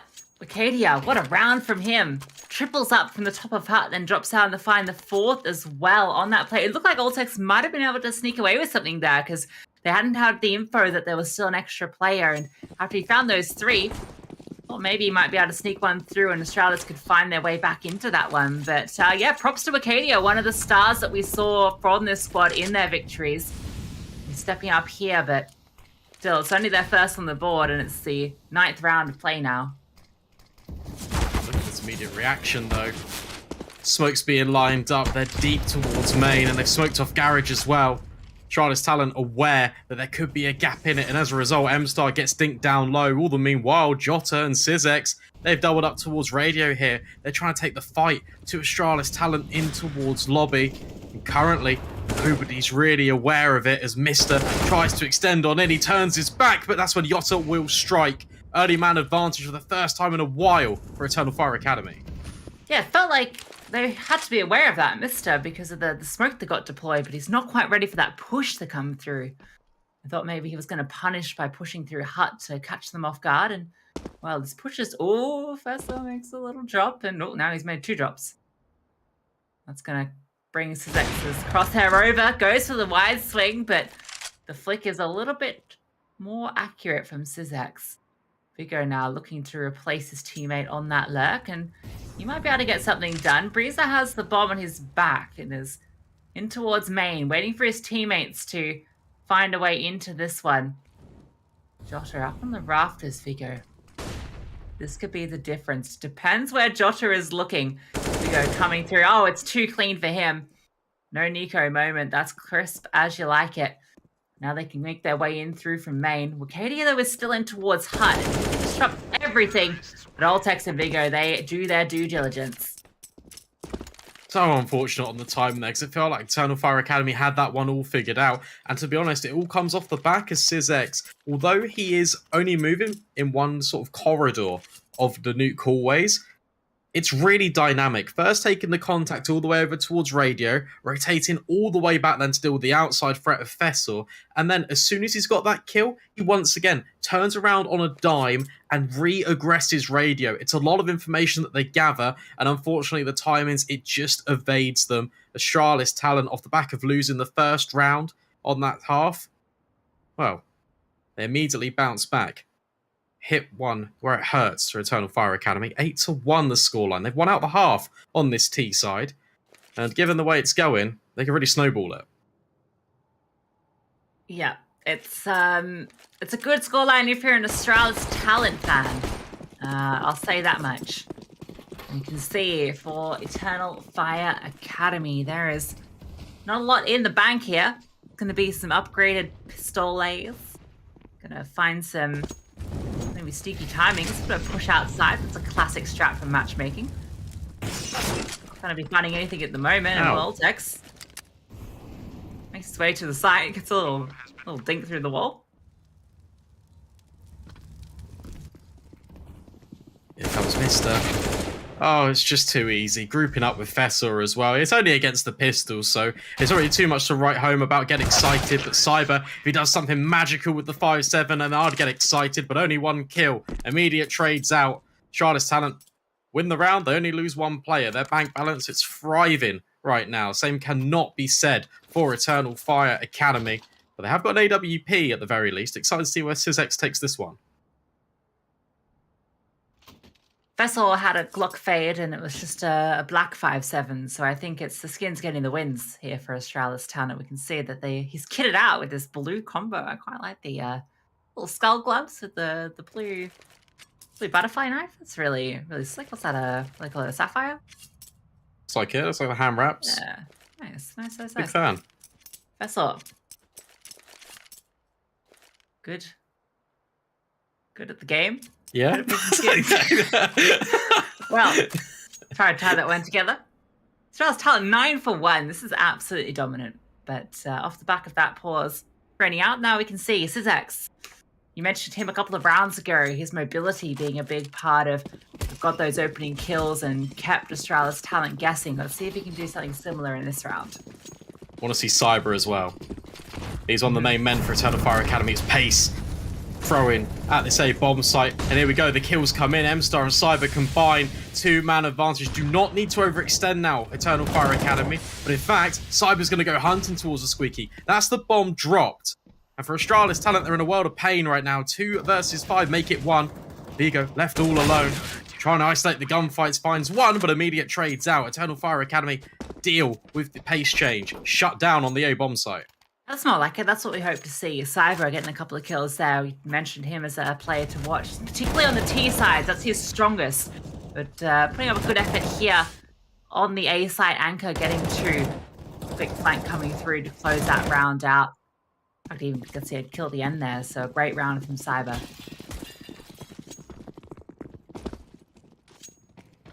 But Astralis haven't got money to burn. They can reinvest into this, no problem at all. And if they win this, they'll reset Eternal Fire Academy's money. Syzex creeping in, he's already down Secret. M-Star just playing ahead of the smokes, and that allows the room for Syzex to extend in. Distraction has been found. 2-man advantage for the CTs. And Breezer, whilst he is posted on Secret, Syzex, he's running away. Doesn't want anything more to do with it. He was thinking comebacks today, so don't count Eternal Fire Academy out of this one. Don't count Astralis' talent out of this round either. Ultex has gotten to an advanced position here, but he's going to get cleared. Still good for a kill, though. Oh, it's a team kill, in fact. Cyber brings down Mercadia, and, well, not able to get anything more done. So it's just Breezer up on the top of Silo, where he's been sitting for the past 30 seconds, and nobody has offered up anything until the very end when M-Star, nice little flick down onto his body. But the hunt is on. Cyber is coming in from behind. Got Syzex in towards Lois, holding Secret with the AWP. The only opening is in towards the A side, and, well, Cyber tapping away is going to keep Breezer on notice. Doesn't connect. Okay, here he is. Close combat. Easy as you like it. Breezer jumping around the corner, not ready for that one. That's better for Eternal Fire Academy. Back-to-back rounds now. Trying to just get a little bit of momentum. Trying to work their way back into this first half. Nice reactions as well. Taking the fight straight to Astralis Talent ahead of these smokes this time. Because Astralis Talent, what they've been doing is they've been trying to use these smokes to gain all of the space and then completely pincering on Eternal Fire Academy's defense. So it's a good reaction. Just playing ahead of them, taking the gunfights early and being proactive. Let's see if it works out any further. Nice nade dropped in. We'll halt the progress just momentarily. Syzex trying to peek on in and will get a trade because the smokes haven't landed outside, but Mister hits a valuable headshot and Breezer finds one as well. Camera angle, I thought that really showed what an incredible AK headshot that was. Just removes Syzex from that sniper's position up towards heaven where he can just rain down, and Cyber, he's caught off guard by Fessor, who's on a bit of a hunt with Kadia. They know exactly where he is, and he's been brought low as well. Breezer, going for a Dupree, but not quite able to make it happen. That's a once-in-a-lifetime shot. Does find it in the end on the ground. And that gets them up to double digits. And Eternal Fire Academy, the most they can hope for is 5 on the CT side. Not ideal. But great. At least it would be something to work with, right? And off the back of winning a couple of rounds in a row, it means that they can still reinvest in AWP being redeployed out for Syzex. Now the big question mark is where does he decide to take it? Astralis Talent been favouring outside in the early portions of the round, so maybe he could take a fight towards it. That's exactly where he's heading, actually. Fessor versus Syzex. Makes down in towards Secret and will hit the kill as well. But now he needs to try and escape, or he could just try and stand his ground. Molotovs, but it doesn't matter. Stands in the fire and the flames. His job is done temporarily because Wakadia and M-Star can now try and deal with the threat. The double Molotov as well, that makes it so much more difficult for him because that does double up the damage, right? If you're standing in both of the ticks can align, do even more, burn you down even faster, and he has no opportunity to go for more than one shot. They just let him sit in it, let him stew in it. He ends up cooking nice and delicious. Kadia now with that MP9, he could upgrade to this AWP. Giving it a bit of a look in, but it's being held. Vico is nearby towards red box. Oh, he's spotted. Mercadia can continue to aggress. Can even get himself an AK-47. If he keeps pushing, he could catch Astralis off guard. It's information at the very least. I think it's been heard though towards main, and that's going to put Breezer on high alert, but it doesn't matter. The spray down is perfect. Now you've got Vigo on this flank, but he's only got 6 HP, so it looks like his days are numbered. Good headshot for the first. Can he find any more? Wakadia just standing right on the cusp of the doorway that has been blown off. Tyler's in towards Hut. This one's done. Eternal Fire Academy at the very least secure 4. 4. Well, it comes off the back of 2 great opening kills from Syzex. Gets that double up towards red box and sets them up for success in that round. You can see that replay here. That first one, lovely. And being able to hit this second on the edge of the smoke is fantastic, and the fact that they managed to keep 3 alive is vital going into this final round of the half. No AWP though, so it is just all rifles that they have to brawl with. Yeah, makes sense though. Look at the buy. Although they can't afford one anyway, it just naturally favours them. Tech 9s and a couple of pistols for Astralis talent, trying to support the AK-47s. Arcadia tasked with dealing with outside, but they've walked right by him. Ships in the night, nobody's checking. Fessor, turn around, not quite. Sizex will find the kills instead, but now there's that gap opened up towards main. But this means that Arcadia can just swing back in, but Fessor, in the meantime, he's doing all the damage. It's all left onto Breezer. 1 versus 2, but he's only got a P250. Might be able to recover himself a rifle here, though. A few dead bodies around him, but he has to make his way to one first. And, oh, the P250 can't quite get it done. Wicadia, he lets them slip through, but he's still able to close out the round. And that gives Eternal Fire 5, which, on the CT side, maybe not the half they were hoping for. But you know, we talk about getting that pistol, getting the conversion, getting that first gun round. There is a pathway. Yeah, and I tell you what, look at how dominant this was. It was 9-1 to Astralis talent. So the fact that they were able to tip the scales in their favour just a little bit, make it 10-5, it just gives them that opportunity. Pistol rounds are so important, especially in best of ones. And for Astralis talent, if they get this one, it basically is a foregone conclusion. Let's jump into their team speak and see how they want to tackle it.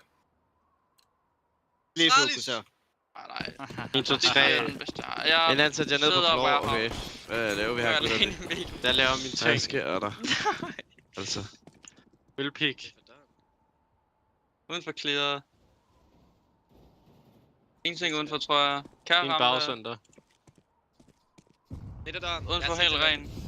Må lige at T-vent. Kan rampe? Bag rød, 2 Der er ikke noget rampe. 2 mand, bag rød, svinger. Jeg er dænget, Jeg skal ned. Jeg bliver lige op. Jeg er nede. Okay, jeg kommer. Nede, gutter. 2 mere. Forbi. Vent der, højre. Der er 2 vent. Alle nede. Nej, de kommer ned. Vi er nede single. Jeg skal bare lyde nu. Det er single. 1 glas, 1 single. Hør dem ikke endnu. Ej, jeg står og gemmer lidt her. Jeg tror, de kommer A alligevel, eller B alligevel. Ja. Hvad holder du? Jeg holder bag mig selv rampe. Alle var der. Ja. Glasset er ikke poppet, Alex. Nej. V er ikke åben. Kun ny, der er åben. Det er kun ny, der er åben. Ja.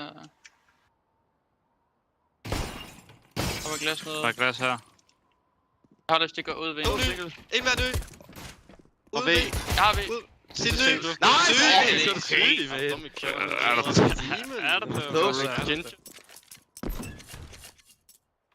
The 2 versus 3, and it's all Voltex at the end there. 3 headshots for him, a 3K, does it all. Fantastic round from Astralis talent.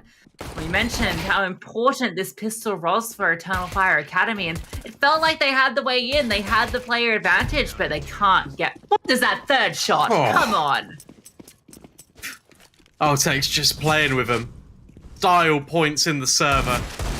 Wicadia trying to have some finesse of his own, but gets shut down by the M4. Cyber now trying to extend on in. For Eternal Fire Academy, it's just Eagles. It's not too much to work with. But 1 click to the head will do it. Breezer peeking out towards red. There's 4 T players outside right now. Seeing what Cyber Steagle could do, his T side is phenomenal, but...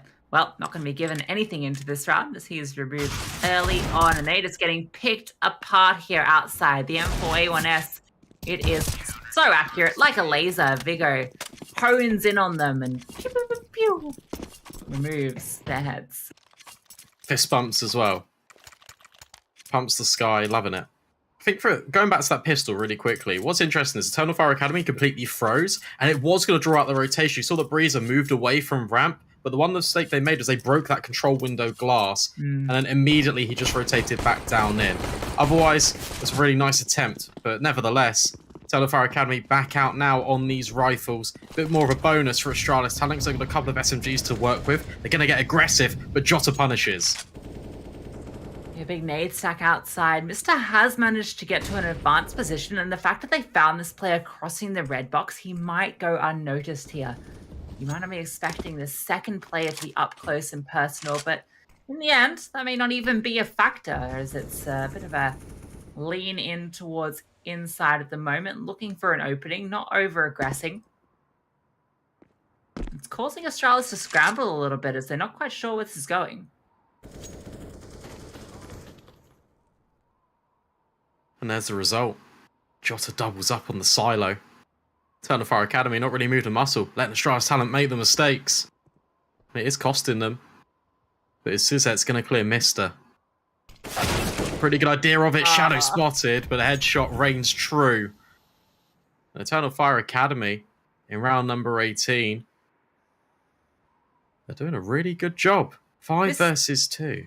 Sat there for like a minute and 20 seconds. That is so rough. All his teammates go down, and well, Cyber's going to find Vigo as well, but yeah, 2 teammates baited his position there by going down, both out towards Red Box, and he still gets hard cleared. I mean, heads up play, clearing that one. But, oh, there we go. Breezer does get an exit. Suzex now knows where he is. He's close by for the hunt. Looks like he'll get it as well. Yeah.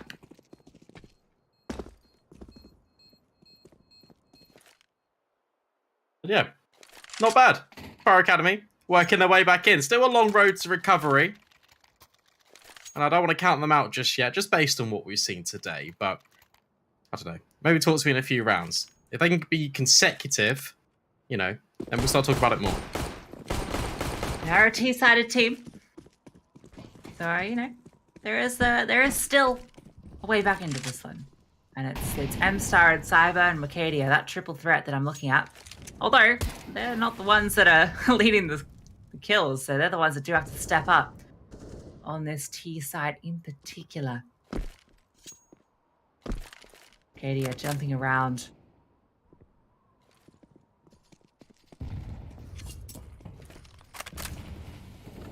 Like, Eternal Fire Academy want to go towards this A bomb site. Juggling about the utility, our Astralis talent towards the heavens. And Vessel, he's going to get caught out on the cusp of the smoke. Mister trying to basically sit in his shadow, but he's going to be elevated even more. And as Breezer rotates in to hold off the vent lock, this should give Astralis talent information at the very least that Eternal Fire Academy can either be outside or lobby. Well, the smoke that M-Star is getting ready to deploy, plus that Molotov, is going to give them a little bit of an indication as to where some of these Eternal Fire Academy players are. The outside smokes are deployed, but they're not to cover the cross. Okay, there it is. That one comes through. There is now a path through to Secret. A lot of utility being deployed here. It's gone to the A side. It's a bit of a misdirect, those smokes outside, as they're going to be bursting in, and Mister's trying to hold it down. Altex is able to find one. Vigo can't get anything done, but Altex is doing it from heaven, but he's not quite able to get a second. That nade might even... Oh, he just gets away from it. Now he has to scamper, has to save. Both these players, they don't have enough to work with, and the player advantage isn't there. No utility, no money in the bank either. Eternal Fire Academy keeping things simple, even with that little bit of a fake towards the outside.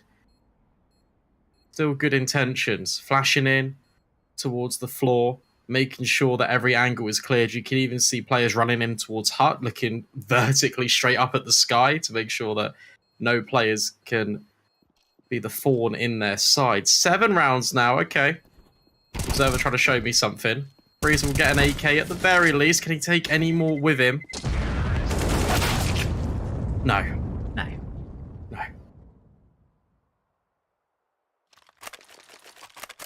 All right. And to cook with gas here.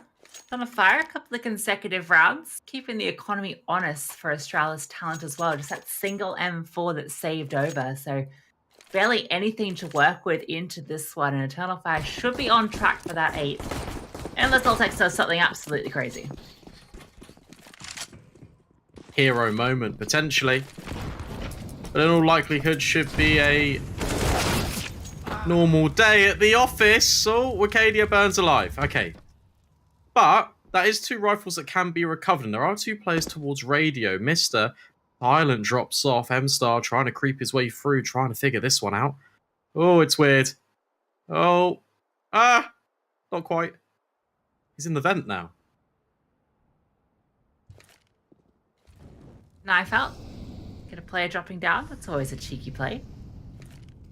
Some close angles here. Oh, Cyber's going to clear this one with a Molotov breeze of the Zeus. We don't get to see it. Oh, Cyber.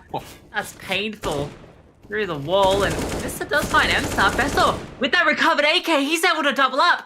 Now it's just Cyber left. He's gone back to recover that bomb. So he's not able to set up any trades, and he's up against 2 recovered rifles in a 1 versus 2. Vessel doing so much work here.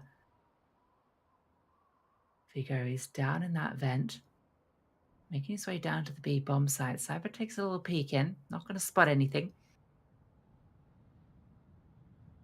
Giles is scrambled. Repositioning. Cyber is going to get this bomb plant down, which gives him a bit more to work with into this round. Both these CTs now going to be grouping up, coming out together, looking for the kills, and Vessel, he finds it onto Cyber. It was a single M4 into this round. No armor on anybody but Oltex. And yeah, I'd be thanking Vessel for that one. What an absolute round. There's 3 in it, and that's no armor. It's just recovered rifles. They get those from that push in towards ramp, and they steal the round away. Really well done from them as well. It's, again, in Squeaky, shooting the silenced M4 to bait Fessa in for the final kill. Eternal Fire Academy can't be feeling too happy with that one. In fact, I don't know what they're up to at all. Let's jump into their comms.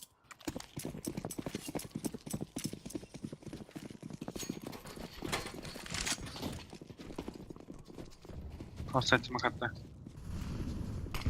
Rampik yok. Atladım hadi main üstüne. Kapıya smoke geldi. Flash var mı yine? Var main'e flash hazır. Bekle. At. Atlayacağım. Main'e flash attım. Garaj sağda. Secret var o zaman. Bir garaj bir secret var o zaman. Soldan smoke attı. Bir de kapı önünde. Garajı insta'ya sattı bana.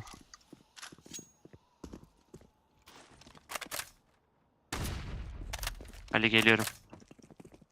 Yakına yürümüş olabilir.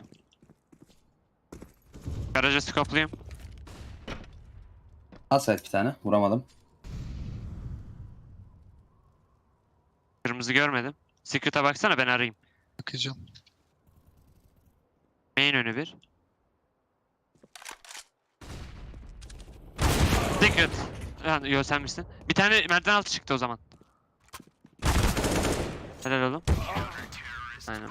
Nice helal.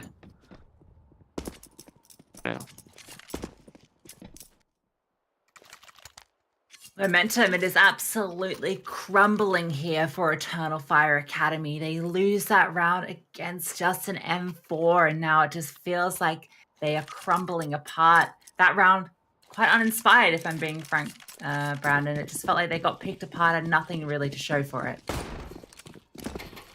Yeah, I understand what you mean. It's kind of like limping all the way over towards outside without a real like purpose in the round, but it's right. Just trying to default out, see what they can do, but unfortunately Astralis talent just shut them down, and now it just leaves Eternal Fire Academy just with these upgraded pistols. Not the best, not the worst. Gonna send it towards ramp instead. Oltex to be tested on this CT side. Can't find a thing, but that's where Vessel tries to step up. Trying to do some damage, even swapping over to the USP, but Cyber and SysX are combining. They've got such low health though, and it's only a matter of time before they get eliminated. Unless Cyber comes up with something wondrous here, Astralis talent will hit 15. Second 1v2 for Cyber. He wasn't able to pull off the first one, and not going to be given the chance into this one. And look, it happens, okay? Look, you got to give a bit of credit here. The AUG isn't a weapon you use often, okay? Like the spray pattern, it's a bit unusual. It can be a bit weird. And even though there's 5 bodies barreling towards you, it can be a little bit hard to control that one. So, you know, given the benefit of the doubt, the team cleans up.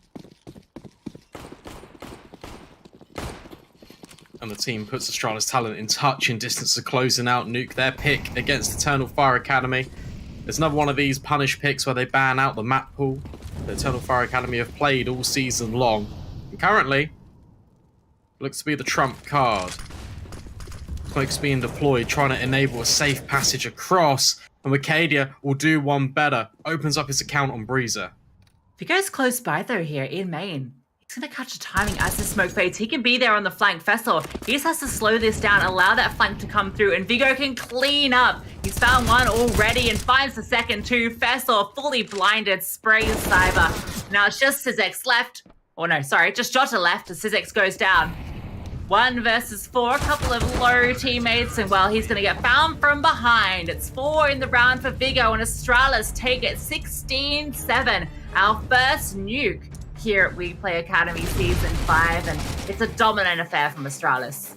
It all was set up from that T side, right? It was 9-1 at the turn, and then 10-5 overall. Eternal Fire Academy asked a couple of questions here and there, but it was just not a consistent factor. The straw that broke the camel's back, or should I really say the dragons, was, to be honest, those upgraded pistols, right? That 1M4 saved over, and Fessel having an absolute masterclass, really just ruined their momentum, and it just really shut them out the game. Yeah, I mean, we could put a lot of emphasis onto that round because it really felt like that was the breaking point, but it was already in a pretty dire situation. That was just what broke that comeback from happening. That was, you know, it started to seem like Eternal Fire were getting some momentum on the CT side. They seemed like they were a lot more comfortable, hadn't sort of built up into that first half. It was only towards the sort of latter stage where they started to get those rounds together. And I felt like they carried that over a little bit into the CT half, but not quite, the T half, but not quite able to continue it, unfortunately. And, well, Astralis Talent managed to keep this winning streak going. That's now their 3rd win in a row, I believe, after taking down Prospects and Spirit Academy in the last 2 games they played. Yeah, they keep it going. Fessel keeps it going as well. Top of the board for Astralis Talent, playing incredibly well. If you take a look on the flip side, take a look at Eternal Fire Academy, you can look towards Syzex.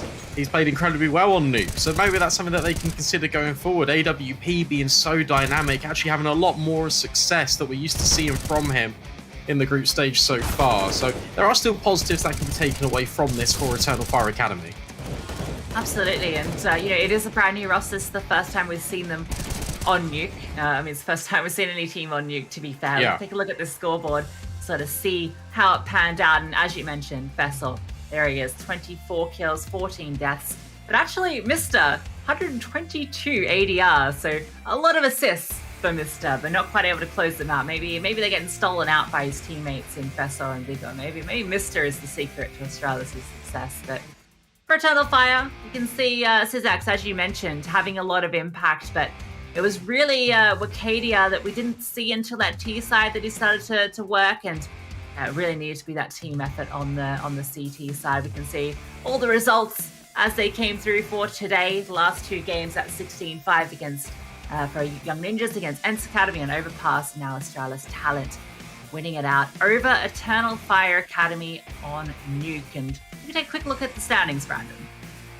Yeah, Junior, they did lose today, so they fall off the flawless pedestal. I think that one still belongs to Big Academy over in Group B, but Group A is really starting to take shape. Astralis Talent is up there. YN.GamerPay, they're in 3rd. Who would have thought that? Let's take a look at the overall of the results for Group A as well. You can see that they're slowly being filled in across the checkerboard.